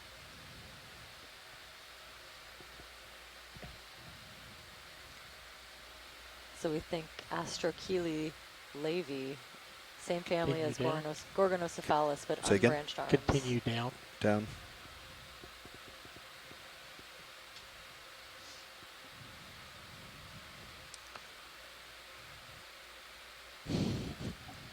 Sorry, lavis. Astrochelys lavis. And it's just teeming with life. You know, like I said, people have done associated fauna studies on these corals, just branches or whole colonies if you get them in, even from trawls, so having a lot of things knocked off, and they're still covered with hundreds, if not thousands, of associated fauna. Get my focus.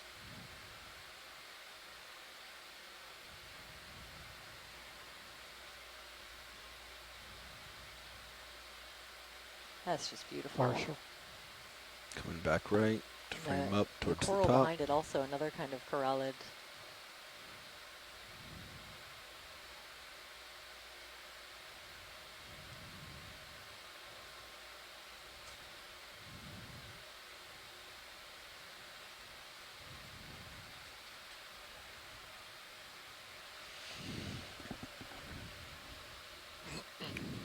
So I know a few people that are studying the taxonomy of this particular group. There are a couple of deep sea Clear video. species All right.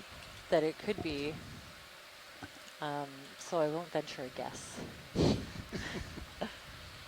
I think studies are ongoing. But yeah, I'd love a view of this sea star predating on this coral. I think compared to the other one that we looked at earlier, this one's very clearly eating it. Roger. The lower left one. Yeah. Bringing my right toe around. Yeah, there's one on the upper right as well. So you can see the dead skeleton to the right that's been colonized by all kinds of different hydroids, I would say, for the most part. But then this one on the left, everything, you know, towards the end and the tips of the coral still has living tissue on it. Just out there acting like a regular coral, and then you have this hungry-looking sea star and a conspicuous trail of bare skeleton left behind it. How long does it take these corals to lay down that skeleton? How old do you think this might be? Ooh, bamboo corals, I don't know. I would just be guessing. I wonder if someone from the science chat has any idea on deep sea bamboo coral growth rates. Kind of down. I know that they do deposit below me. You know, hard I don't know if the fogs will material help. that can be, you know, kind of forms these rings that can be dated in a similar way. Smack soon.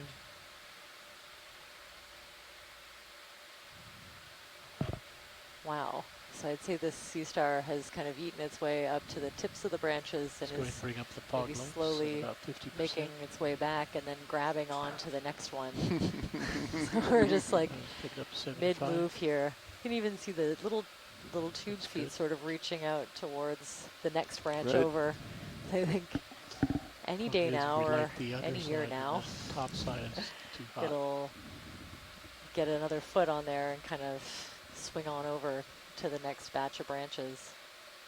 Okay, we're going to go full screen on the star. We have a tentative ID, Hippasteria heathi.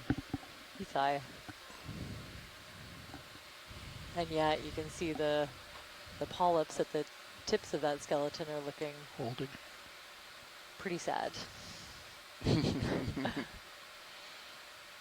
And even where the arm has reached out to touch the next branch over has really reduced polyps. I think they might have already been damaged by this one. Is he able to reach out and grab those and work them to his mouth? I would think so, yeah. I think that you can watch them bring, you know, material from one tube foot to the next and kind of pass it along all the way down to the mouth. Amazing.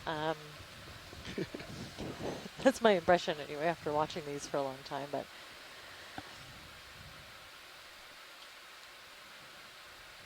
wow, so there's more of these really big Isidella tentaculum bamboo corals. Lasers on. I think if I had to pick one representative species for the dive, that would be it.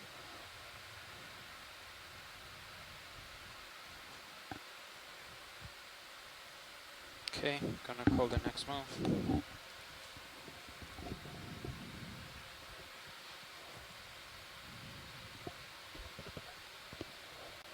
Bridge to nav.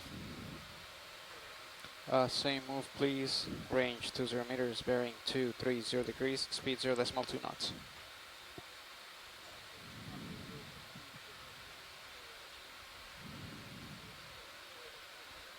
Good copy.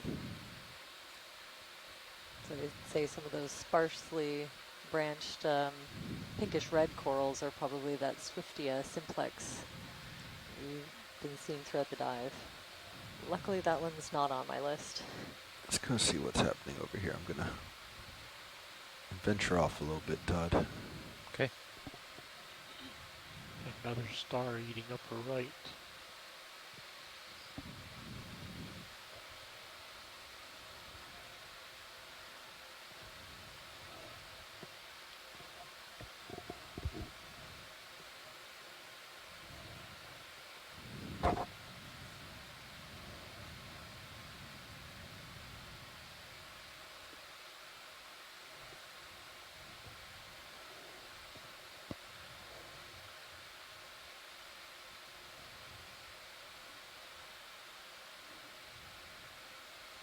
Yeah, kind of just drops off over here. Wonder if that's a head of a small, possibly small slide. Maybe a great big one. Yeah, it gets pretty steep up to the right. Yeah. And looking over to the right. Do you think because those rocks look kind of more jumbled up, like they might have fallen down there? Well, there's a big piece of island missing. That there's just a big drop off. Suggests that something fell away from there. Oh, I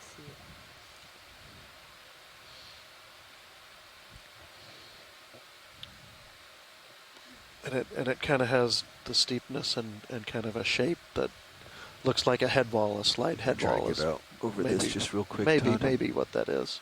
Okay. Okay, you're getting pretty far out there, Bobby. Yep. Just one more I mean, look. it's hard to believe any All of right, these coming are back kind to of you. still in place. Some of them are I could drop practically down a little bit. No, we hanging got out it. the wall. We got an image. I'm coming back into safe tether. But that does look like kind of a pile of boulders too that was maybe unstable. Might be what we're looking at as I got to get back to Sirius, Roland. Sorry. More loose deposits and not massive flows. Didn't want to continue to tug on my flows. tether out there.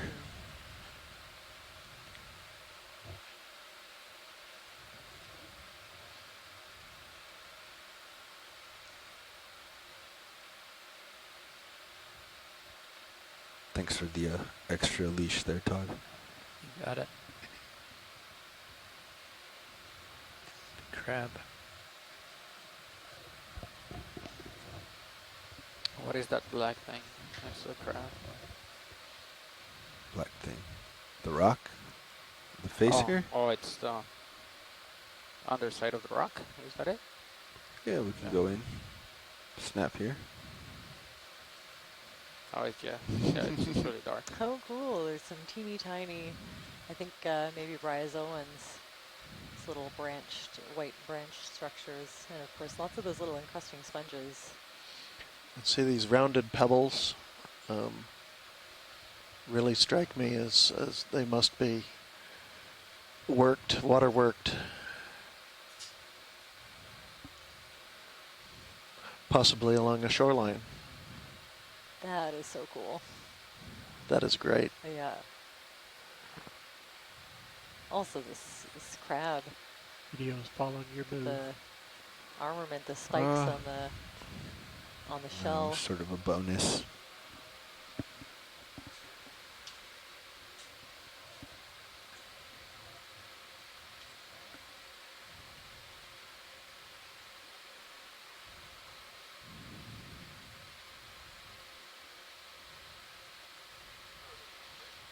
Wow. He looks like he's missing a claw. Yeah, something's Copy, definitely move happening. complete. Or one claw is way bigger than the other. Oh, yeah. Yeah. Oh. Isn't uncommon. Finally hit my toe. That was a nice move. Nice shot. That's great. And another one of those sea stars kind of in like an Line arched back up. position. Looks like it. You were so smooth, it might made be it look feeding like on the crab something. was doing it. Good job, Bobby. He was helping me a little bit. He turned about 90. All right, continuing on. Now Sirius has done a good job at lighting up the ground. Now everything's not quite so hot from just the ROV's lights.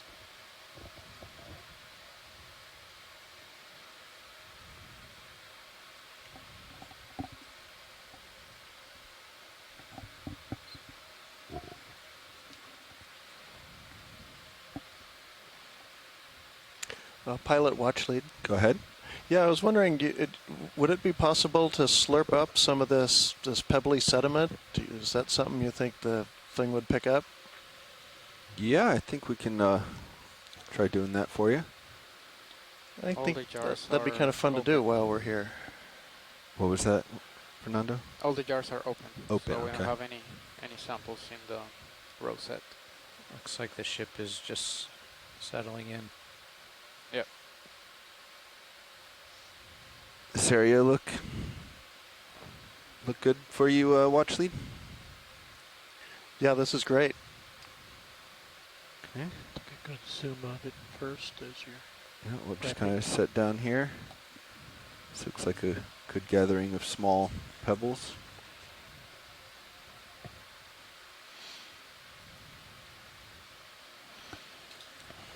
These Tilting kinds of down. samples are usually good for both of us. There's often something biologic in the mix. Right. I'm always happy. Kind of this area, Roland? Yep. Yeah. Is that going to be okay, or does that look a little coarse right there? I'm not sure what you can reach. Or even if this is maybe a little cemented. I think you'll get some of this. If this looks good for you, I think it's a good area for us. Okay. Yeah, let's do it. Can we have the when you pull back a little bit, the lasers? There they are. Okay. You'll kind of be in this general vicinity. Mm-hmm. Try to scoop. All right, let's go wide. Now, I mentioned before, although these islands are formed mainly volcanically, the dredges from the summit have returned all kinds of things that are the result of glaciers, drop stones from glaciers that have floated out in the Pacific. Can we get the jar light melted in the vicinity, and where they melt, the stones fall where they fall. Ready for chore? So the tops of these Ready? You ready? seamounts are one place we see them. Just square up the mini Zeus. Okay, ready? Yep. Right, that makes sense that they would be kind of the first point of contact for scraping something like that. There you go. Yeah.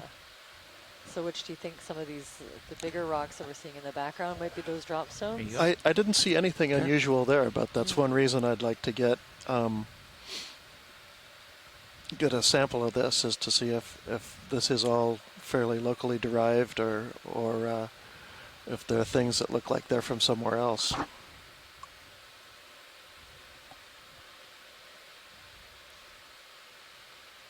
Okay, yeah, I see lots and lots of little brittle stars kind of hanging out in the crevices between pebbles, so I'm not worried. I think it's a pretty safe bet that we'll catch one. The auxiliary Draw camera in. shows you where you are. Yeah. We're just vacuuming up pebbles from an ancient beach. No big deal. Suction sampler. That's why we like our jobs. Let's go in partial video, please. HD1. All right, Todd, I think kind of whenever you're ready, I'm just going to go in this area. All right, I'm slurping.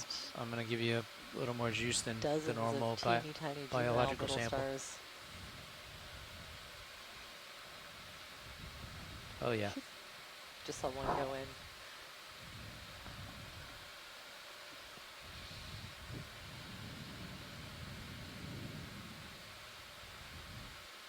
Let's do another one. Oh yeah, I wasn't expecting all that sand to be underneath. Can I get a couple little stars mixed in? So what we're probably seeing is this pebble is like a pavement, and when periods of higher currents have kind of winnowed away the sands. So you basically on the surface get a concentration on the pebbles that were mixed in with the finer grain sediments. Okay, yeah, that makes sense. It's a common process in a lot of places, especially deserts, on the surfaces of fans. Oh, okay. So you get look very much like this. If they're exposed, then it's kind of rocky on top, and then all of the finer stuff is in a layer underneath. Right. Everything else got kind of blown away. I think we got a little clogged, Bobby. Yep. I think that's probably good for scooping. Let's just try to get what we have. I turned it off for a second. Okay. I'm letting the Yeah, I wouldn't be surprised to find a number of brittle stars in this sample. Back maybe on. even some of those small encrusting sponges. Okay, I can see good flow in the mini Zeus. You're gonna have to do some wiggling. Can you switch over to the see that? Oh, could we get that view on here? You can see it up there a bit, but you're right. I'm gonna pulse it off and on again. Off. Just giving it a little shake, make sure everything Oh, there we go. Back on it. gets lands in that suction jar and doesn't get stuck in the hose. Full speed. Here we go. 1200 RPM.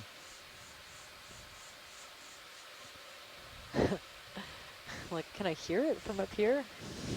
It sounds like I can hear it. Yes, you can if you listen to your auxiliary, your not quite that hydrophone. Not seen a lot in the Right? jar there. I think we scooped a fair amount. Yeah, I know. I'm concerned there's a bunch of stuff in the hose. It's running. On your intercom panels, if you look for HYD 1 and 2, those are hydrophones on the vehicle. Maybe it keeps Oh, clogging. I didn't know we had access to those. I don't see it on my... Oh. Back on. There's some stuff floating around in there.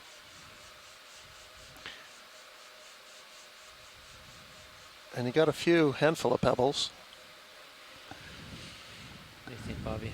I don't know if you're brave enough to do some more, or... You can bring up jar cam over there. I want to just do jar over there. I want to 12, bring up... Fair amount of sand in that. Ox 2. There's some solid matter in the bottom of that Oh, bucket. yeah. Oh, yeah. There could be a big pile of it right there. Yeah, it's looking a little heavy. Suction on.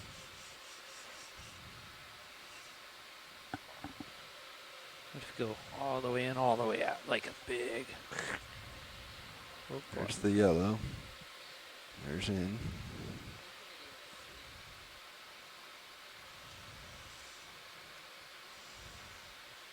We're still at full. You're at full. There you go, Bobby. Or you're just stirring up what's in there, maybe. There's definitely some pebbles in the bottom of the bucket. Mm-hmm. Yeah. See it there? Oh, yeah. Yeah, there's a handful. Why don't we, let me go once more. Let's leave it on full. Leaving it on full. Okay. Video, let's go partial.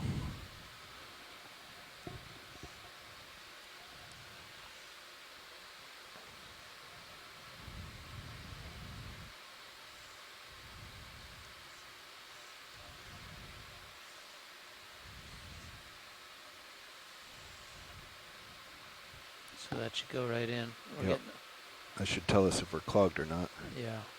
Or you're definitely getting the sediment, but I don't know about any more pebbles.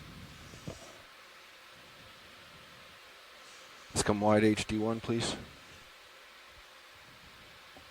Oh, we got another There's the oitroid. list. So he made it through. Well, there's some pebbles in there. Yeah, no, you got stuff. Watch leads, are you happy with what you see in the jar? Should we keep trying to suck up some more? Hey, you're muted, I believe. You're so right. Yeah, I think that's good if you're uncomfortable getting more.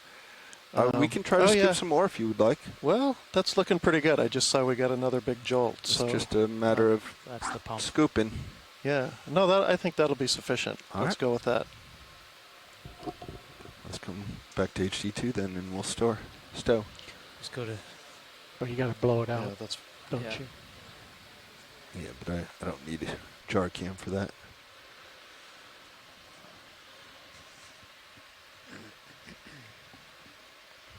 Oh, there comes a... Yeah, I think we had a little bit of a jam. We're losing... Blow it into a bio box. Hold on, Todd. Can you pause it? No. I think it was clogged, but we did get some stuff, Bobby. Should we just try to scoop up what we just blew out? Give it a full? Why don't we try that? Hang on, gotta go back to 1. Yep.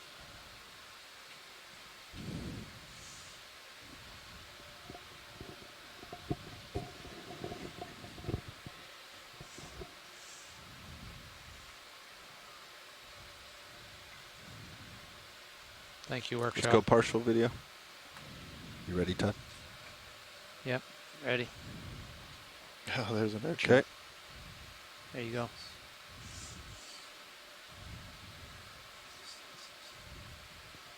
Yeah.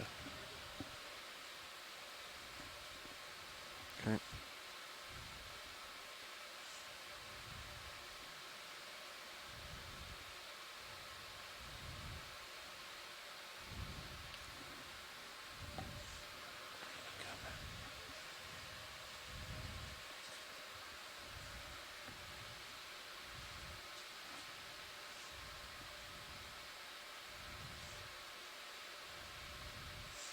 Thank you, video.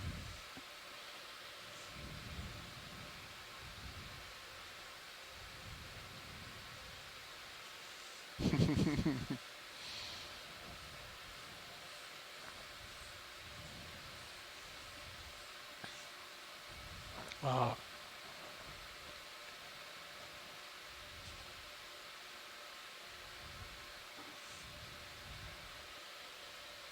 Okay. I'd just say keep doing a couple more pulses, see if we can. Might also retract your hose. See if pulling it in and out makes a diff. Yep, we've tried that.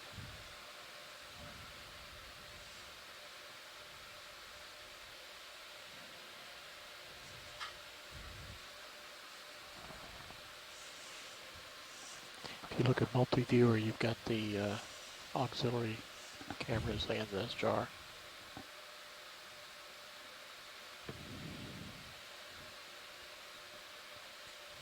Definitely a fair amount of stuff in the bucket, Bobby.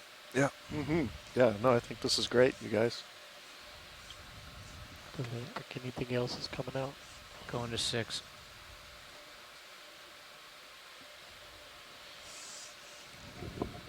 So that was sample ID EX2306 underscore D03 underscore 09G. That's in the section sampler 1. Pebble conglomerate. You're blowing on 6. Blowing on 6. Okay. All right. Not seeing anything come out. Pulsing.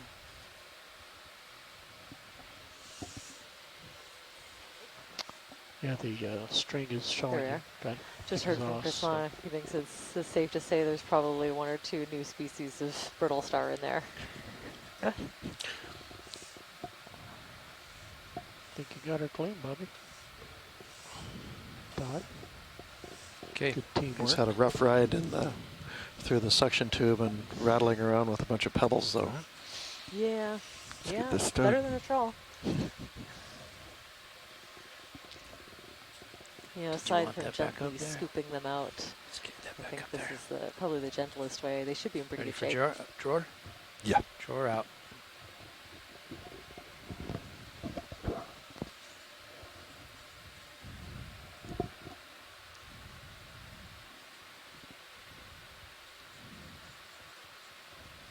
Drawer in. Hose looks good.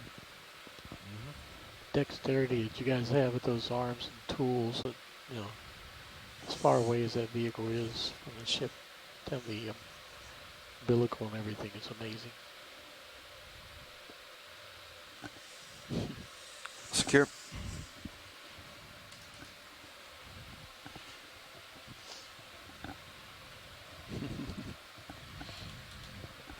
Oh, wait. Before I do that, which one of you wants to jump in here? I was gonna call Levi up here for a minute. I know he's listening. Spell me for a second. Sure. Who wants to be in the seat? I can jump in. All right. I got him. He replied. Why don't you and I switch then?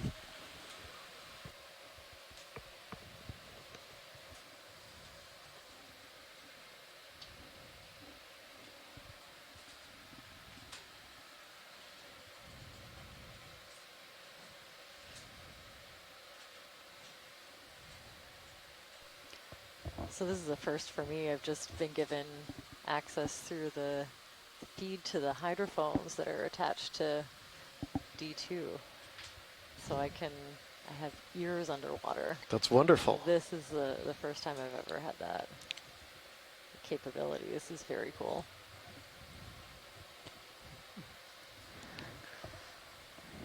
Put it on your upper left there. Who knows what we'll be able to hear? I've never had ears on the deep sea.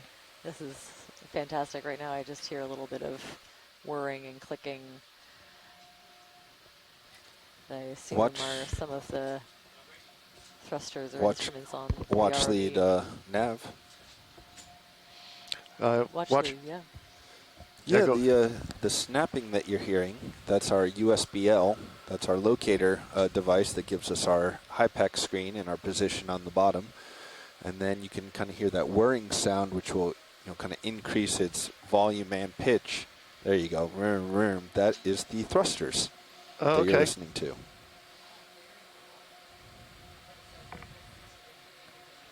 The clicking is the USBL tracking. So that's the acoustic pulse, one from the ship and the 2 acoustic pulses back from the vehicles, from vehicles to ship. I don't know what that is. ROV, could we pause and look at this very cool rock under the rock pen in the bottom?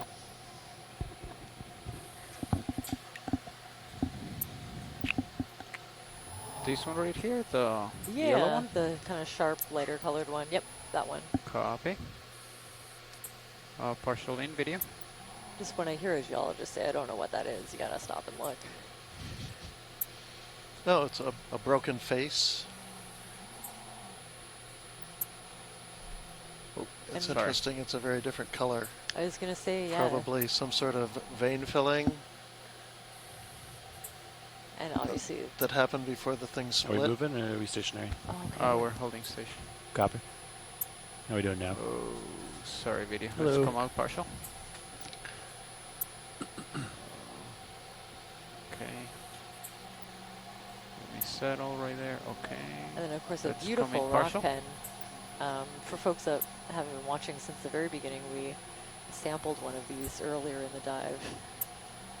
It's a special kind of sea pen that's been modified to attach to hard substrate instead of being anchored in the soft substrate. All right, I think we're good right here. That's great, thank you. Okay, let's come out video.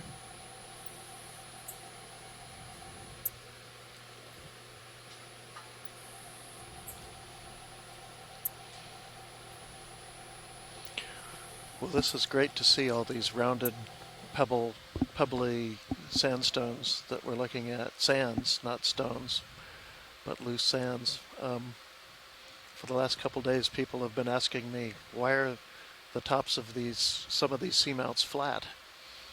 And one reason is that these were mountains, volcanoes that came up above the sea and were islands, exposed as islands, and then once the volcano ceased activity, the wind and the waves wore away at it until there was nothing left but this flat surface that slowly receded below the sea. We're down at depths of about close to 800 meters. That's far lower than sea level, current sea level right now, but that's probably because of the ocean's crust has sagged underneath the weight of these islands, and it's also contracted somewhat as it's cooled, as it's moved away from the spreading ridges where it formed.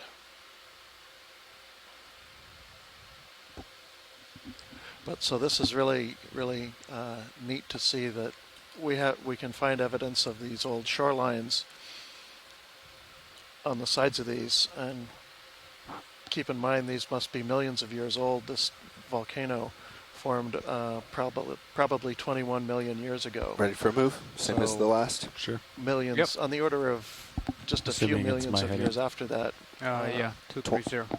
20 meters, it would be 230. eroding down, much as you see. Bridge, RV now. The Hawaiian Islands getting worn down. Can I get a ship move, please? Same as the last. 20 meters, 230.2. Below sea level, but the chain actually extends all the way up to the Aleutians. Good copy. Thank you, Bridge. Yeah, that's wild to imagine, but that is what this looks like to me, kind of like a beach. Mm-hmm. Yeah, And these aren't, wouldn't normally be preserved except that we went below sea level. We didn't get up in the atmosphere where wind and rain and weathering would wash it away. So in that sense, the sea has been kind of a preservative and kind of kept this as it's been for millions of years. And these are, loose sediments that are related to shorelines.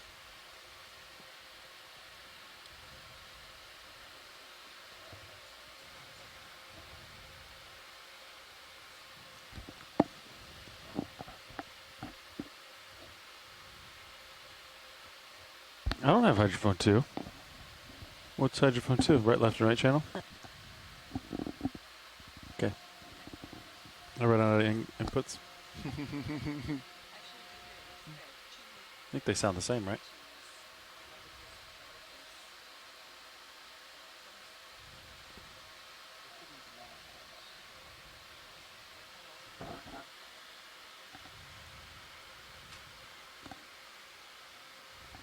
What is that? Whoa, ROV, can we take a look at this? It looks like we've got some debris.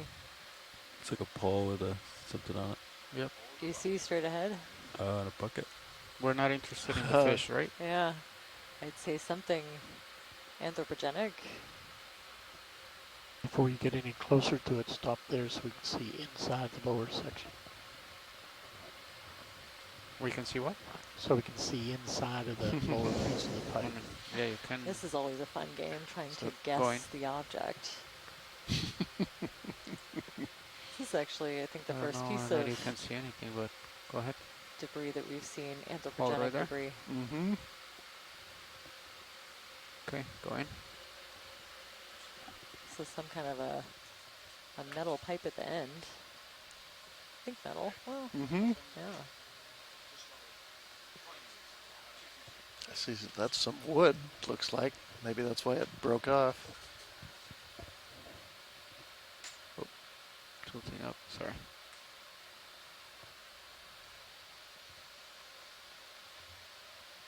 Okay, let's look at the other side. Well, I see a tiny little brittle star inside. Okay, tilt up. And we'll just pan along.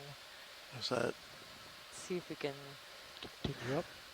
See if we can figure out what it was. That looks like an attachment point, maybe a railing of some kind. And this little thorny head fish just swimming in for a photo bomb. Okay, now pirouette. Yeah, it's hard to tell what that is from that end. It's not a bucket, I don't think, but. No, I'd say those look like screw holes to me, maybe where it was screwed on. Like it's a rubber or something. Yeah, maybe more of like a gasket. That's good right there. Huh.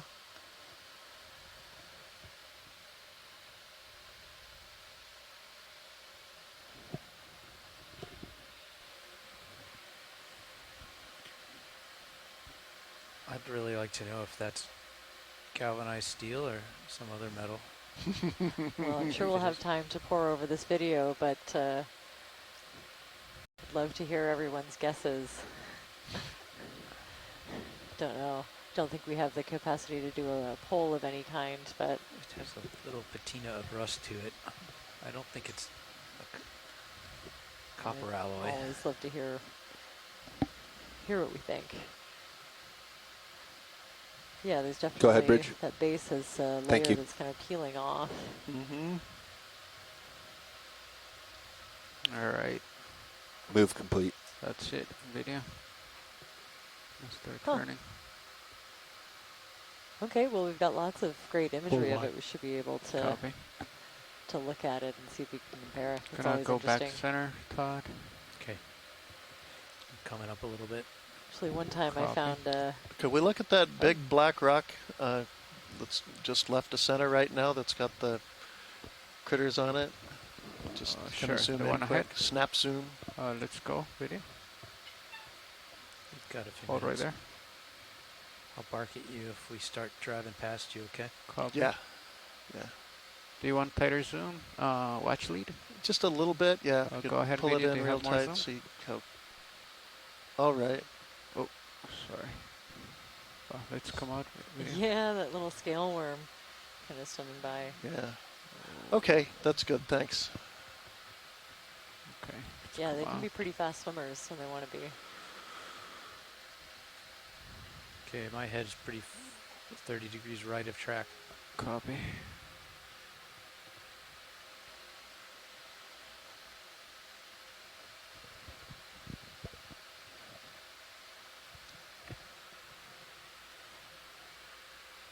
Yeah, I can really hear the thrusters.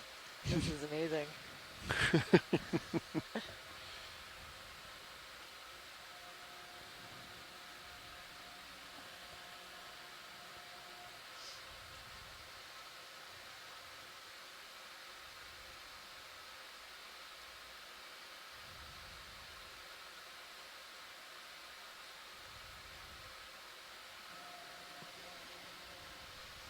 I don't think we've seen a white crab before.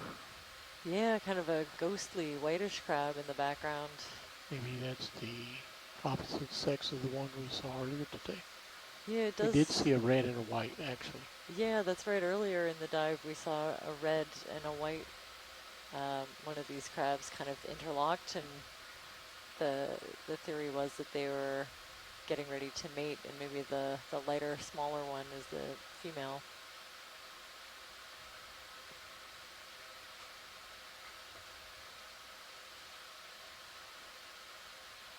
Little jelly floating by.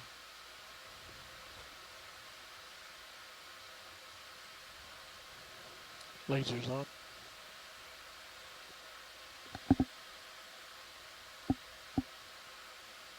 Okay, let's going partial. Lasers clear. Hold right there. Okay, there you go. Go in.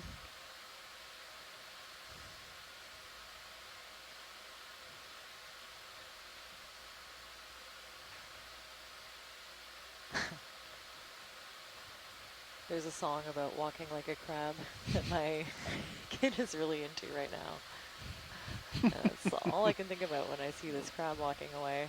Walking like a crabby crab.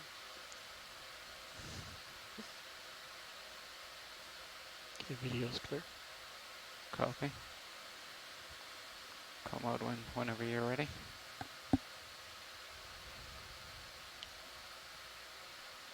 Okay, lifting off. Actually, RV, if we can still see it once we pan out, just down a little bit, there was a different kind of sea pen. Full wide. Oh, we might be past it now. Okay. Let me back up.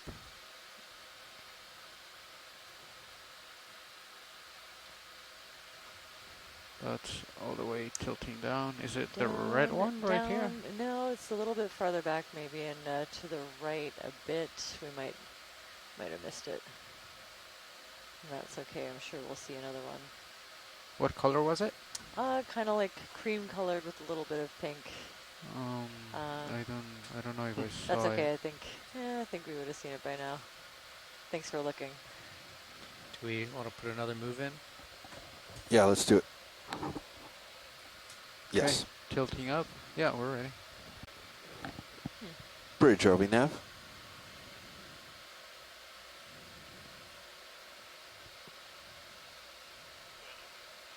Yes, same move as the last, please. 20 meters, 230.2.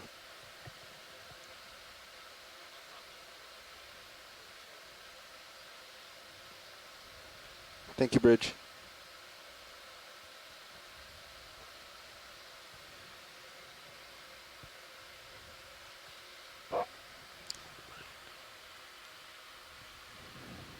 Another dark crab.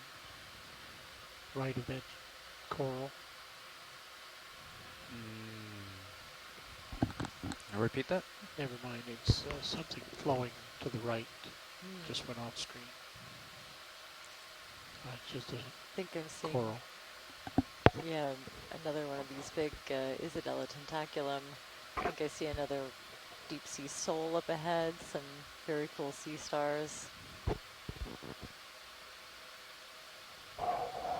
Those long, stringy, kind of reddish, orangey Swiftia corals.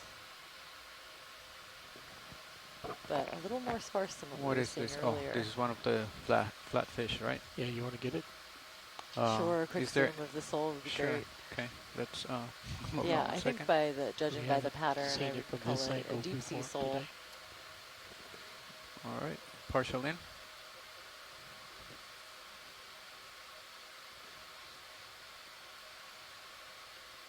Thanks for the Lasers idea on clear. those crabs. Chris Ma was looking at the Ambari guide. Lithoidids, possibly lithoides. Keep on the eyes. Oh, this is a I'm great drifting back. angle. Look at this little frowny face. So again, you can see how these, flatfish have evolved so that they're kind of contorted and twisted around, so their head is facing up and their body's facing to the side. So that little fin by the gills is one of their side fins.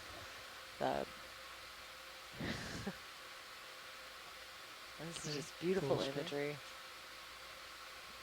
Yeah, each individual scale, you can almost see the reflection of D2 in the eyes. I see an isopod, I think, also attached kind of on the lower left part of this fish, kind of a white colored crustacean. Video's clear. That's Okay, fantastic. let's come Look at up. the patterning. Okay, And if you lifting also off. look closely, you'll see dozens and dozens of almost teeny tiny brittle stars. So they should be, I'd imagine, juveniles of some of the larger ones we've seen.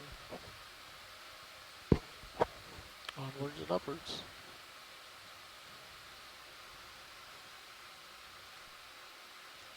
So we're continuing on our way up towards the peak of Giacomini Seamount.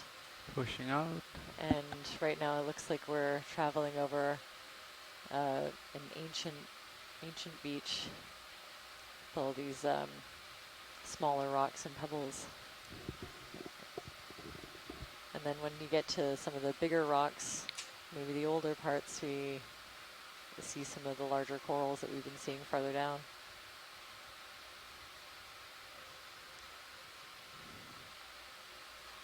Harvey, there's a sponge ahead, just to the left of where the lasers usually sit. I wouldn't mind a zoom on. It's kind of ball shaped. There we go. Right there. Copy. Yeah, that one looks a little bit different.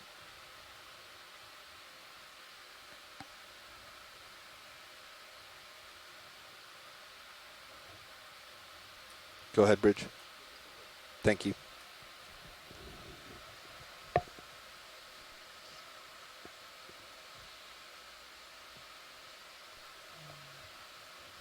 So just wondering if it's a smaller version of some of the larger sponges we've been seeing, and we might be able to tell based on the patterns when we get up close, or if it's its own thing. It looks a little bit more Right there. Let's go in spongy partial. to me, more like a demo sponge.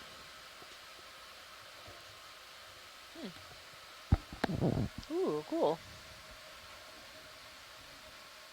Oh, I'm drifting back. Hold on. Oh, I don't know what this is. I see Right a there. few openings, those Okay. oscules. At least 3 of them, I think. Maybe 4. Let's come out partial video. Yeah, that one's kind of cool and different. Right there. Hold right there.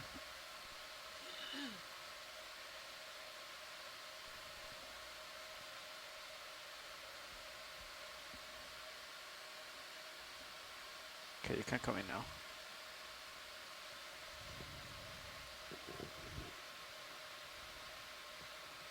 To the top openings.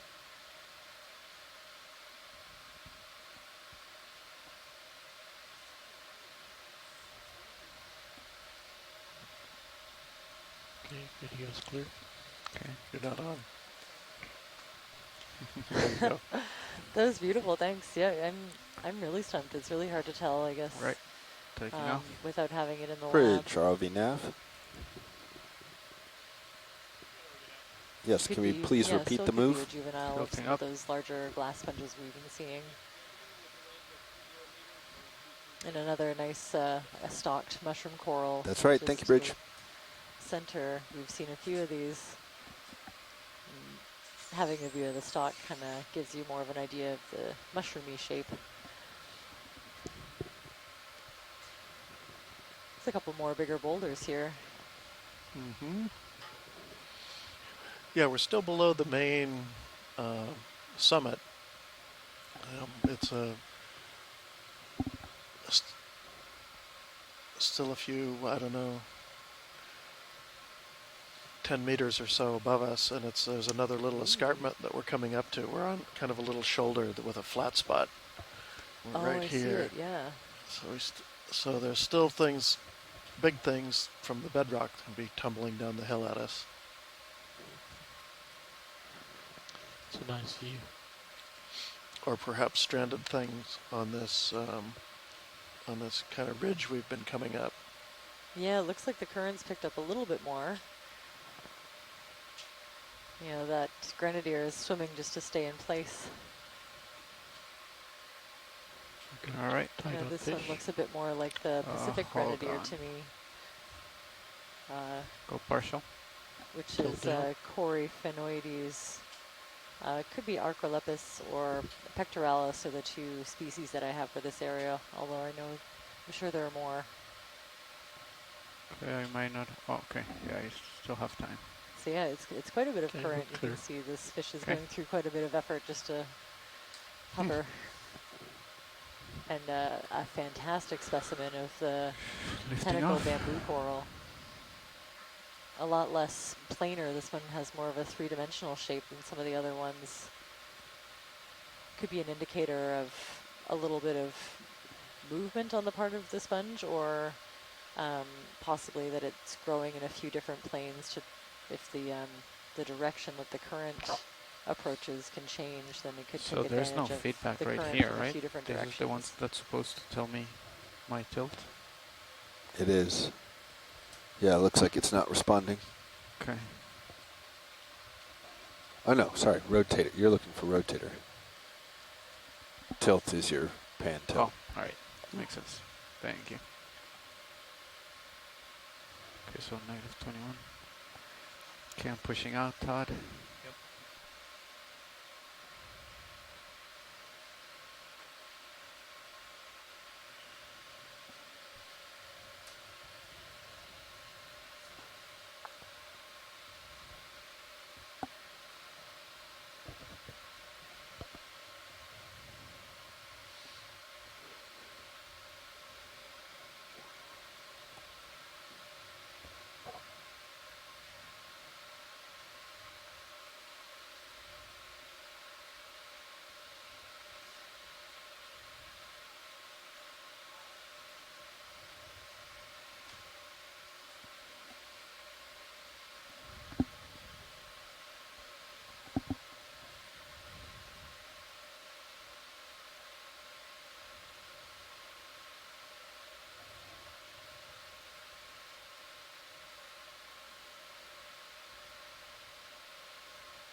What's the black thing with the hole in the sponge on a Go fallen bridge. rock?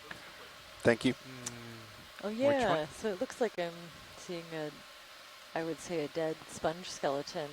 It's kind of kept its shape and is getting slowly covered in sediment and other in reference to the fauna. lasers, where just lower right. So yeah, the bottom just below right, and to the right. It kind of looks like right under the laser. a hole. Okay.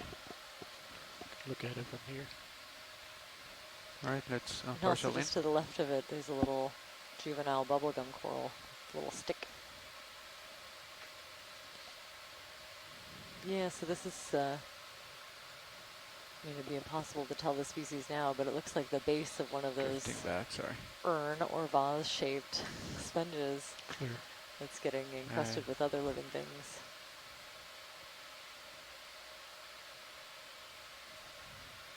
Oop, I have to push out. Very cool. So yeah, this does seem a little.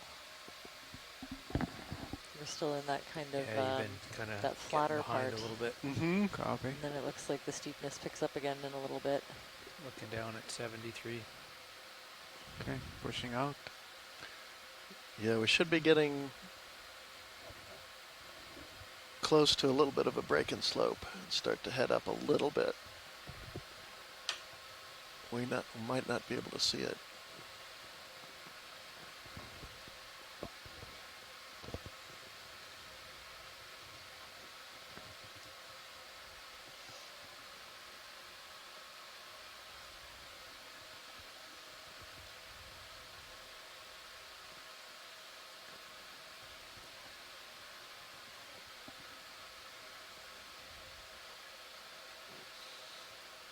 I'm seeing some of these little Bridge, are we now? sea cucumbers. Mm-hmm. Same move, please. Now they look like panikia to me. Sure ones that we've sampled in Good copy, similar thank you. areas, but not this far north.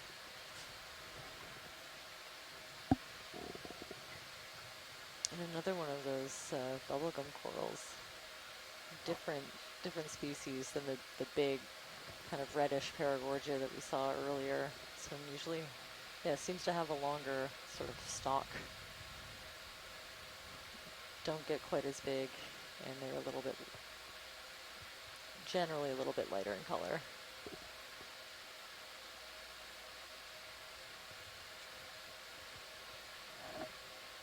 Let me know if I pull too much in the tether as I turn.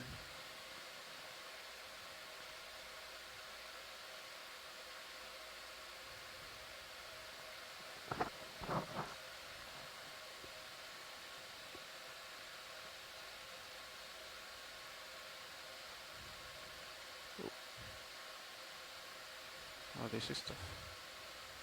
Okay, let's do Looks partial like we're in. setting up for another zoom, and you can kind of see the planer. It's almost like a baseball mitt, Yeah, a baseball glove that it's kind of pointing towards the current and sort of catching it.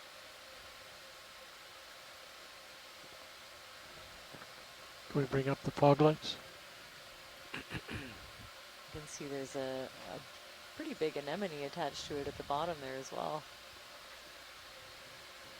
Oh, the detail on this is amazing. So you can see, the kind of whitish pink tissue that's covering the skeleton, all the patterns in there. Those little dots that you can see are the smaller zooids Tilt that down have to the a anemone. reproductive function. And then the larger, the big polyps that we see are the feeding structures. Huh. And of course, host to a variety of other organisms. These shrimp seem to really enjoy associating with the paragorgias.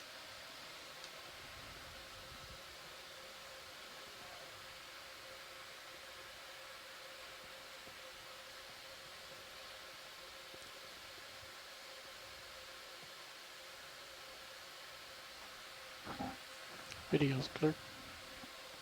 So there is a closely related genus, Sabogagorgia, that can have kind of a similar morphology. This one reminds me of the paragorgias a little bit more. Of course, you'd have to take a piece to the lab to confirm, but I think that we'll keep on moving up so we can hit the summit. Thanks for that. That was a beautiful zoom. Tilting up.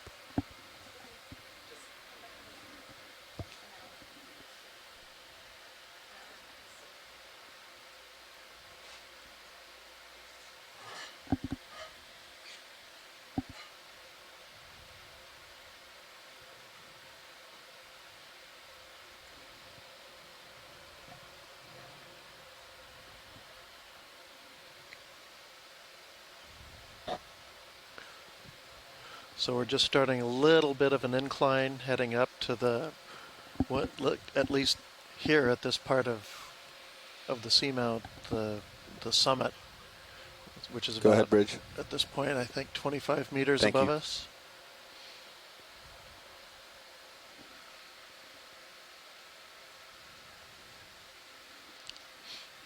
That would be depth-wise, or about Fog's off. maybe 100 meters in front of us, distance-wise.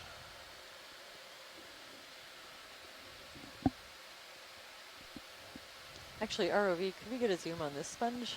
Sure. Thank you.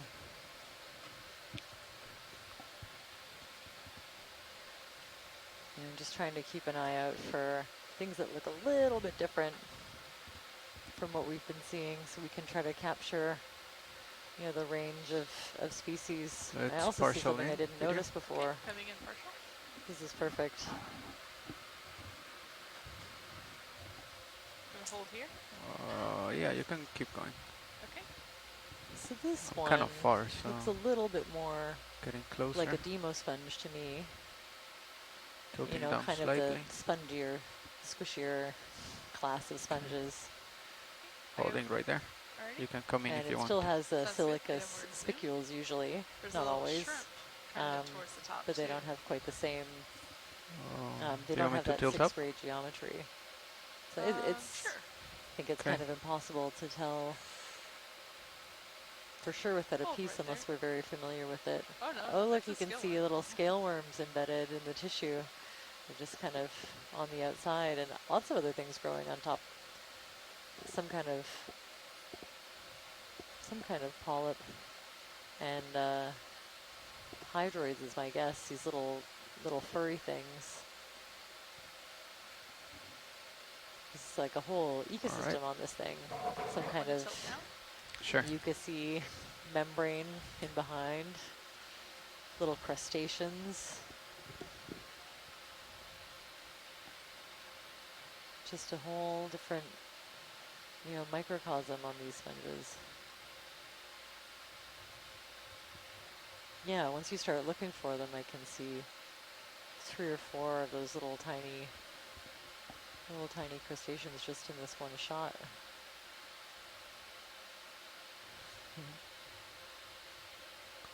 Okay. Okay. Video is clear. Okay, let's come out. That's amazing. Actually, there's something just if we stay in this spot and pan out to the right. I think that sea pen was back there. Okay, I'm coming Yeah, wide. that kind of orangey red thing to the right of the clump of rocks. That We we don't were have a just lot of looking at. time. Let's come in video. Okay, coming in. Ship is stopped. Copy. Hold right there. Gonna hold. This one, if I had to guess, it's a sea pen, and it looks to me like one of the Helipterus or Baldacina Coming sea a little pens bit more known from right this there. area. Okay, unstable. Where do you want to go? Okay. They usually like to look at the polyps. Copy. Yeah, nice close-up of the polyps would be Alright, very let's helpful. go in. Okay, coming in. If it's a Baldacina, it should have 2 big kind of spikes at the base. That's max zoom. Yeah, it keeps on moving, so it won't be that easy to. Are we looking at the base of the polyp or the base of the sea Base of the polyps. I know it's a hard ask. This is a tough angle. Oh, wow. Try to get one of these closer polyps instead. Yeah, maybe the ones in the middle are sort of the closest. Maybe the ones at the bottom are the ones that move the least. Yeah, good point. So Thinking maybe the bottom ones might move the least. Oh, cool. Hold okay, on, so fog we can light definitely drifting see back. Caitlin, some spikes do you wanna running brighten it along up? the Sure. bare part of the Let's base. bring it up. Let's see if Did that help? we can get those spikes if it has them. Yeah, even this is helpful information. Seeing the row, 2 biserial rows of spikes along the base that doesn't have polyps on it is super helpful information. Sorry.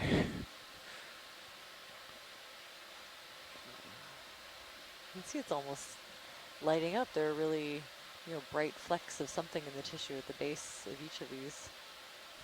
Oh, I think I see what I was looking for. Those long, kind of whitish spikes. You know, blink and it's gone. So, and it's more obvious when they're retracted. But yeah,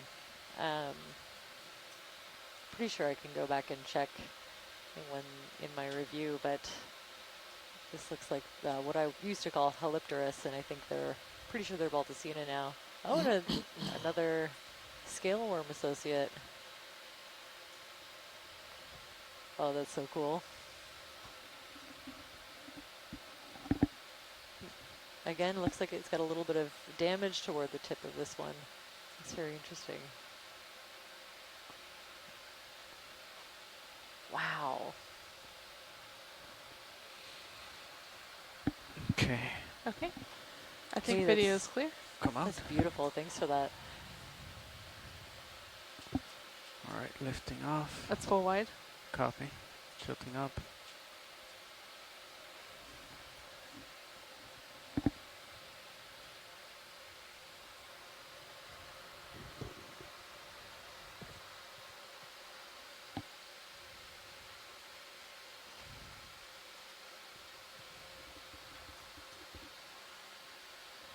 Nav, this is watch lead.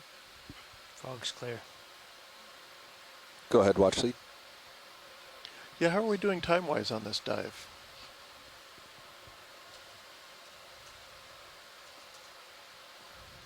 We have 2 hours and 15 minutes remaining on bottom. Fantastic, thanks.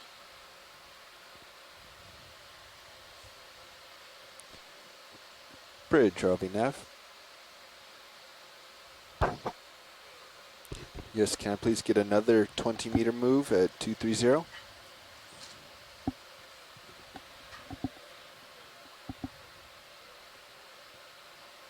Good copy, thank you, Bridge.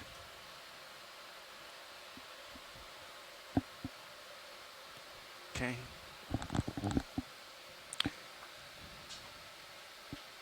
Do you wanna zoom at these watch lead? Any interest? I don't know if we've seen these coral probably many times before. I think we're okay. I think we got a good look at most of these. Okay, Let's sounds good. continue our way up. Sounds good. Thank you.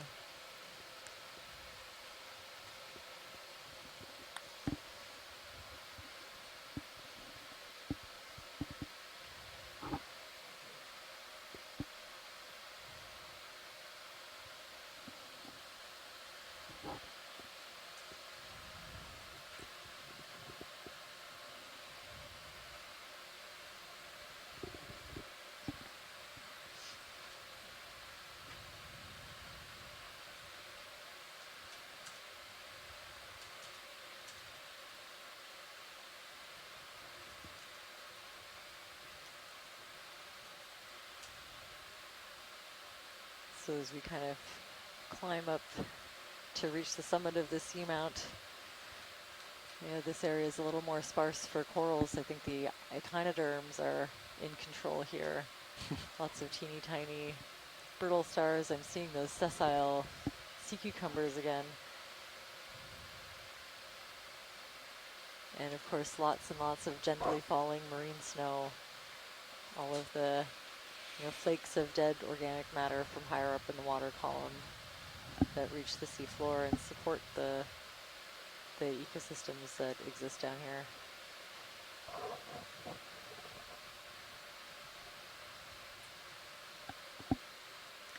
That might be a couple more anemones as well.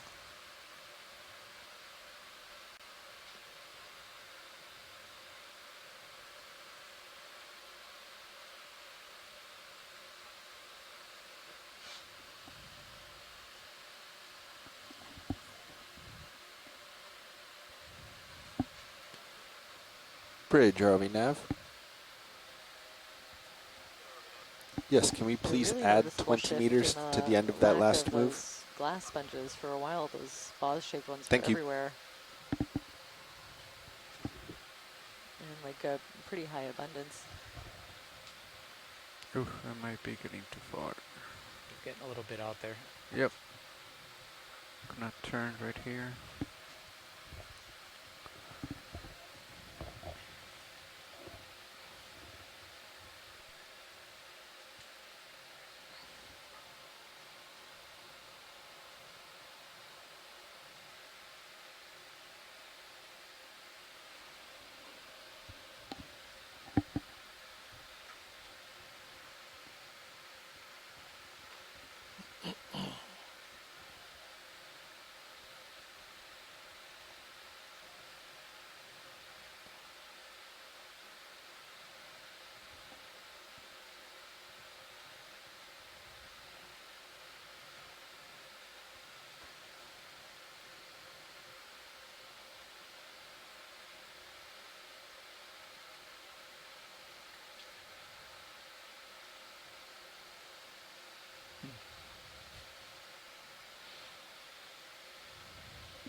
So I love every now and then we see one of those little thorny heads. They're a type of rockfish that seem to like it, you know, being nestled in between rocks on the seafloor. They don't often move a whole lot. You often see them just kind of resting in place.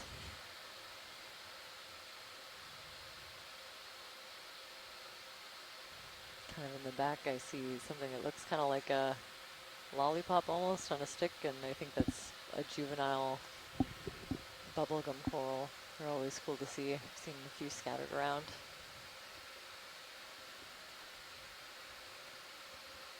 And there's a different kind of sea cucumber, these little white ones hanging out, kind of scraping off whatever's growing on the rocks, I would guess. Very, very nice slab-looking rock up ahead. Oh yeah, that one's very different.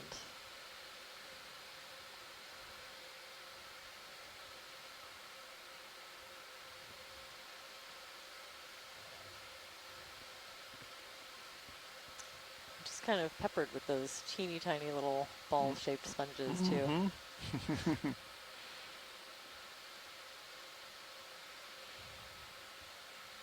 See kind of he's got kind of a shadow of sediment down current. Oh yeah. Right, because it's blocking the current from being able to come and sweep it away. Right.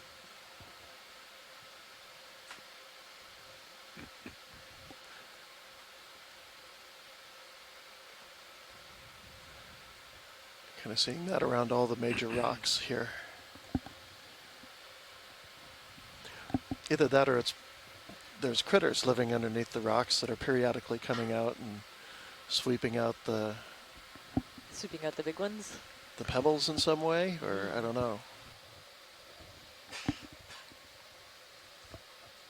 Seeing another teeny tiny deep sea sole. See it? Oh yeah. Yeah. Once you kind of get an eye for the pattern, you can pick them out pretty easily.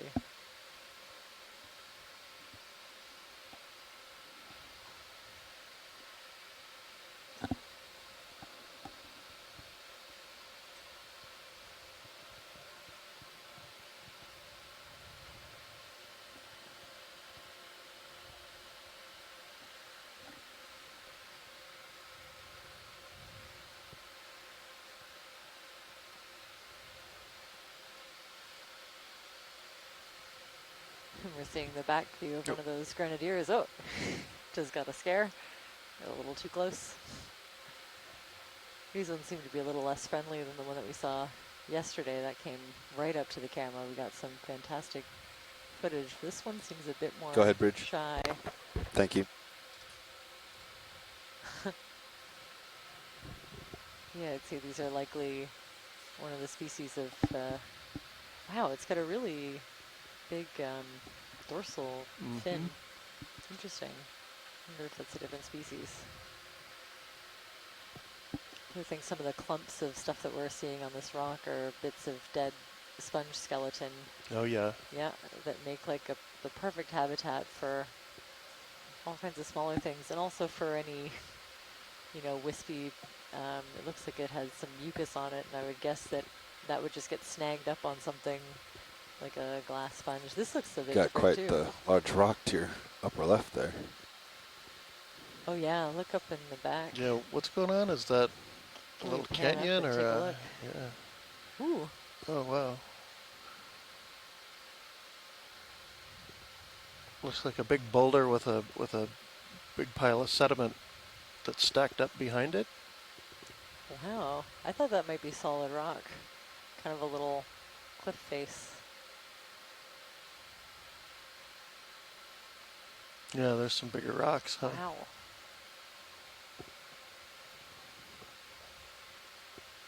Okay, the larger corals seem to like it a bit better up here.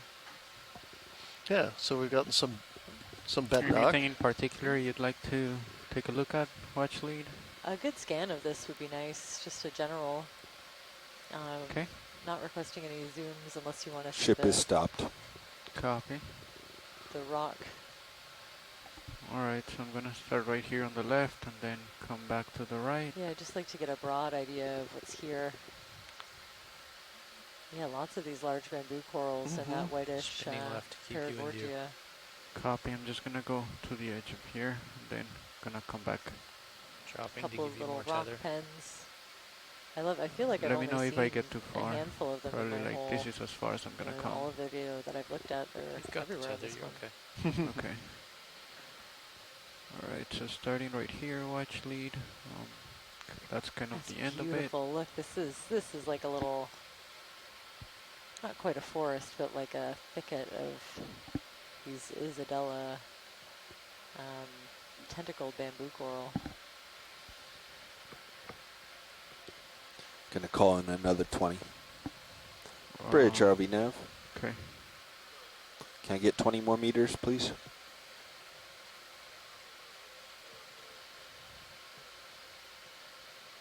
Thank you, Bridge. Wow, okay, very cool rock formation, I gotta say. Yes, nice. Yeah. And now it's Those are nice. You've been kind of coral and sponge starved for a little bit, and here you go. Yeah, but I can appreciate the rock that's underneath of it. Crab, maybe? I feel like it's got a little bit more like rugosity from some of the rocks we've been seeing. This right here is just like a little coral, the pink one. Yeah, right. Bubblegum coral, maybe. It's another one of your soul. Yeah. Yeah, that little pink kind of lollipop little stick-like thing I think is a juvenile of those bubblegum corals. I've looked at enough over the years to see they start out like these little balls and then they get a bit taller and then eventually they will put a branch up, but they kind of stay a similar thickness.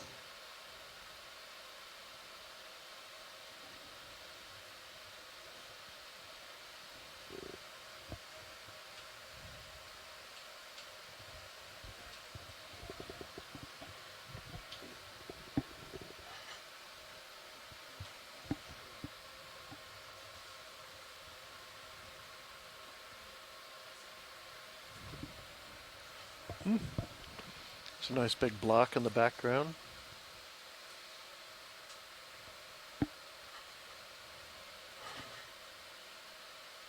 Oh yeah, definitely like a different texture, would you say, from these ones, the lower ones? This one seems a lot smoother. Well, it's hard to tell. Yeah, I think you're right. I mean, this is more broken up stuff, but it's also got mantled with a lot more biology than then we get these smooth faces here.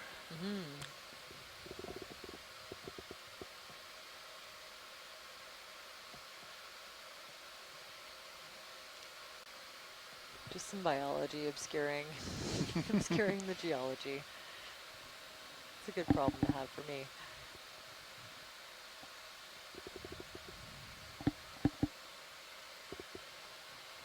Very cool feature.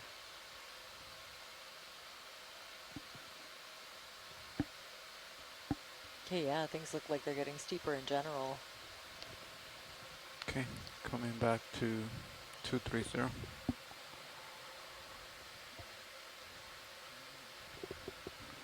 There's a big block right out there. So we're maybe 20 meters depth-wise below the rim. Okay. 2 meters. Okay. 12 meters. But you're moving that way, right? Yeah, you probably have the tether to reach it. Okay. You're talking about this one? That one right there? I think it's a little further Farther out? It's just behind it. You can see it. Oh yeah, I think so. Okay.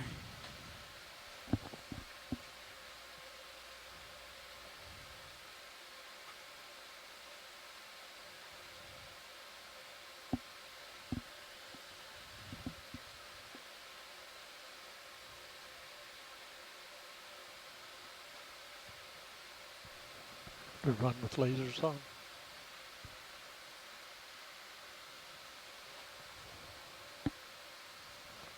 There's another one of those, like slabs, I guess? A big slab. Okay. A boulder. That might be too big to sample. Go ahead. I Thank bet you. if we use both arms, we could bring it up.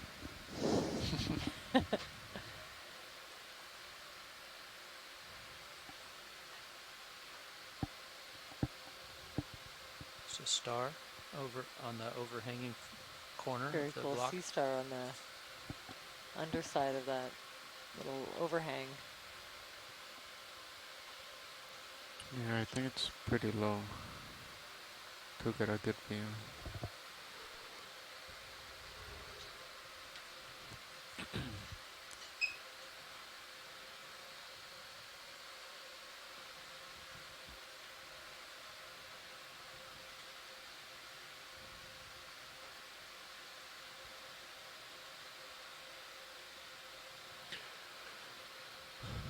ROV, can we zoom in on that just to get a look at the texture of that big rock?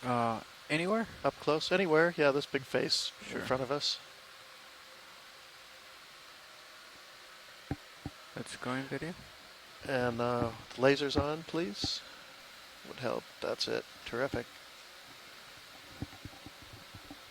Okay, and a little tighter, if we can.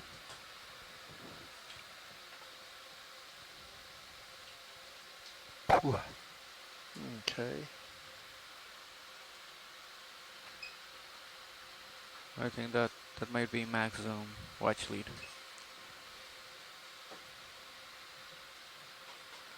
Tilt up super slow. Can we pan up just a little bit?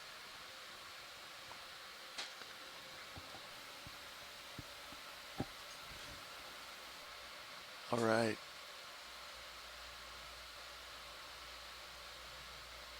All right, very good, thanks. Okay, let's come out video. Okay, lifting off.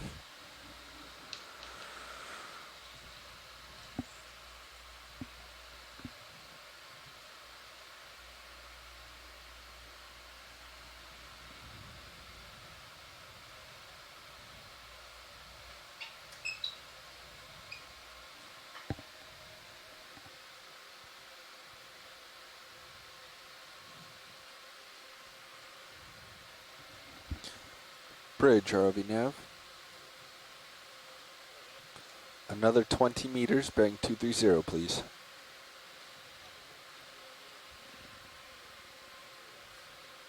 Thank you, Bridge.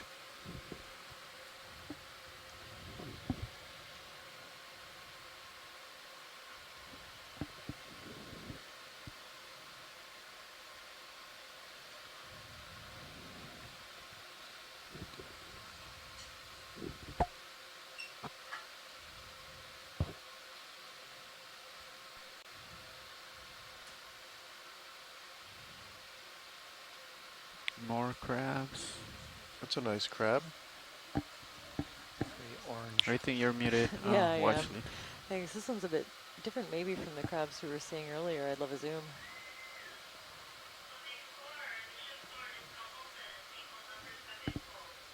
Okay, partial in.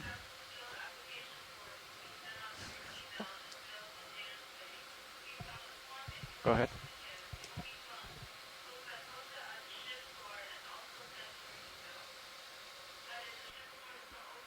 Wondering if anyone on the science chat has any ideas about the idea of this one. Wow, yeah, you can see its little heating appendages just kind of snapping up into the water. It looks a little bit grumpy to me. I'm seeing these parts of the shell that kind of cover the top of the eyelid or of the eye. And it just looks like just a tiny bit crabby.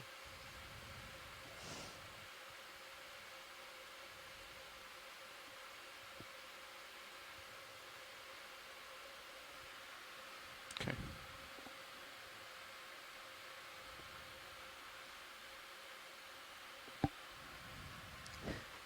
I can hear my coworkers, Hugh and Heidi, kind of yelling, yelling out the idea at me from you know, the future when they watch this video, but unfortunately right now I'm out of ideas. Tilting up. ROV, can we pan to the right a little bit and look at that white thing? Maybe a sea star on a sponge. On a sponge is an excellent guess, but with only 4 legs. Hard to tell from here. We'd love to investigate. The angle makes me think there's a 5th leg underneath the lower left. So if you rotate a little bit left, you probably see it. Going from here. Oh, thanks. Hugh just piped in saying that it looks like a snow crab. The crab that we just passed by. Okay, teeny tiny. So we saw the laser marks, less than 10 centimeters. Okay, hold right there. It's a sea star on this juvenile, what I would guess is a juvenile sponge. It looks like it could be a glass sponge to me. And yeah, I think the sea star is definitely interested in this sponge, probably feeding on it. Tighter? Or at least whatever's on top of it. Going. Max zoom. Yeah, if Christopher Ma is tuning in. Ah, Henricia. Okay, I don't have a lot of time here. Video's clear.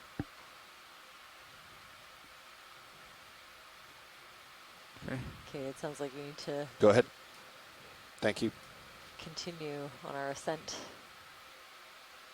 Seeing a little pushing out, Todd. deep water fish, maybe a little myctophid, I think, just Copy. swimming out to the side.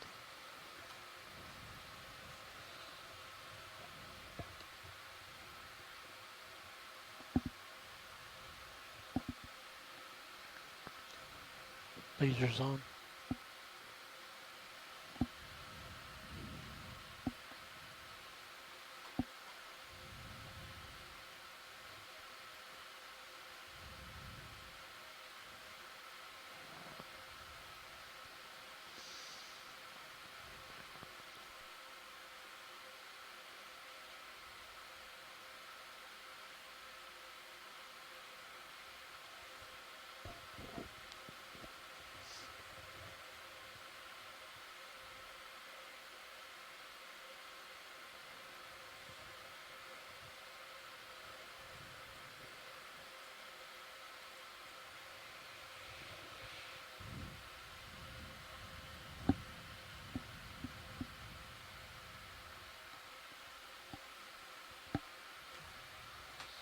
Oh, that's interesting. It looks like one of the corals is toppled over up ahead.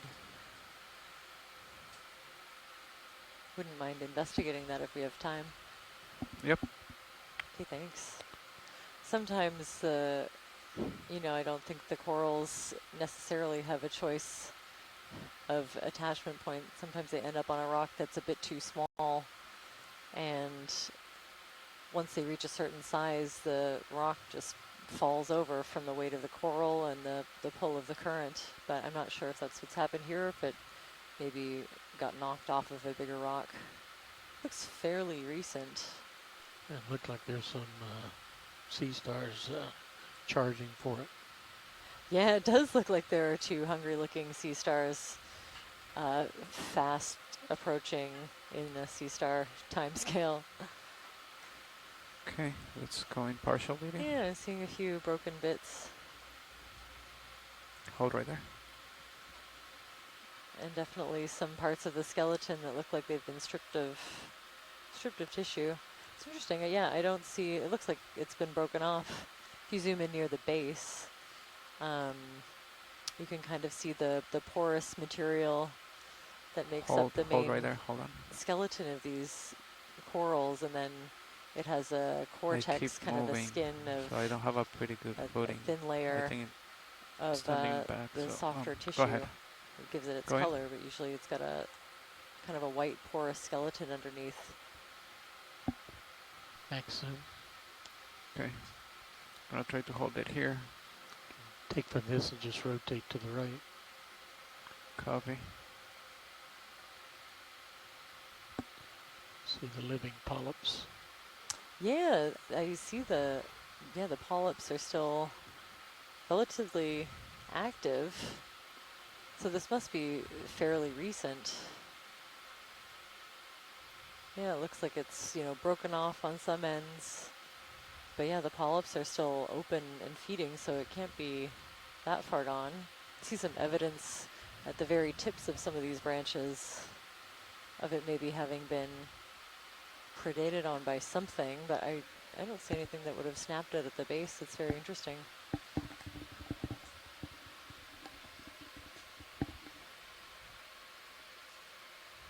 Video's clear. Copy. Yeah, I don't think we can blame the starfish for completely knocking over a coral like this. It's not really their style, so that's interesting. It must have been something a little bigger. If it was on a rock that fell and kind of tumbled down, then it could have snapped at the stem like that. But that, yeah, that's relatively recent. Very cool. Wish we could add a waypoint and come back in a year to take a look. Bridge, RV nav.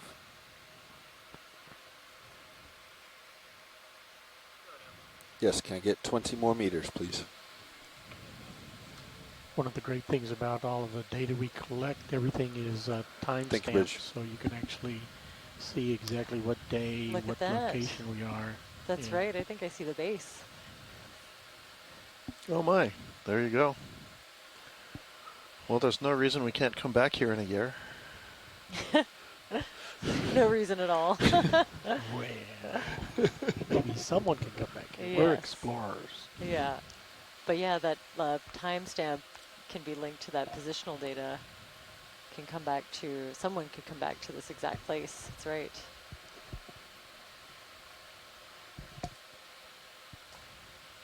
Lasers on.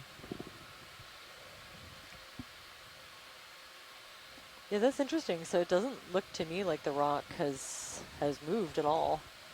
So that makes me think that something bigger might have knocked it over somehow. Maybe a big fish. Big Ooh, fish look could at that be. guy. That one over there, yeah, in the background to the right. That would be worth just a quick peek. This looks more like what I was talking about, where a coral grows on a rock, not knowing how big or small it is, of course, and then getting to a certain size where it topples. Yeah, that'd be great. And this looks fairly recent to me as well. Like, I still see sweeper tentacles, lots of tissue on this coral, so.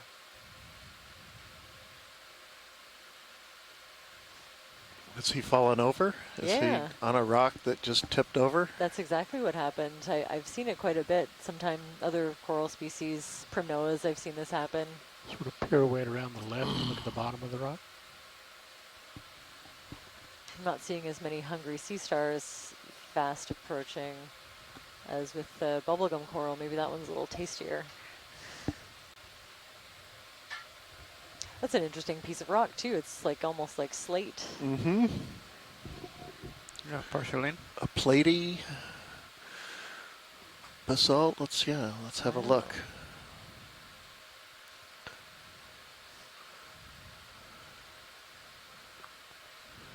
Yeah, that really actually does look kind of, could be sedimentary, but I bet it is volcanic. Just a fine grain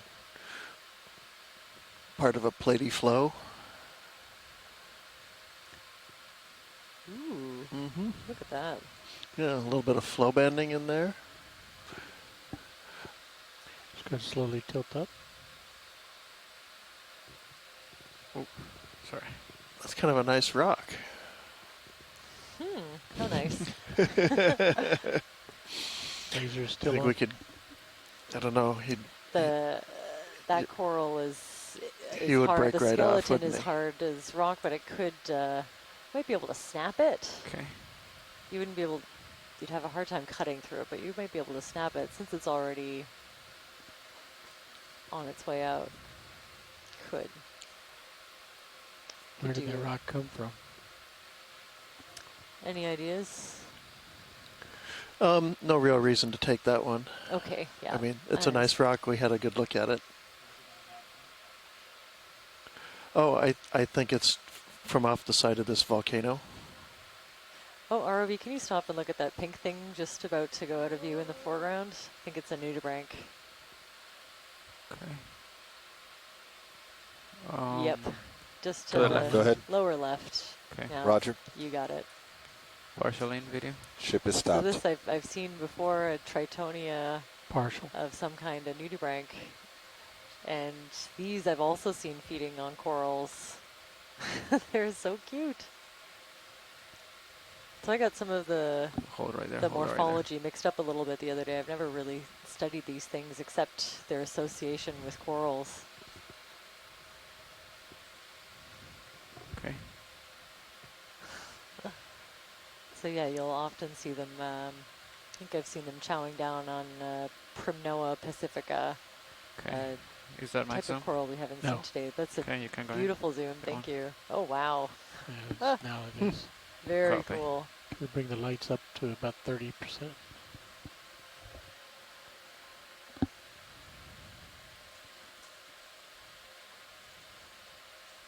Okay. Okay, lifting off. Gotta push out. Thanks for that. Very cool zoom. I love those little guys. Another one of those, maybe a bigger one of the sponge that we were seeing earlier. RV, if it's possible to look at that clump coming up, just far right. Far right. Sponges. Right yeah, in the middle, clump of right? sponges. Yeah, they're coming into the middle now. Okay.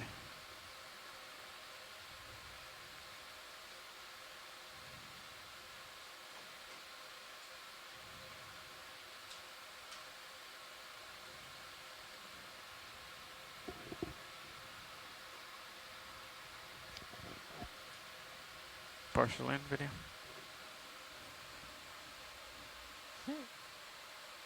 Oh, these are so cool. They almost look like little individual ball-shaped sponges kind of attached to each other. I'm still going to go ahead and say that they're a type of demo sponge.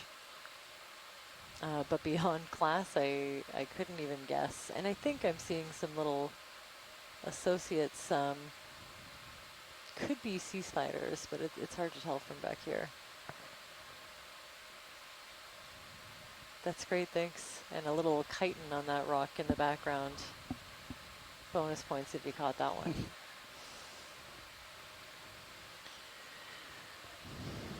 All right, I'll try to try to stay focused, see if we can make it to the top.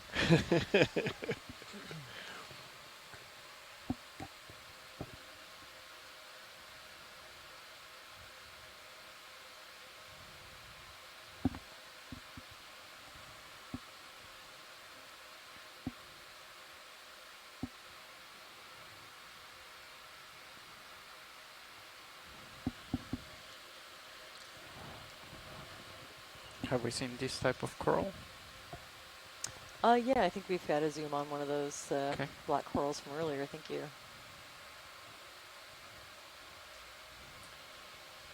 Bridge ROV nav. Another 20 meters, please. So if you were the one processing these rock samples back at the Copy, thank you. lab, what would you do? Do you kind of, you cut them with a rock saw? Very rarely. The Yeah. best way is to hit them with a hammer. Oh, even better. But yeah, fresh surfaces are always best for identification. You know, if you really, especially with fine grains, if you did need to saw them for thin sections, we do that a lot. And sometimes these real fine grained basalts can, to the eye, look like a sedimentary rock almost. Sometimes they're very hard to tell, especially if they're small and you have no context. If you're just looking at pebbles or small pieces that are completely out of place, it can be sometimes hard to identify rocks. You know, a lot of times you're out in an outcrop and you get the whole picture. You can see the nature of the rocks and their environment and their associated rocks, and you see, well, these are all sedimentary, these are sandstones, these are shales, so then it's pretty easy to identify rocks if you know that's where you're you're at. Is this just a sponge? Oh, I'd love to Sponge. zoom in on this one while we're here, yeah. Okay. This looks a little bit different, or at least it's hard to tell when it's so Zoom in. bright white. I've never thought about that, but it's basically like rock taxonomy. I didn't know you were a rock taxonomist. Oh, this is very strange looking as well. I kind of can't tell which end is which on this thing, if it's toppled over or if it's growing that way on purpose. Yeah, imagine that the lower end is kind of the lip of the osculum and it's kind of folded over. That's great, thanks, RV. Just a quick look.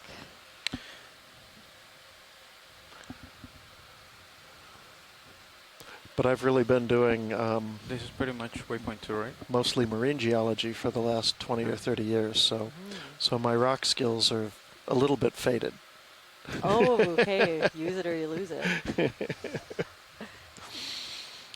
And why is that? Are marine geological specimens just like a kind of different? Yeah, we're mostly looking at mud as most of the samples we can get. The rocks are hard to get, especially from a surface ship. Yes, of course. So we're usually getting either grab samples off a muddy or sandy bottom or coring. Okay. With small 2 to 3, 4 meter cores, that sort of thing.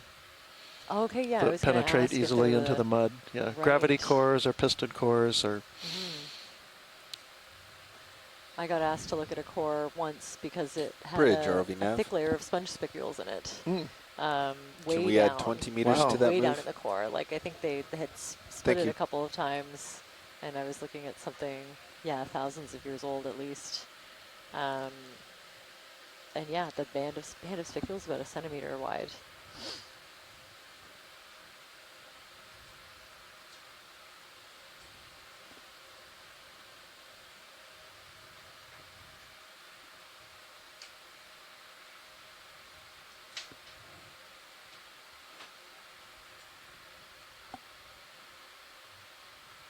I think another band of diatoms of some kind.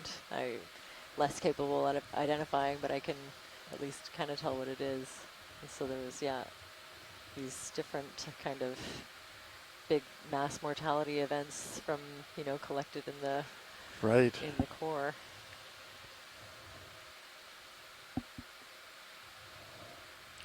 Okay, watch lead.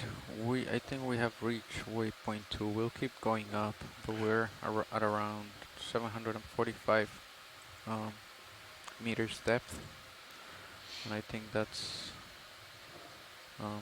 kind of where waypoint 2 was at. Right. Yeah. It would be great to just keep going. We're not quite up to the summit, and once we get up to the summit or the top, we'll kind of see what it looks like, and then think about if we want to keep going straight or we might want to turn in one direction or another and maybe kind of parallel this rim. I don't know if we actually, is there like a summit or this just keeps going for? Well, it's going to get a little flatter as we get up to the top. We'll get up to sort of a flat. Yeah, it does. Yeah, it does get flatter, a little bit flatter. So we'll just keep going up.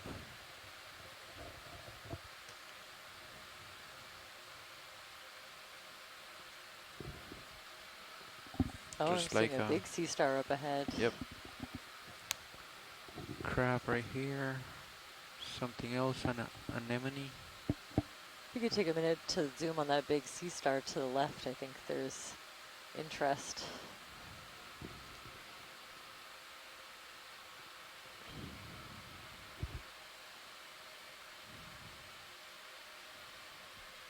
Is this just a regular rock? No, to the left. Yeah. Yeah.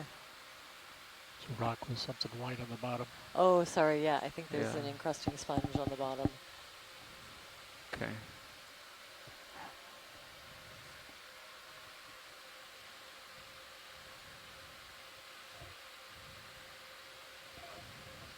Oh, the science chat just lit up every time there's a cool sea star.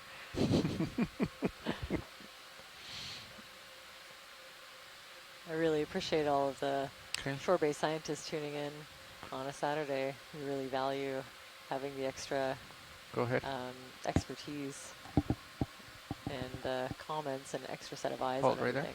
Wow, look at those spikes. That looks like a really well-fed sea. Yes, it does. Okay. Yeah. You can come in a little bit pretty more. Happy.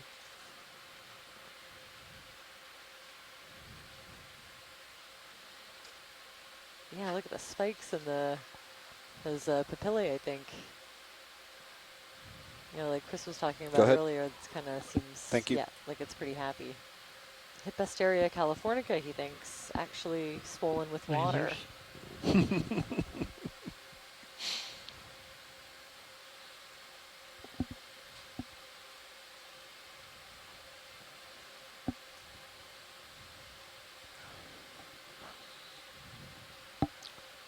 Oh wow, that's a pretty big one. So those laser points are 10 centimeters apart. And it's one of the tools that we have to kind of gauge how big the objects are that we're looking at. Can be really easy to lose a sense of scale. You're looking through, you know, a camera zoomed in or zoomed out on the seafloor. So we should be approaching the summit, where the kind of edges were just before the Seamount plateaus.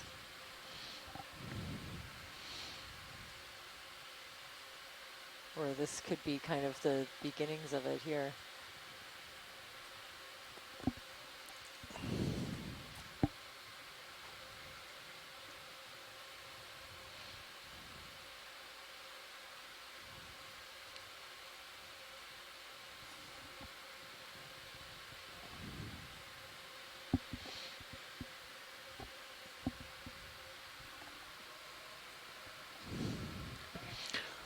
You have a larger boulder off a little bit to starboard on sonar. What are those things lighting up in the sonar that we're seeing? Yeah, are those? This is probably the rock he's talking about. Oh, okay, those are different rocks. That's a very cool view in the sonar. Bridge, are we nav? Another 20 meters, please.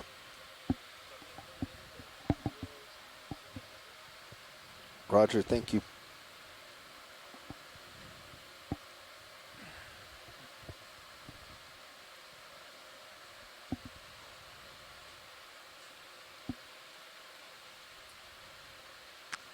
That's a little bit far, still 25 meters out.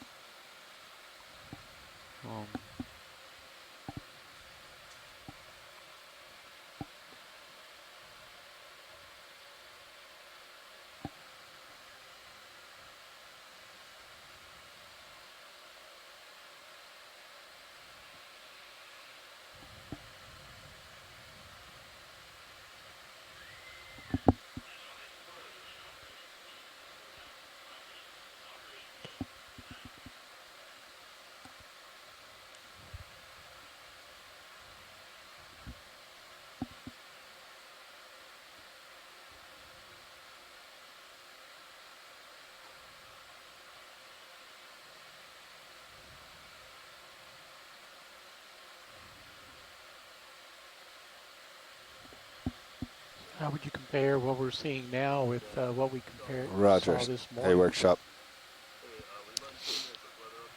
Well, this is very different. I mean, Winds if I was are up to about recap the 18 day, to 20. We started in Everything looks fine, yeah. In layered basaltic flows, and worked our way up the slope. As we got up near the top of that ridge we were on, it kind of steepened a little bit, and at the same time we got into kind of a more massive, very thick flow, or perhaps an intrusion of some sort.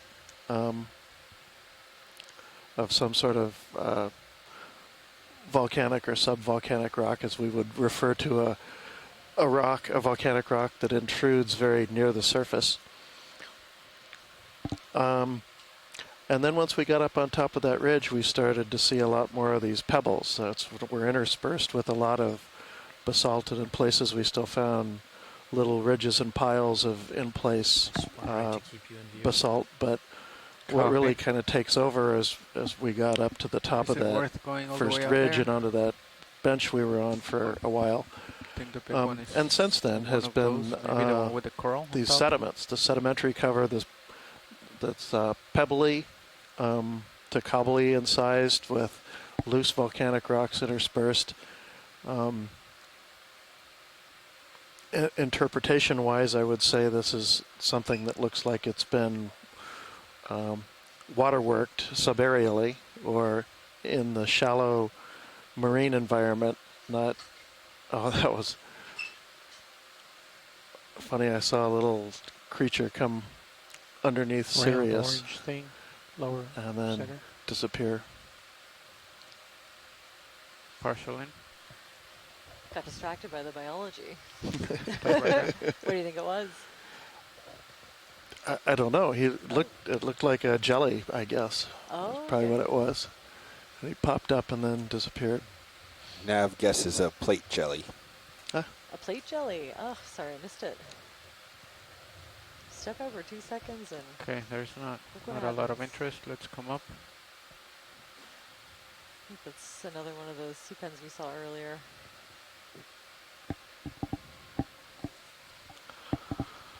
Okay. And can we... So that's the big rock.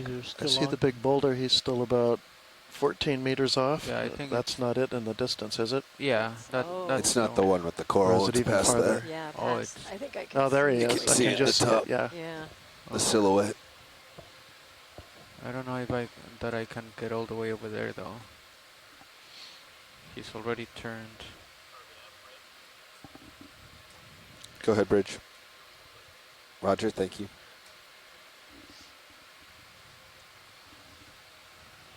Okay, let's see if I can get there. If I get too far, let me know, Todd. Okay, you got plenty of tether. I got a low delta. Okay. Yeah, so we're calling these, okay, I'm calling them these kind of near-shore deposits. In geology, you always have to think about what gets preserved, and it's usually the last thing that happened. So it's easy to imagine maybe that there was a beach here one day, and you picture rocky coastlines and maybe pebbly to rocky beaches, boulders around. But what was happening to the seamount was that it was progressively getting deeper and deeper, and deeper water. So those beach deposits probably got reworked by the biggest storm deposits that still washed over it and were moving sediment around, probably removing the finer sediment and leaving the coarser grained stuff, the pebbles, the cobbles, the boulders, before sea level rose enough that this area, say, that we're looking at right now was finally out of reach of the wave base. And so that's the sort of thing, that's what gets preserved. So you have to kind of look at everything with kind of that eye of, you know, we always try to compare things to modern analogs, but many of the modern analogs we see aren't the things that actually get preserved in the record, or in this case, on top of a seamount. You're still a good ways off to the right. Right. Fernando. Yeah, that's helpful to think about, like, all of these different events, but what happened last? Like, what is the most recent thing? That's the thing that you will end up seeing. Right. I mean, it would be great if you could just come across what looked like a submerged beach, like you imagine at any normal coastline, but those are made of just unconsolidated sand and are tough to preserve in the rock record, or tough to preserve anywhere where there's waves. I'm spun 20 degrees right, trying to On the other hand, if this was emergent, for example, ship was stopped. all those sands and sand dunes and nearshore deposits would all get washed away. They're all unconsolidated. And once they get lifted up out of the water, they're subject to erosion. Right. Right, that makes a lot of sense. But when you have subsidence like we have here, that's the best chance of preserving even loose deposits like this. And it's kind of remarkable that here they are, and they have to be quite ancient. I mean, on the order of 10 to 15 million years old, at least, I would think. Okay. And here they lie unconsolidated and possibly still recognized as a nearshore deposit. Now, what would happen, do you think? Like, it's fairly coarse, so, but maybe a little bit less so underneath that layer, like we saw earlier. If you tried to core this with like a push core or something, do you think it would be successful, or do you think it's too coarse and it just kind of all fall out? I think it's pretty coarse. I think you'd have trouble penetrating it because there's so many rocks. Oh, okay. Yeah. You think it's fairly like consolidated at the top? Yeah. Hard to do. Yeah. Yeah, how you doing? Good, pilot. Very good. How are you? I'm excellent.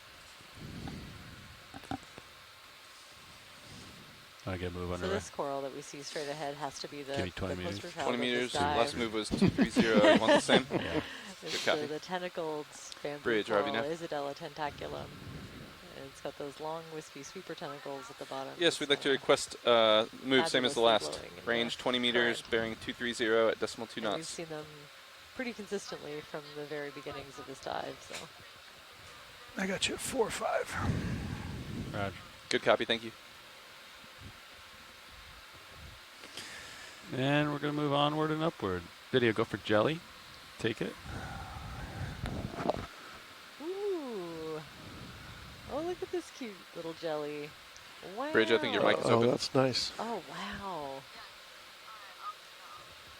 Oh, look Thank at you. the colors and the pattern on this one. Huh. And the like, I can't believe we can see this That's incredible. features on the translucent part. Mm-hmm. Wow. Okay, it's really He's moving. inside you. It's just be a Thanks.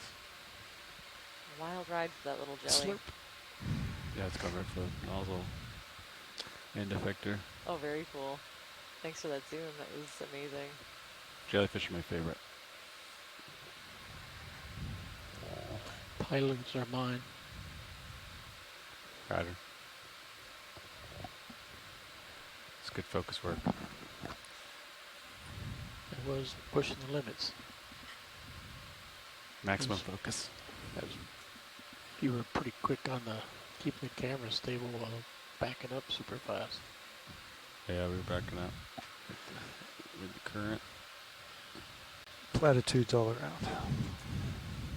Looks like we have lots of samples here, pilot. 1 open bio box and 4 open suction jars.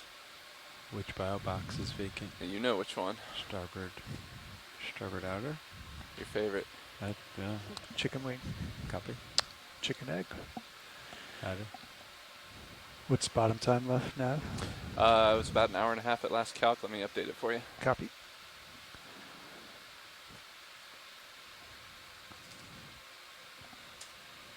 I'm going to keep moving uphill.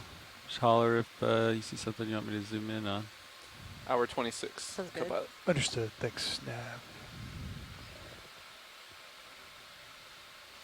It kind of flattens out. It's hard to say. Yeah, depends what you mean by peak. I think they want to get to the flat, and then we'll turn. Yeah. This is kind of where it starts to flatten out, and it will Big continue center. to slope uphill very slightly, but about 740 meters is where it sort of flattened out. Okay, that's right where we're at. Mm-hmm. Turn just a little to port for me. Yeah. Try to see if that lower left is inboard a little bit. Let's try to get it square. It's fine.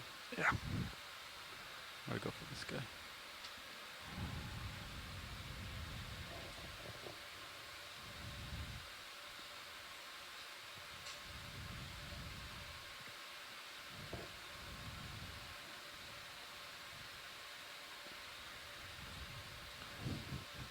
Mushroom coral. Is that what it is? Yep. I think we saw that earlier. Yep. Alright. Just take a quick snapshot video for right that, and we'll keep going. Okay. The meaning of the word snap. There we go. Cool. Little puffball. Yeah, that's a great view of this mushroom coral. Alright.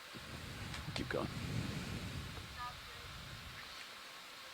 It's interesting. We're kind of littered by these. Thank you.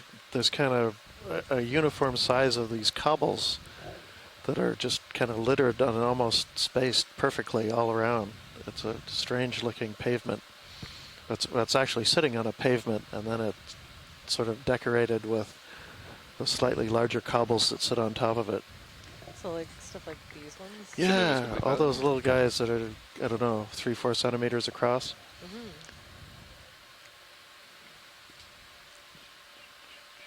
Right, when we do our detailed analysis of the video from my work Not much back out there.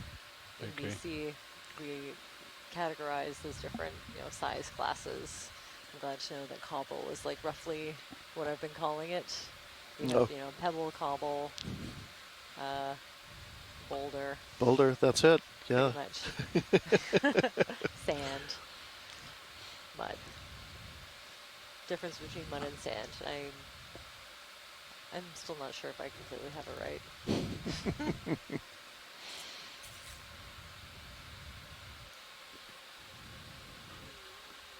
We'll go for this guy here next. Oh. You want the fish? Did you take Fish fish? eye? Dark fish, yeah. Oh, I didn't even catch that one. That Pacific Grenadier kind of swimming away.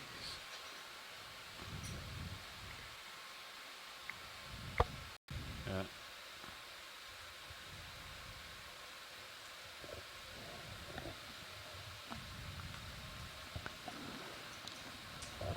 You can see the little kind of barbel coming out of the chin. I think that's like safe to say it's a sensory organ. Okay.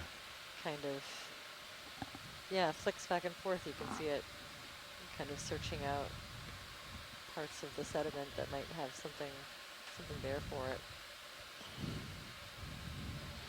Yeah, I always wonder how they experience this amount of light. Ask them. Presumably, go that way, nothing this bright has been down here since the Alvin dives.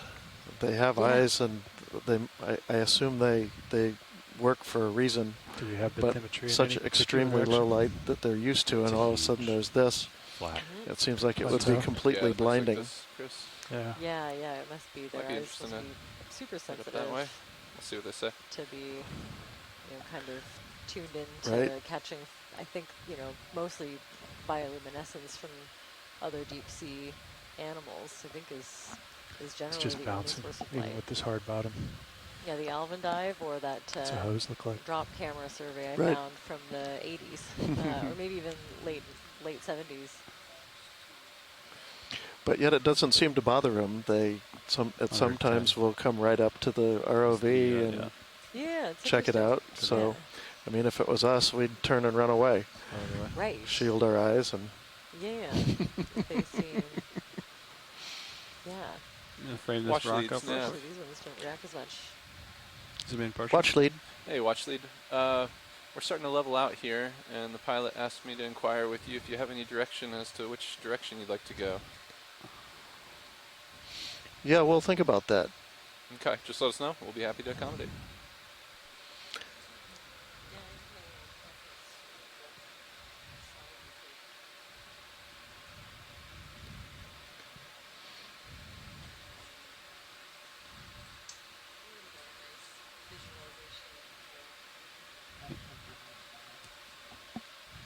I think I've seen this before.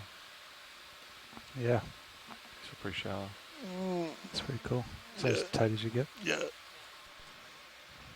There we go. Pretty reflective, huh? Yeah. It's like shiny. Silvery.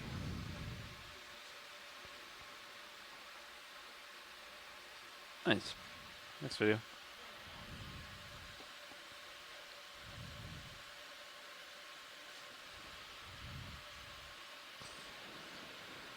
In the meantime, you want to do 20 more, 230. Aye. Bridge, RVNAV.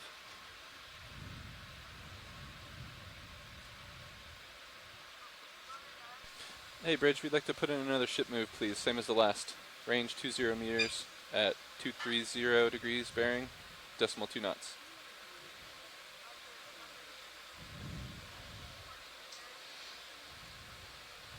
Nav watch lead here. Good copy, thank you. Go ahead, watch lead. Yeah, we'd like to actually just proceed a little bit further up the gentle slope we have here and see what we see. My thought is we're probably going to see much the same in any direction we go. So kind of doesn't matter maybe what if there's any preference by the with the ship and ROV as to direction, that would be fine. Understood. We actually just put another ship move dead ahead, 20 more meters, so we'll continue that way unless directed otherwise. Yes, sir. Thanks, watch lead. Big rock my way, rolling. I got confidence in you. I have to get up pretty high.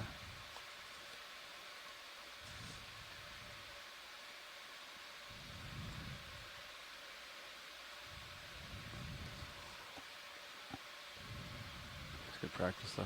Yes, that's what I was thinking. This is such a nice view. That like that starboard toe. Yeah.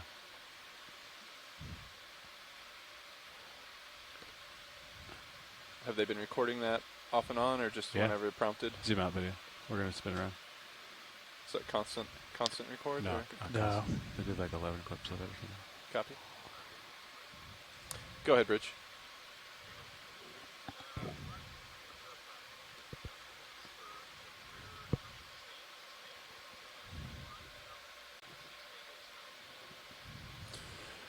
Roger that. Was it? You said it's sustained. We're seeing like 18, 20 knots down here right now.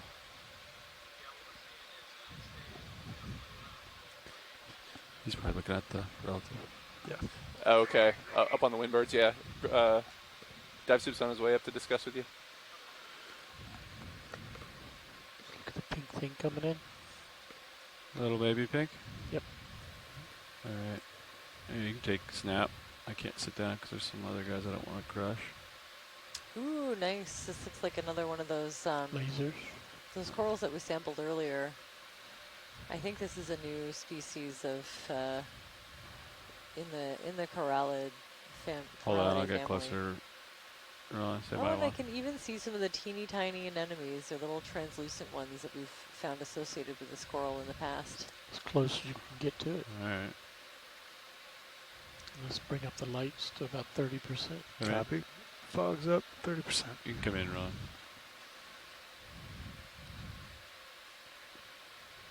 Pretty small.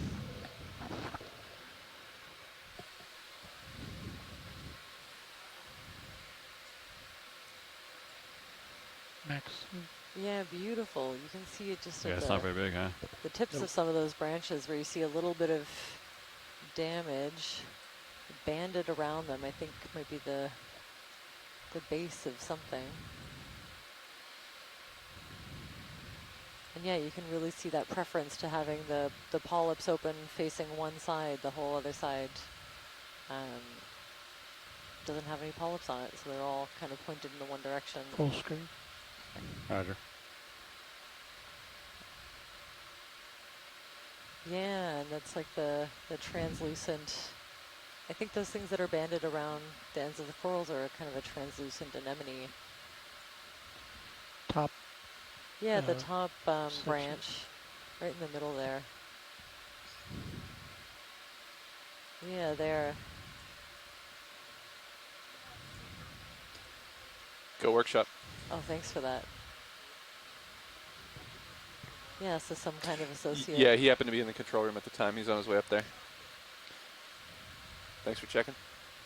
Yeah, it looks like I can see 1, 2, 3 pointed the opposite direction. Hold it on the winch a little bit. On the concave side of this coral. You want me to come up? Yeah, just a little bit.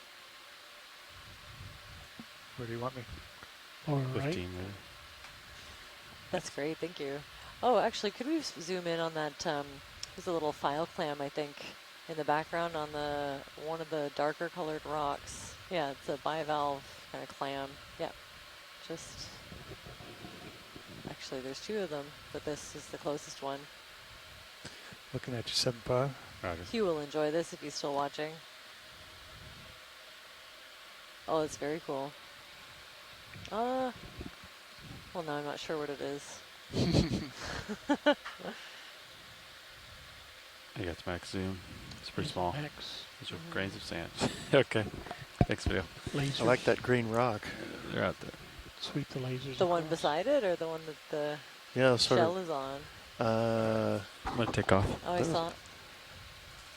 Yeah, I think I saw it. Just to the left Just there? Go ahead, Bridge. Oh, okay, yeah. Just to the left of the pink. Thanks, That's what Bridge. you're looking at, yeah. Yeah, There. yeah. Move complete pilots. Raj. Oh, they had a headset. What's going on? So yeah, this looks pretty flattened out to me, I'd say. They were earlier. I think it's safe to say we've reached, kind of gone over and gradually moved onto the flat top of this Turn fogs off. very Geo-like structure. Fogs are off. With my super limited knowledge on what a Geo is.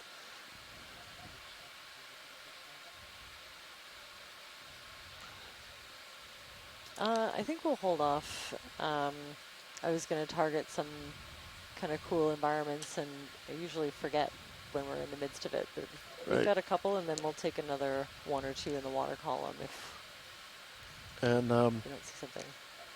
yeah, and I think next time we stop, maybe we'll look and see about getting another slurp of the sediment.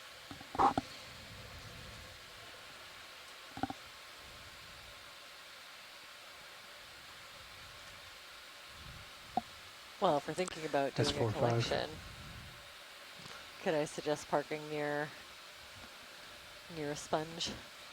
I don't see why not. Oh, 2 collections, 1 stop.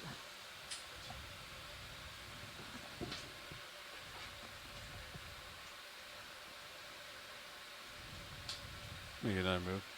I think they're talking about collecting. Yeah. Watch it. If you see one of the sponges, let me know. This isn't it, is it? No, those are the sea cucumbers we were looking at earlier, I think. I see a cluster of them There on the just, right. yeah, right in the center now. All right. So if we could stop there and collect some sediment and maybe There's one a of those bigger sponges at the cluster same upper time. right. Just went off screen right. Might have to get a move to get there. Bigger cluster.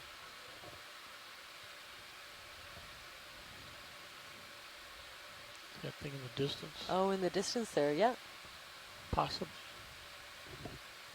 Yeah, let's go take a look. It's hard to tell from back here, but I think it's probably safe to say. We're talking large white. Oh, actually, see these 2 smaller ones kind of up, coming to the middle right now? Yeah, these. Right where the lasers are now. That one might be a little bit easier to fit. Gonna turn. Look at me, Chris. Yeah.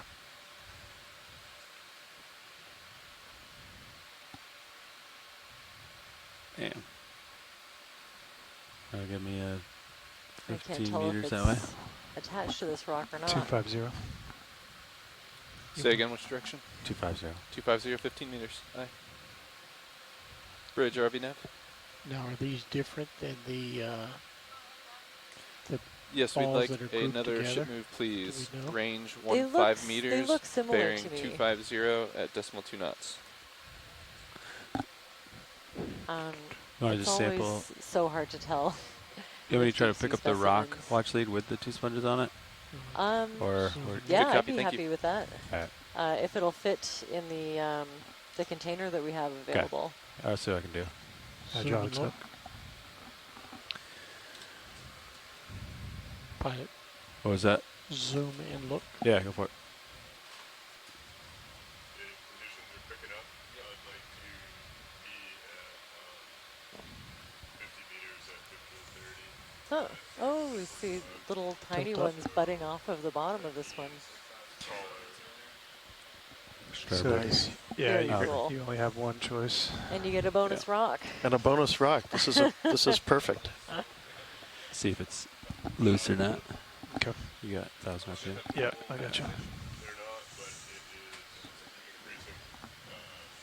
We see stage starting to build up. Okay, that was possibly a scallop that we were looking at earlier, not a file clam like I'm used to seeing, and I thought so. I thought I could maybe see some of the really tiny eyes. I got minis up. Yep. Right now. So if this rock won't fit RV, I'm happy with just a sample, but if we can get the whole rock, that'd be great. Okay.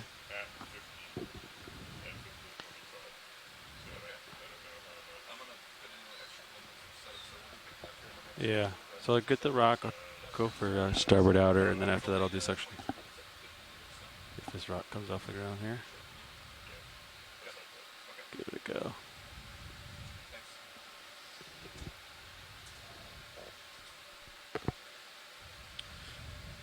Pilots, be advised, surface conditions are picking up.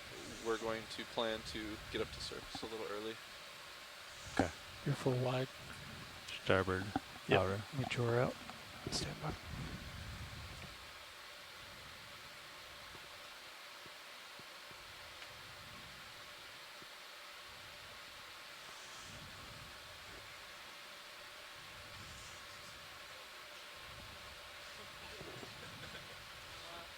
Yeah, what are we going to call this?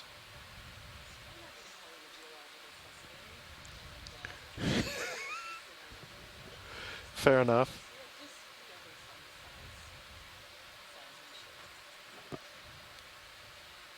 And we're on number 10. No, we're still on dive 3.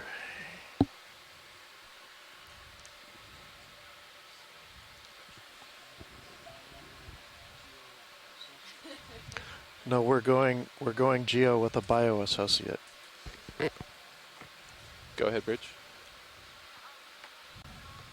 And that's starboard outer.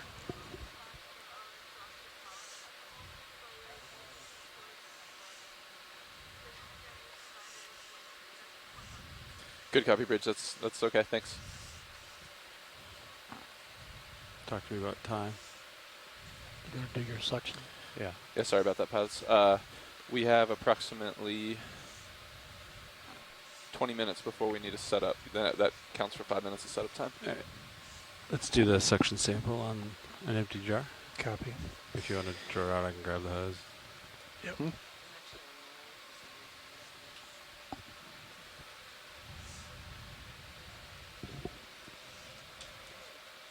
That's good.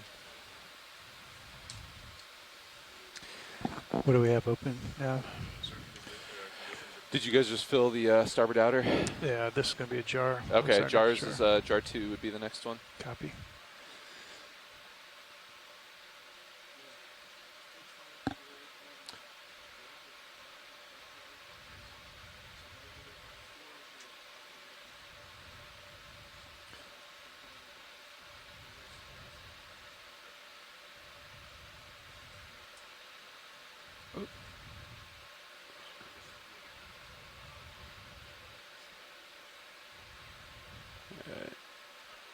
You can draw in. You can pull up jar. Oh, you did? Yeah, let me get. I saw Bobby doing this. Just grabbing some chunks. We'll go all the way around. I don't know what's in one. I'm already there.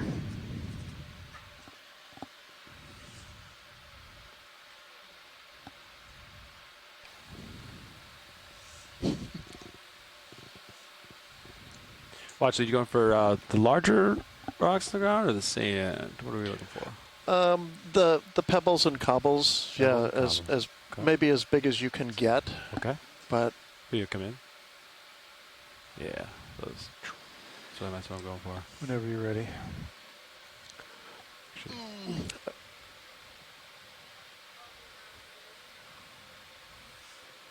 Go ahead, Bridge.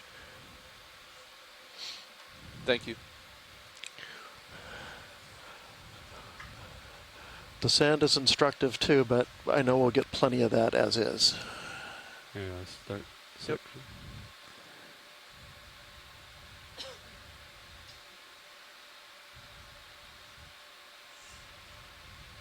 Skiddy in.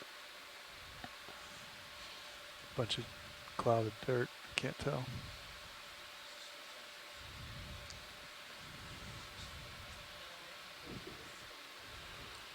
A couple of chunks in there. You can just do maximum inhale, yeah.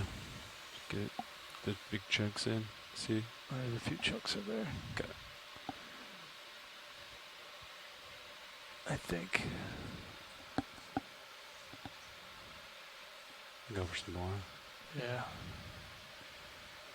You just leave it on. It's on. You have to turn it off periodically to clear the vents.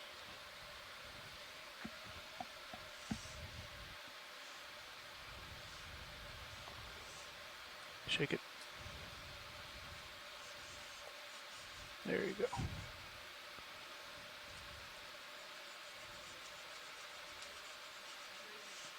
You're still inhaling? Yeah. Yep.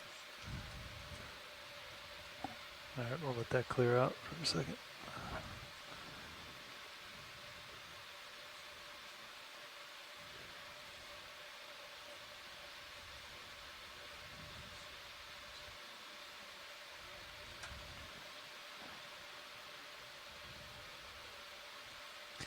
There has to be something in there. Okay. You want me to exhale? Just go to 6 and blow it out, yeah. Yep.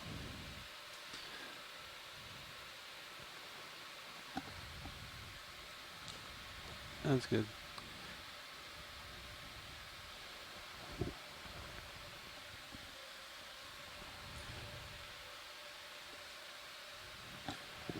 Watch lead, Nav.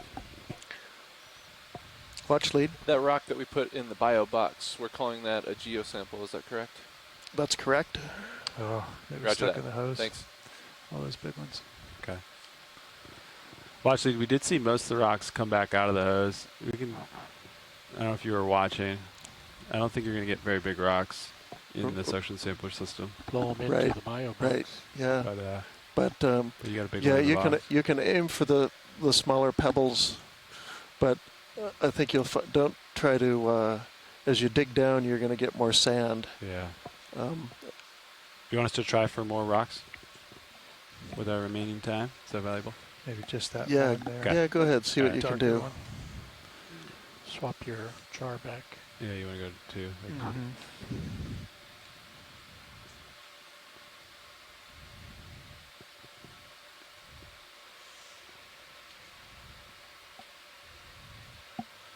Yeah, Bobby, look how much Bobby got. Bobby sampled so much business. He made it happen. All right, you want to put it right on something? Sure. Zoom in partial. Go for that one there. Tell me when. Yeah, go. That's max suction. All right. You can see the jar up there. I saw quite a bit coming in. Get the angle better. There we go. There you go.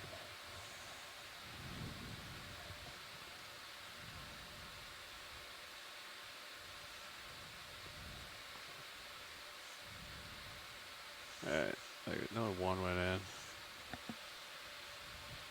Yeah, give me some elevation. That looks good.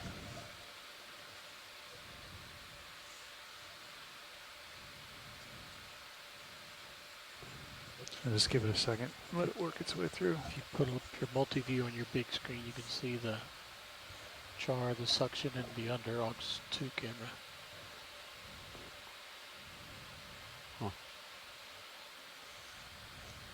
Yeah, my SD2 isn't the multi-viewer. It looks like That's, the DSC. Here, try pulsing it. Your clipper needs to switch it over for you. Yeah, I can watch it on. Oh, there's the rock. Look at that. To the tube still. Yeah, multi-viewer. or all of this would be cool. That's max. All of the multi-viewer would be cool. Oh, is that sediment?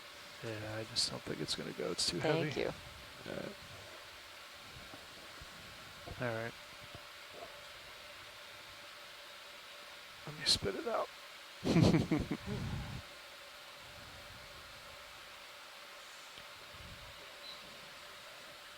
Are we full, Ron? Our bio boxes are full. Ready? Yeah. Clean it out. we'll continue. You may have to tip it down. A little too coarse to pull in. Yeah. Hey. Good with that? Yeah, you want to draw back out? I Yep. think I'm in a pretty good spot to stow this. Okay.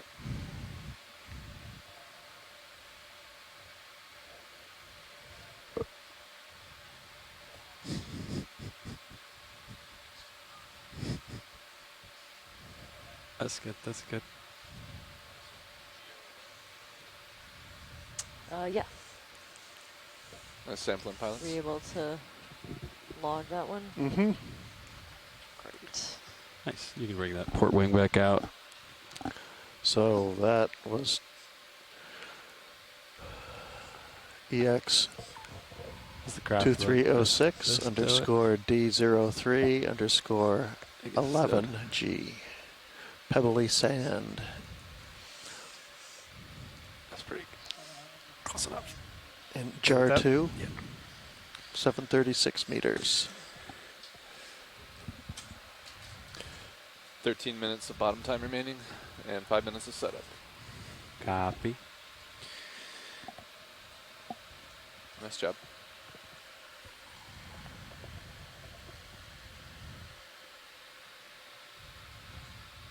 Ship is stationary. Copy. Seeing lots of those smaller sea pens that we looked at earlier. Probably get one in more more move abundance than before. Same as the last? Yeah, you can do 20 meters. Just going to use the last bit of this dive to Same do bearing? more Yeah. exploring Yeah, around this we're flat facing that area. way. See what there is to see. Bridge, RV nav. Yes, we'd like to put in another ship move. We'd like to go 20 meters range, bearing 250. And if you can do decimal 2, we'll do that. Otherwise, whatever the ship is capable of is fine.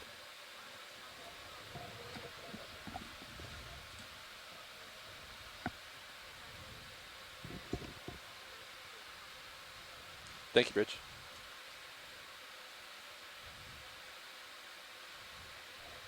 Snap on that rock plate just lower center. Sure. Gold colored shale looking. Did you see this rock, Jamie? Oh, nice platy basalt. Come back out. I'll go for the other I white. think I'm seeing a subject tiny shale. bit of that stoloniferous coral on it. Put that other camera back up. That port. Yeah, it's interesting. There's a real hodgepodge of huge rounded boulders like this, and then the angular, thin, platy rocks. It's a bubble. Yeah, a real mix, hey? As if you eroded off like a mountain. Yeah. Almost as of if. volcanic rocks. Yeah. Yeah, and that sponge to the left looks similar. I mean, it looks similar to the one that we collected just a little bit earlier on a different rock. And I couldn't figure out what that thing was. The other kind of encrusting thing on this big boulder that's kind of a light cream color down to the right. But I think it's one of those soulless sea cucumbers, just retracted, like its feeding appendages are in instead of out. Show this one, show the one down to the right. Yeah, I think that's safe to say. Yeah, you can see kind of the features in the dermal layer and the two openings kind of retracted. So I think and the little bits of the feeding appendages are just sort of tucked in there. Oh, that's the arms deployed. That's what it looks like? Yeah, okay. exactly. Yeah, that's when it's out. Oh, that's and feeding, fantastic. And then the other one is what it looks like when they're retracted. So they can open up. It must be kind of like a big plate. Like they're very hard. So like that dermal layer is really thick and hard. Show both. So it must kind of open and close those plates. Oh, that's interesting. ROV, could you zoom at the base of this? There's a kind of a stick. Zoom in. Do we have, yeah, right in the middle there. Thank you. Wow, you're good. Okay, one of these sea pens, it's toppled over. Whether, yeah, it looks like the rock must have moved. Do you want a closer look, watch lead, or not? This is great actually, and I'm just kind of looking at the anemone in behind. Got and more. Everything that's going on here. Next. Okay. That's beautiful. Thank you. All right. Lasers.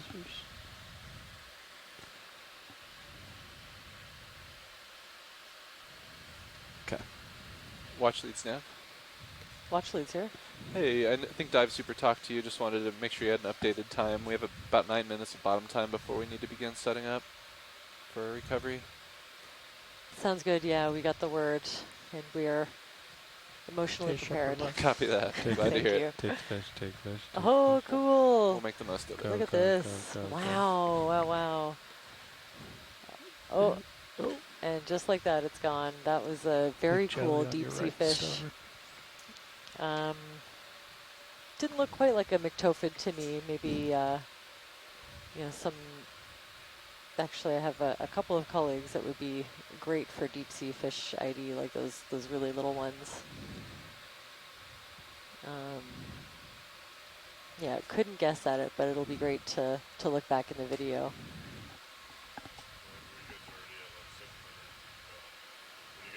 You know, some of those really small ones, I think they'd be impossible to collect imagery of any other way, but just, you know, hoping to get them on some of these ROV dives.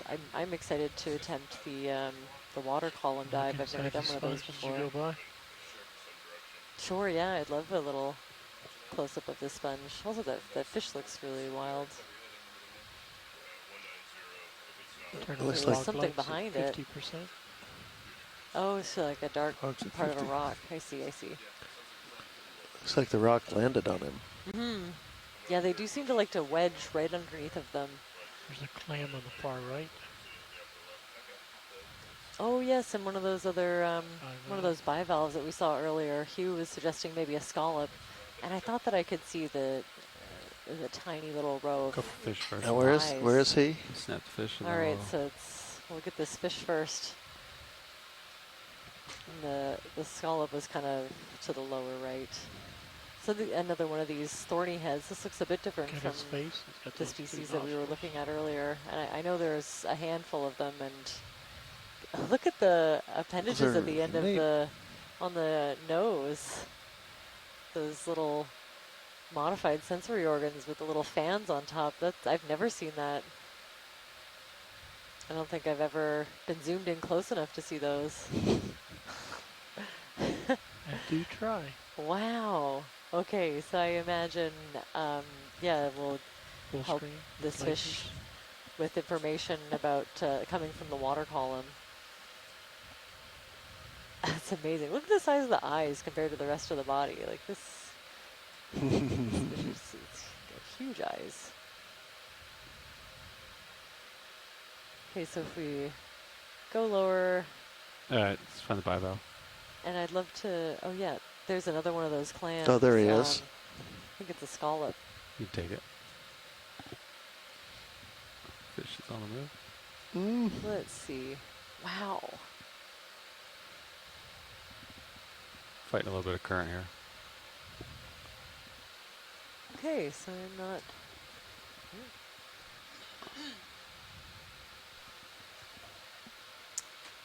Wow, this is a really amazing angle. You can see, you know, the two shells kind of split apart in all of these really delicate internal organs and feeding appendages working away. But you know that as soon as you get anywhere near that, those two shells will snap shut. Okay. Excellent defense strategy. Oh, brachiopod. 5 minutes. Lovely lophophore. B. So I'm getting brachiopod from Hugh. Do full wide, and we'll keep going. So the fog's clear. In that case, Hugh, correct me if I'm wrong, they're not a bivalve at all. Go ahead, Bridge. Thank you. And I get what we had a close-up of were the ciliated feeding organs. That's exactly what I would call them.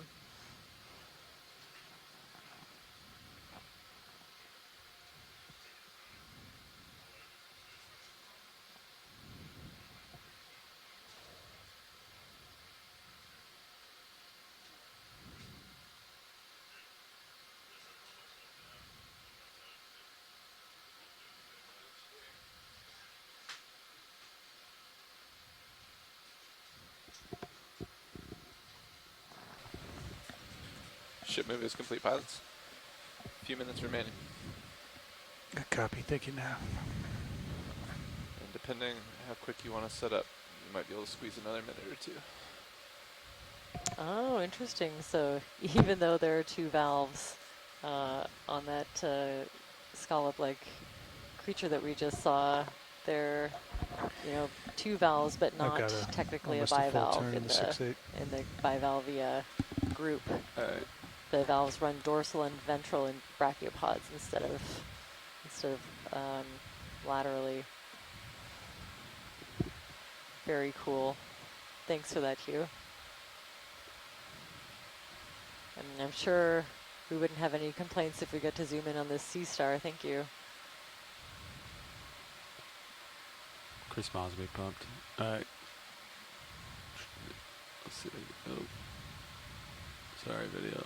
Still settling in here.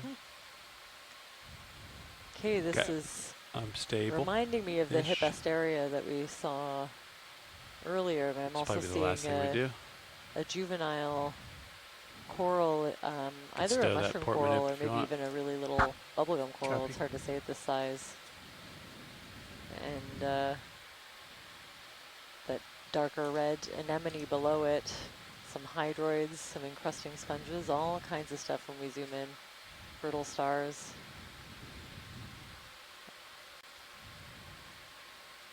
Oh, sorry. Potentially a Ceramaster.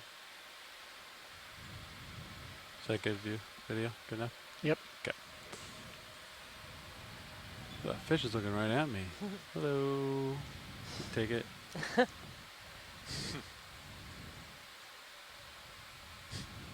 Oh, we gotta say hi now. You can see another view of those appendages. Yeah. I've never noticed them before, but yeah, I don't think I've ever been this up close and personal with a thorny head, so. You can see his eyes. They're so cool. The blacks of his eyes. Wow.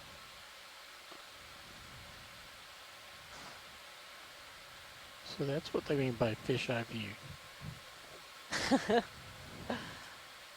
Yeah, you can see it.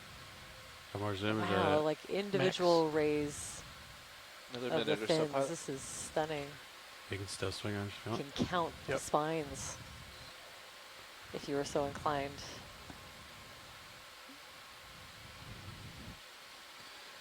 And yeah, those little, nasal adjacent organs, I'm so curious about those.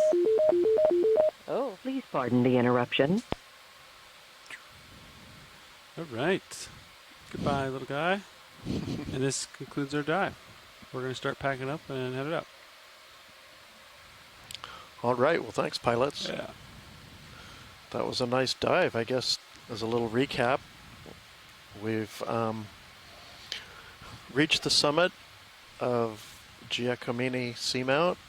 Started this dive about, I don't know, looks like about 200 meters in depth below the summit, and so early this morning landed in some basaltic flows, medium bedded, maybe flat to gently dipping down the side of this volcano. Encountered a massive unit up just below a little flat area, a little bench that we got to. I've got almost a full. Where we started to encounter some conglomerates and sands and interspersed with blocky I'll go underneath you. basalt outcrops in places, and finally reaching the summit where we reached this kind of a pebbly hard ground or pavement above a sandy substrate with scattered boulders. I always love this view as you begin the ascent off of a seamount, thinking about how few times it's been visualized by human eyes and straight down, when the next time might be yeah, I'll stay here. that people see it again. Get 20. Yeah. Well, absolutely. To me, this is why I do this job. I mean, we literally saw things today that no one has seen before. Yeah. Yeah, like you can get an idea, but Delta 18. yeah, even the different faces of different seamounts are so different. Starboard. They're so vast that to get eyes on even a little part takes so much to come together. Yeah, you know, we landed right on a very interesting area, lots of corals right away, and the elusive rock pen. I've been looking for one of those for a long time. We're not sure if it's a different species up here to the ones that have been described farther south. So that is a personally very exciting sample for me. And I was just blown away. There were certain parts where we saw, like, I would say, thickets of bamboo corals. That Isidella tentaculum, we saw a huge Paragorgia arborea with a really wide base, looked like a really old one. So I just got to turn right a little bit. Yeah, Echinoderms had a couple of really cool sea star samples. There will be years, if not decades, worth of material to look at, just from the amounts of collections that we were able to do today. Coming up here. So thanks to everyone, and thanks to the science team at home for joining us. I always appreciate your comments and your input. Yeah.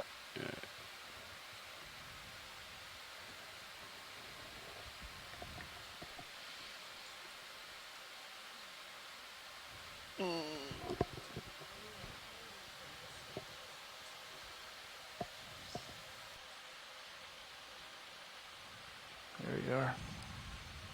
All right.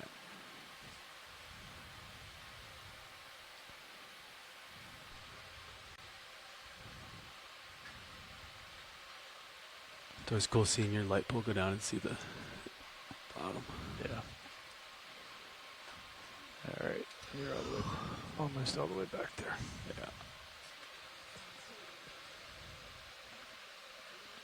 Punch out headings. Copy, auto heading out.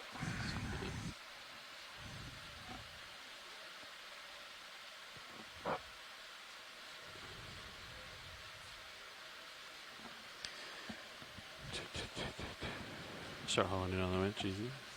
Copy, coming up easy. And you can get on it. Copy. Off bottom. Nice job. Cool jellyfish going by.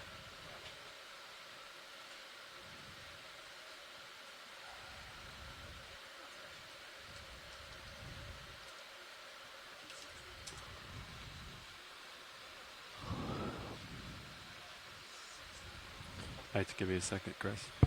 Bridge, RV now. It's pretty close. Okay. I wanted to notify you that the vehicles are off bottom. We're on our way up. Thank you.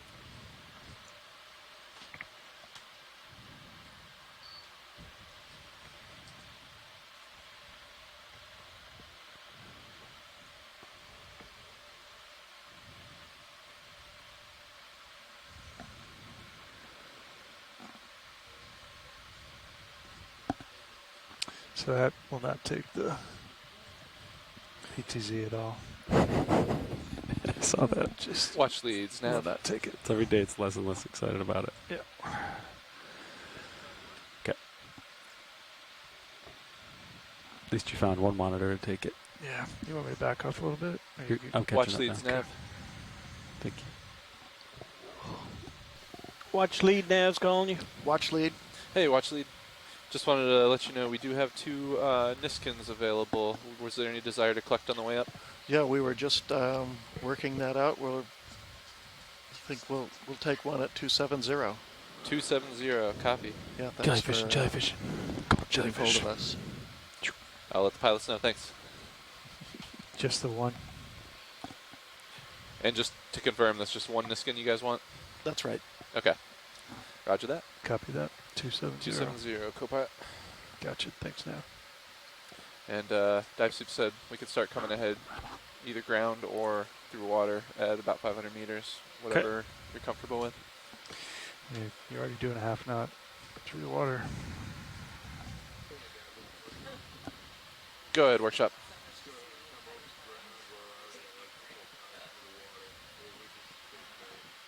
Roger that.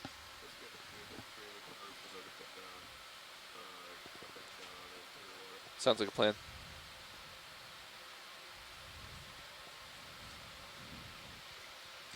So this is Niskin Model 4.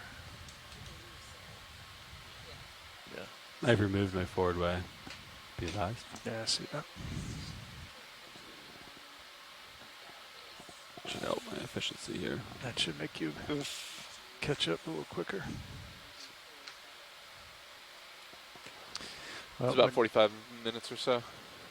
We're going to be at 50 meters, 45 minutes ahead of usual.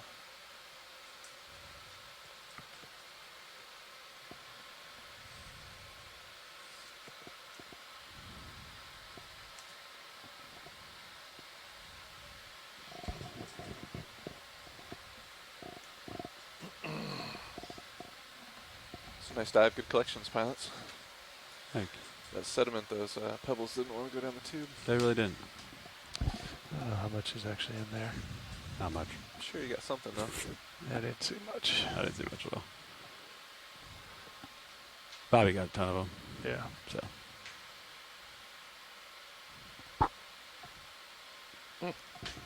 He got more than enough.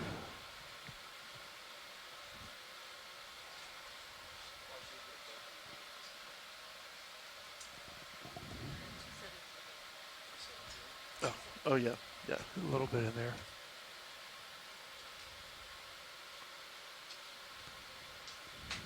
Not much. What's our highest bathymetry in the area?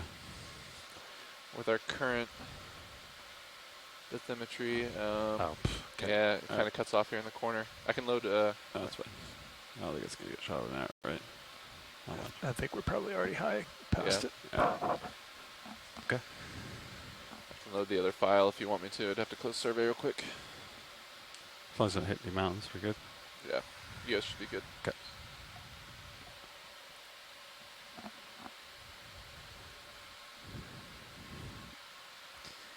It's only when we come up. It just gets too dark. Is it? I'm assuming. Did the same thing yesterday. Yeah, is that camera trying to work hard? Flaring that red tent. Yeah. All right, so you're going to drag us out, half knot over ground? Yep, I'm going to put that in momentarily and right. make the 15-minute call out as well. Sweet.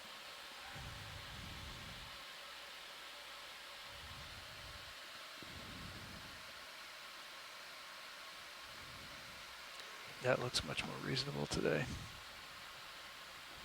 Yeah, looks great.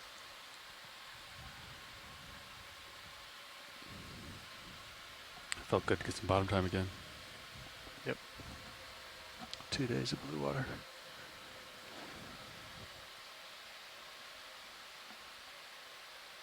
Well, I can't get this Sirius PTZ or monitor 10 at all. It's just not going to cooperate. You're muted. Yesterday I swapped an analog to digital converter to see if that would improve it. This is what we got right now. Yep. Yeah. Pump it over to mine. Disco move. We'll move to digital cameras there next year. Get rid of the old analogs. Thank you. More DAC 70s though, right, Roland? Okay. Yeah. I guess I'll take the DAC 70s over the analog. Okay.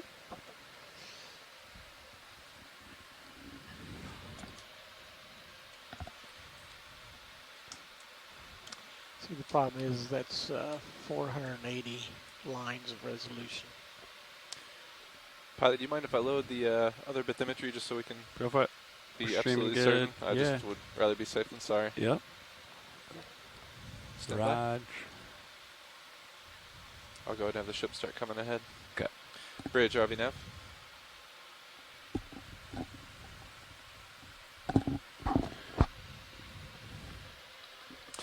Yes, we'd like to have the ship come ahead at decimal 5 knots over ground at this time, if that's possible, please. Copy, thank you.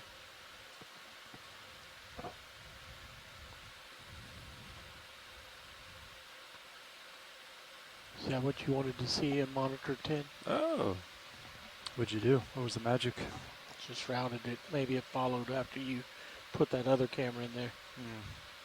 Try swapping it to another one, and then go back to that one.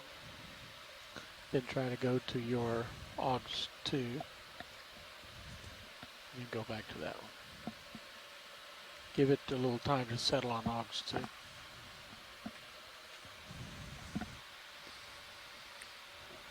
Jelly. jelly, jelly.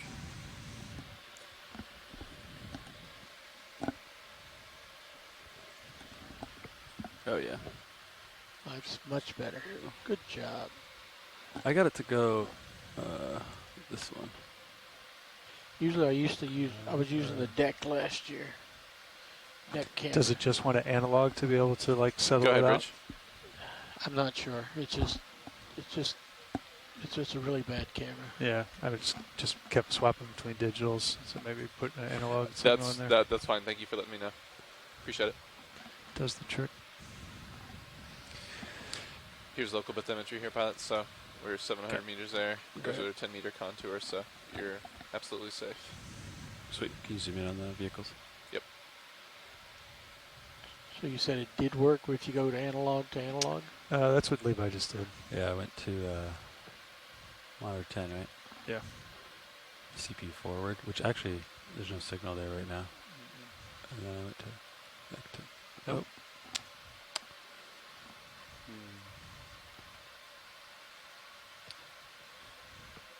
Bridge, RV nav. I don't know. It's a mystery. I'm not gonna worry about it. Nope. Okay, not needed. Delta 4. Yep. We're starting to drag Stream out looks here. good. Bridge, RV nav.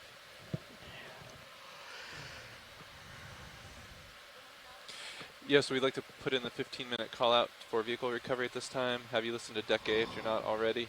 And could you confirm the recovery heading for us that this will be it?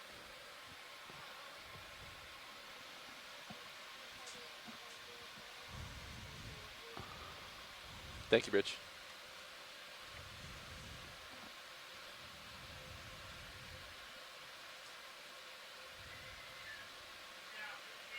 Jellies.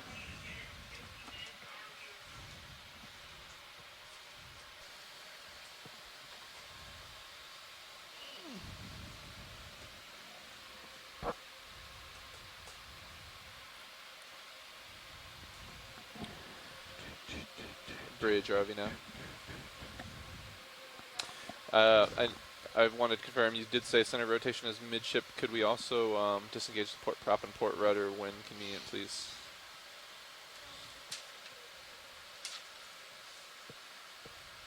Thank you. Sorry, watch lead nav. Were you calling me? No, sorry. I'm trying to figure out the buttons here. Okay, no problem. Niskin at 270. Copy.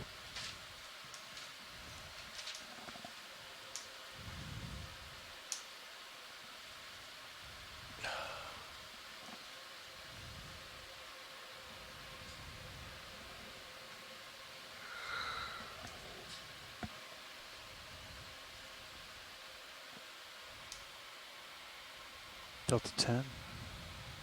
Roger. I'm a little hot.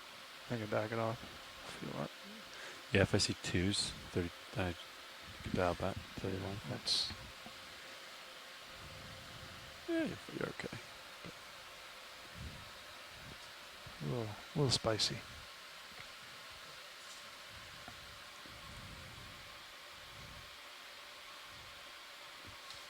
That's probably why I slowed down. Just hit a bunch of chunks. Make a gumbo.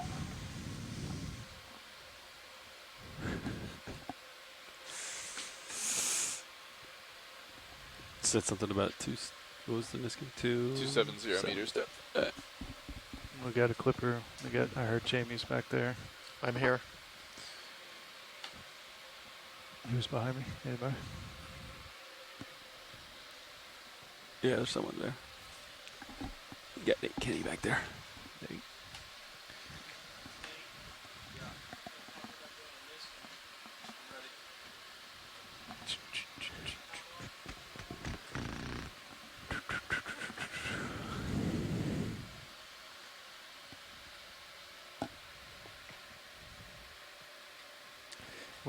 Winds up to 18, 19, 20. Yeah.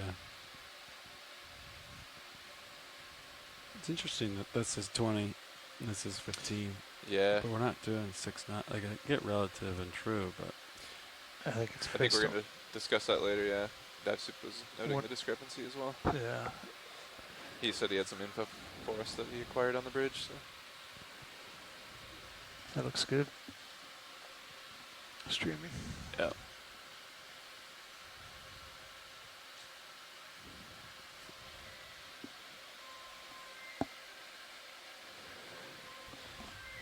Bridge, RV now. Could you confirm is auto sway still engaged? You can leave that in for now. We'll let Dive Soup disengage that at 50 meters if you'd like. Thank you.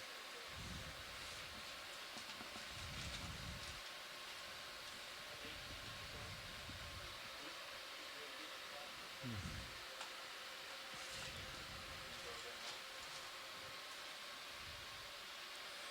1 minute till Niskin fire. Copy. HP enabled. Valve packs enabled. Give me pressure. Give me RPM. Go by as control. Resetting Niskin now.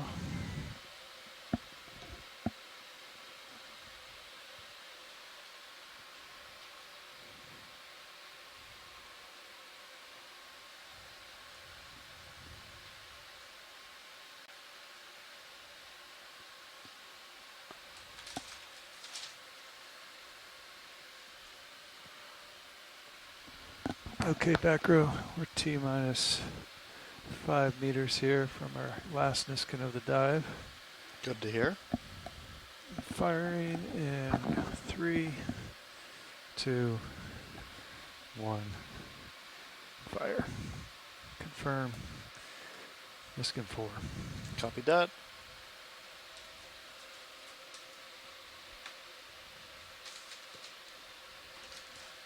Hydraulic secure. Copy. Delta 10. Yep. Trying.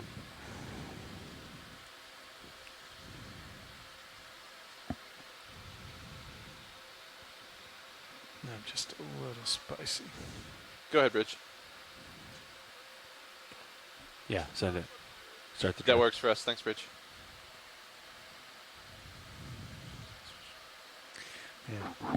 Once I take out the port prop, it's really tough, huh? Those beam conditions.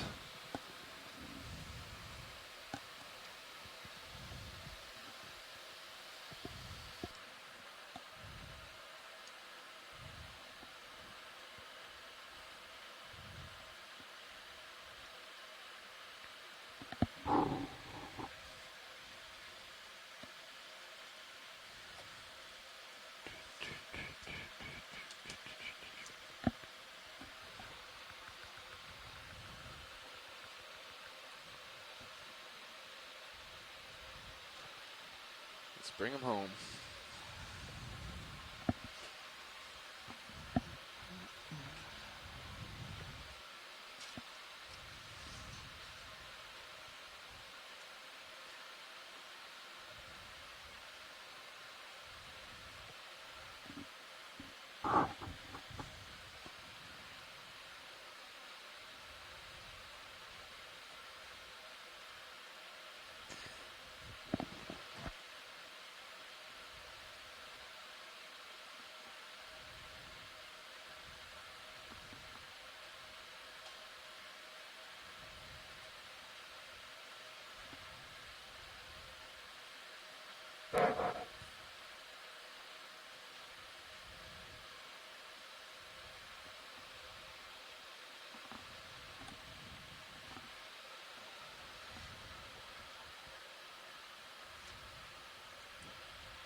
Loud and clear, dive super.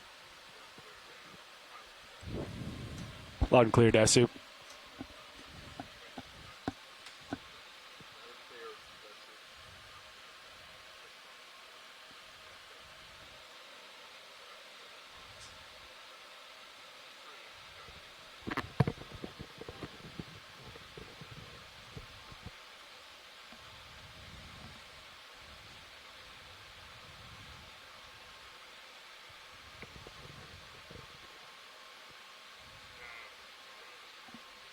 Go ahead, dive super. Absolutely. Vehicles are ascending, currently passing 155 meters depth. They are streaming presently about 30 degrees to starboard of the ship.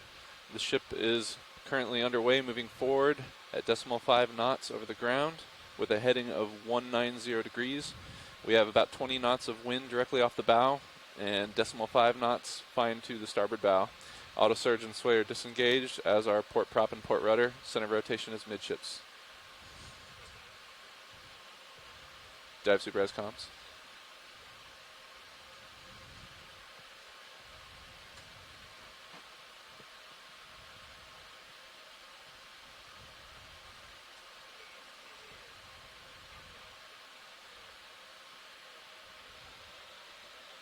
Understood, copy, thanks.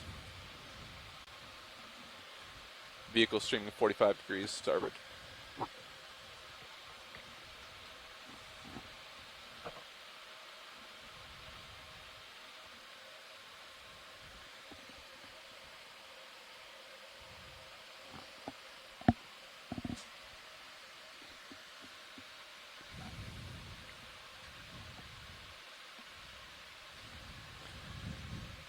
Dive soup nav, be advised, current wind trend in the last minute or two is steadily increasing.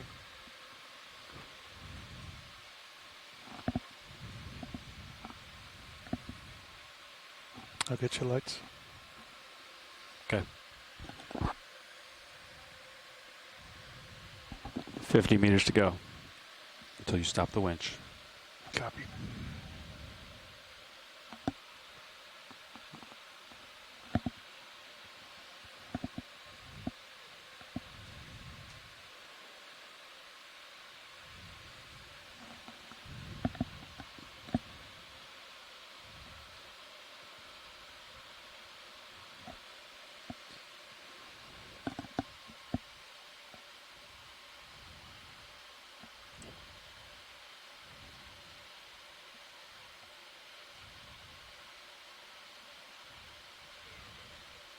Go ahead, dive soup.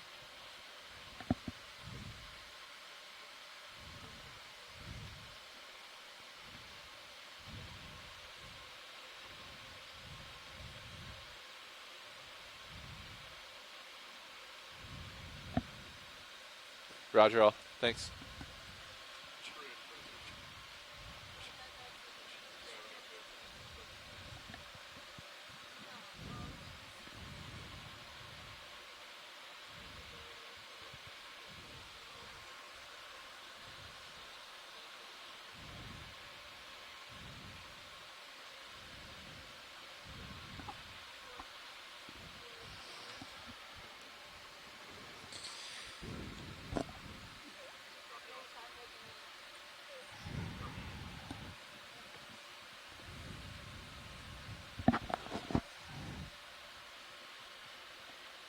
Winch slowing.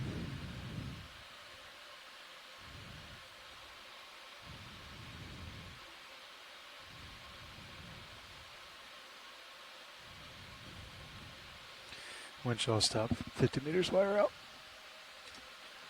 Dive soup nav, vehicles holding at 50 meters depth, streaming approximately 75 degrees to starboard.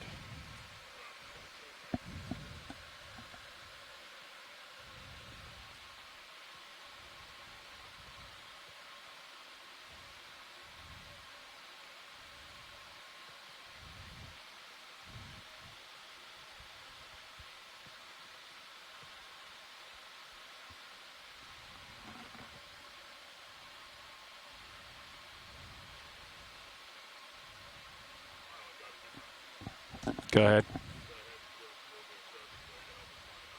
Copy. Push to starboard.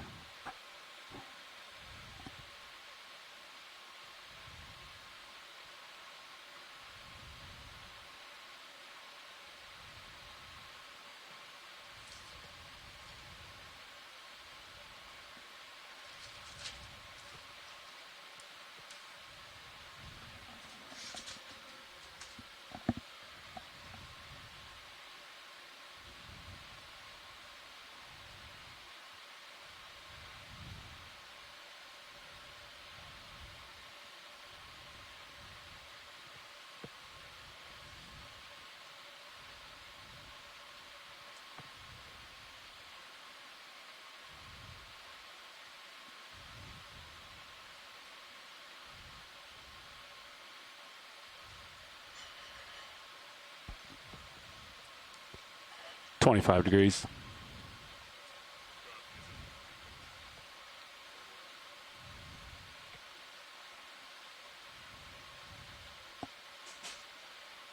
$15 degrees. I'm all stop on my thrust here, but see what happens.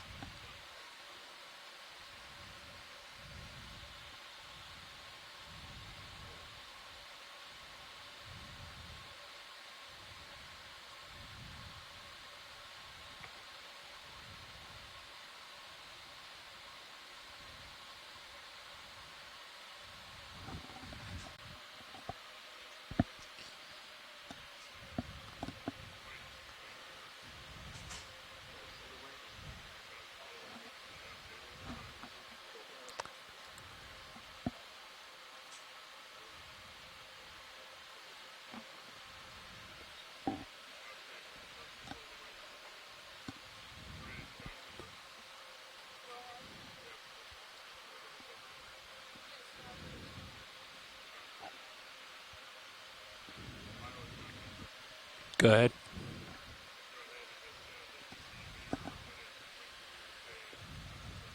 Roger. Coming up.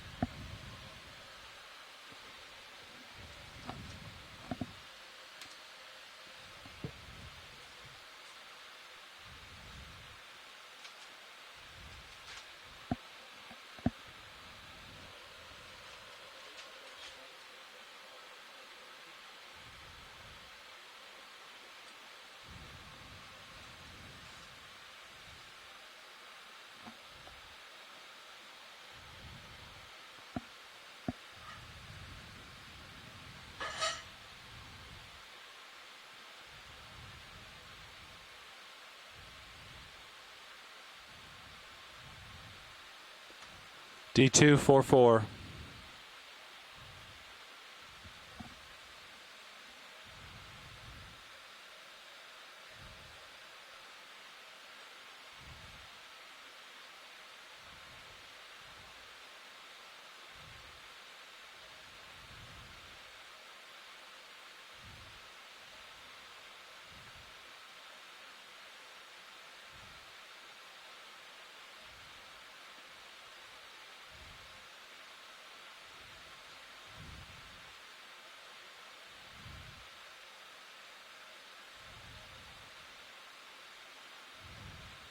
D230.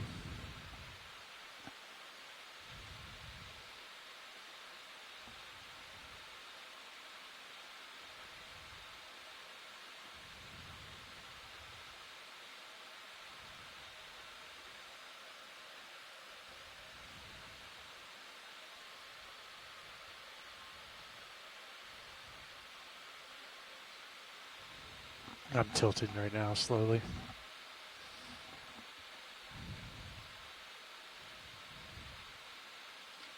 That's full tilt rolling. D222 meters.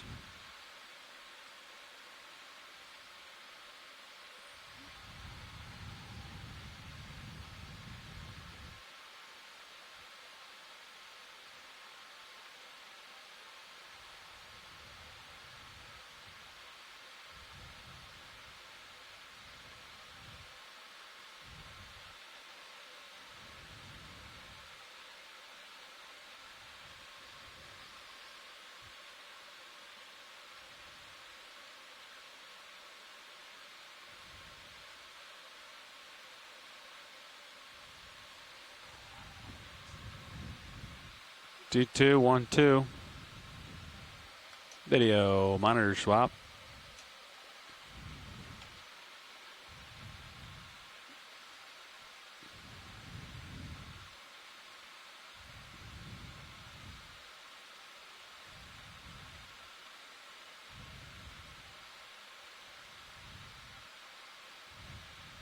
Roger. I see the foam pack.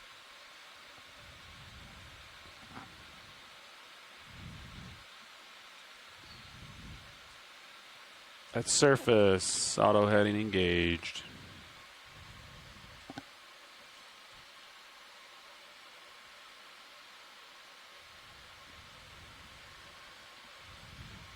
Light secure.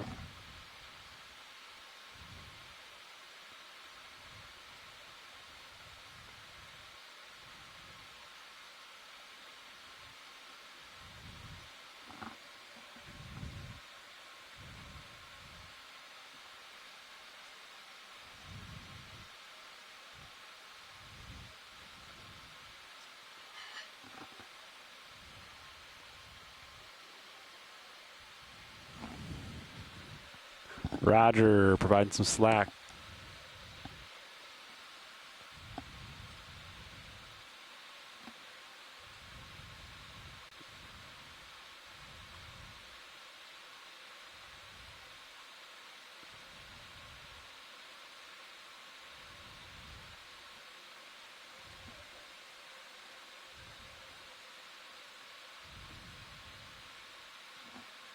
Okay.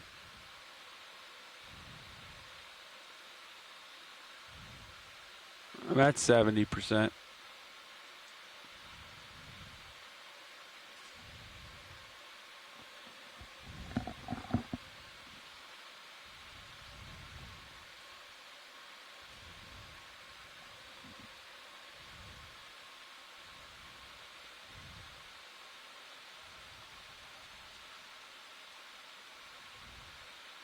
Roger.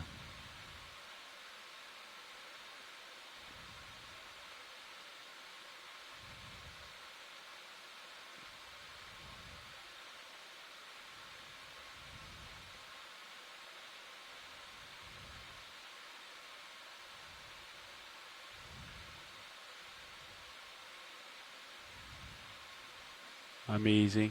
I'm off stick at the moment. And back on it.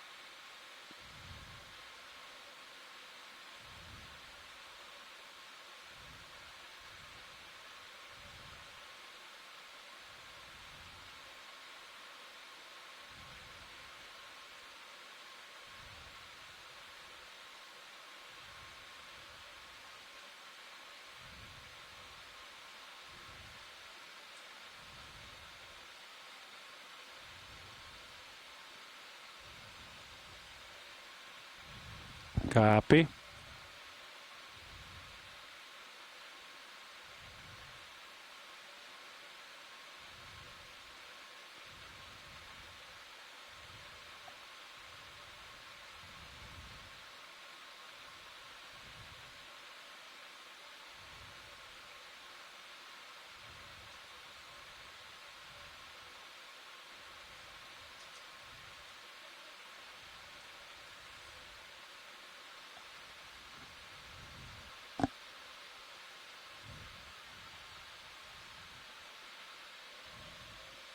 You good, roll.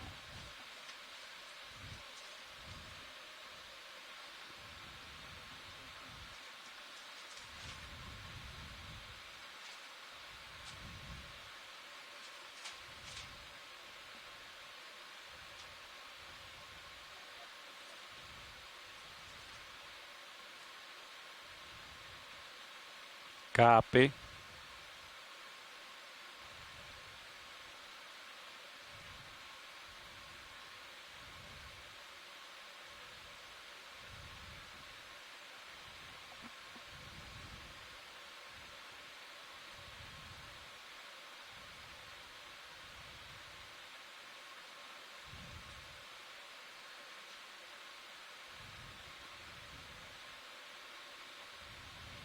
I'm off stick.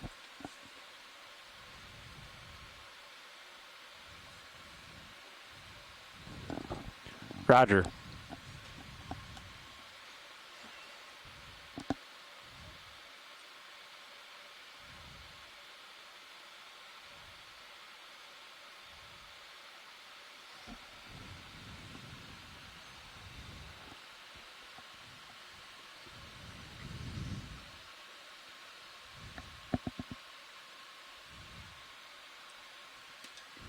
Disengaged.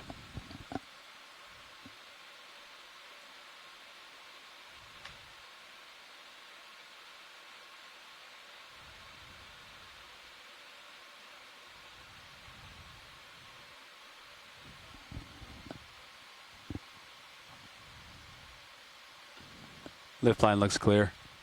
Hard to see.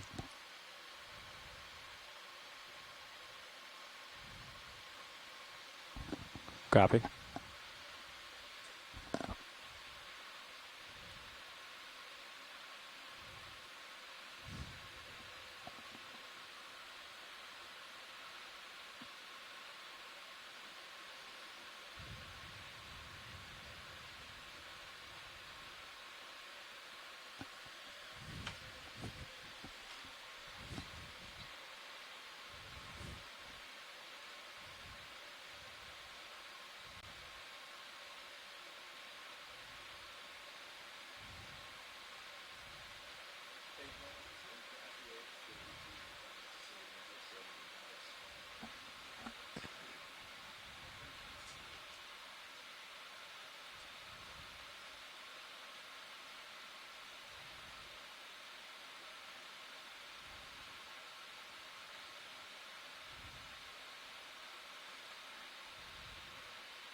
Auto heading engaged. Easy back.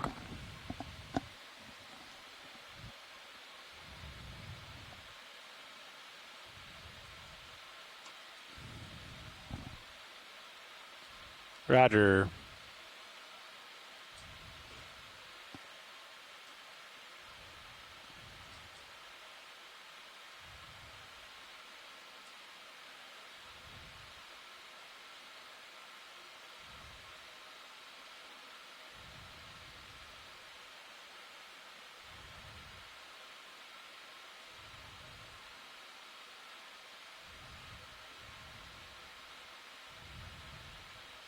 Okay.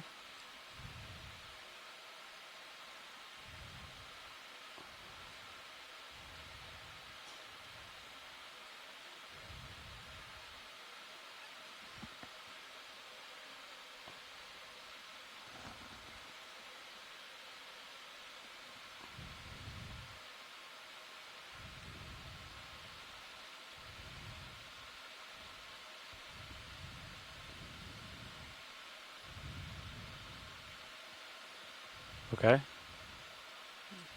Only back.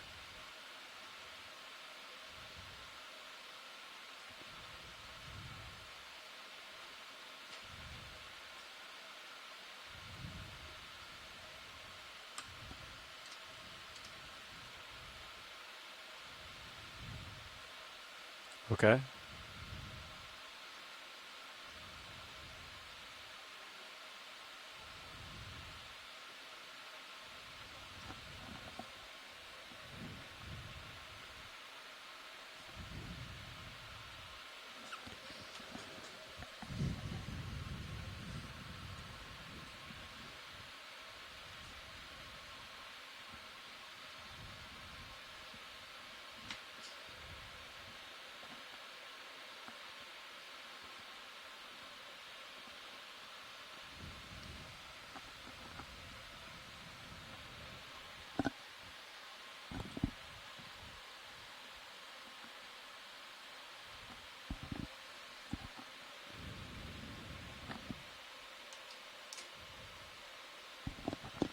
Deck, E-stop.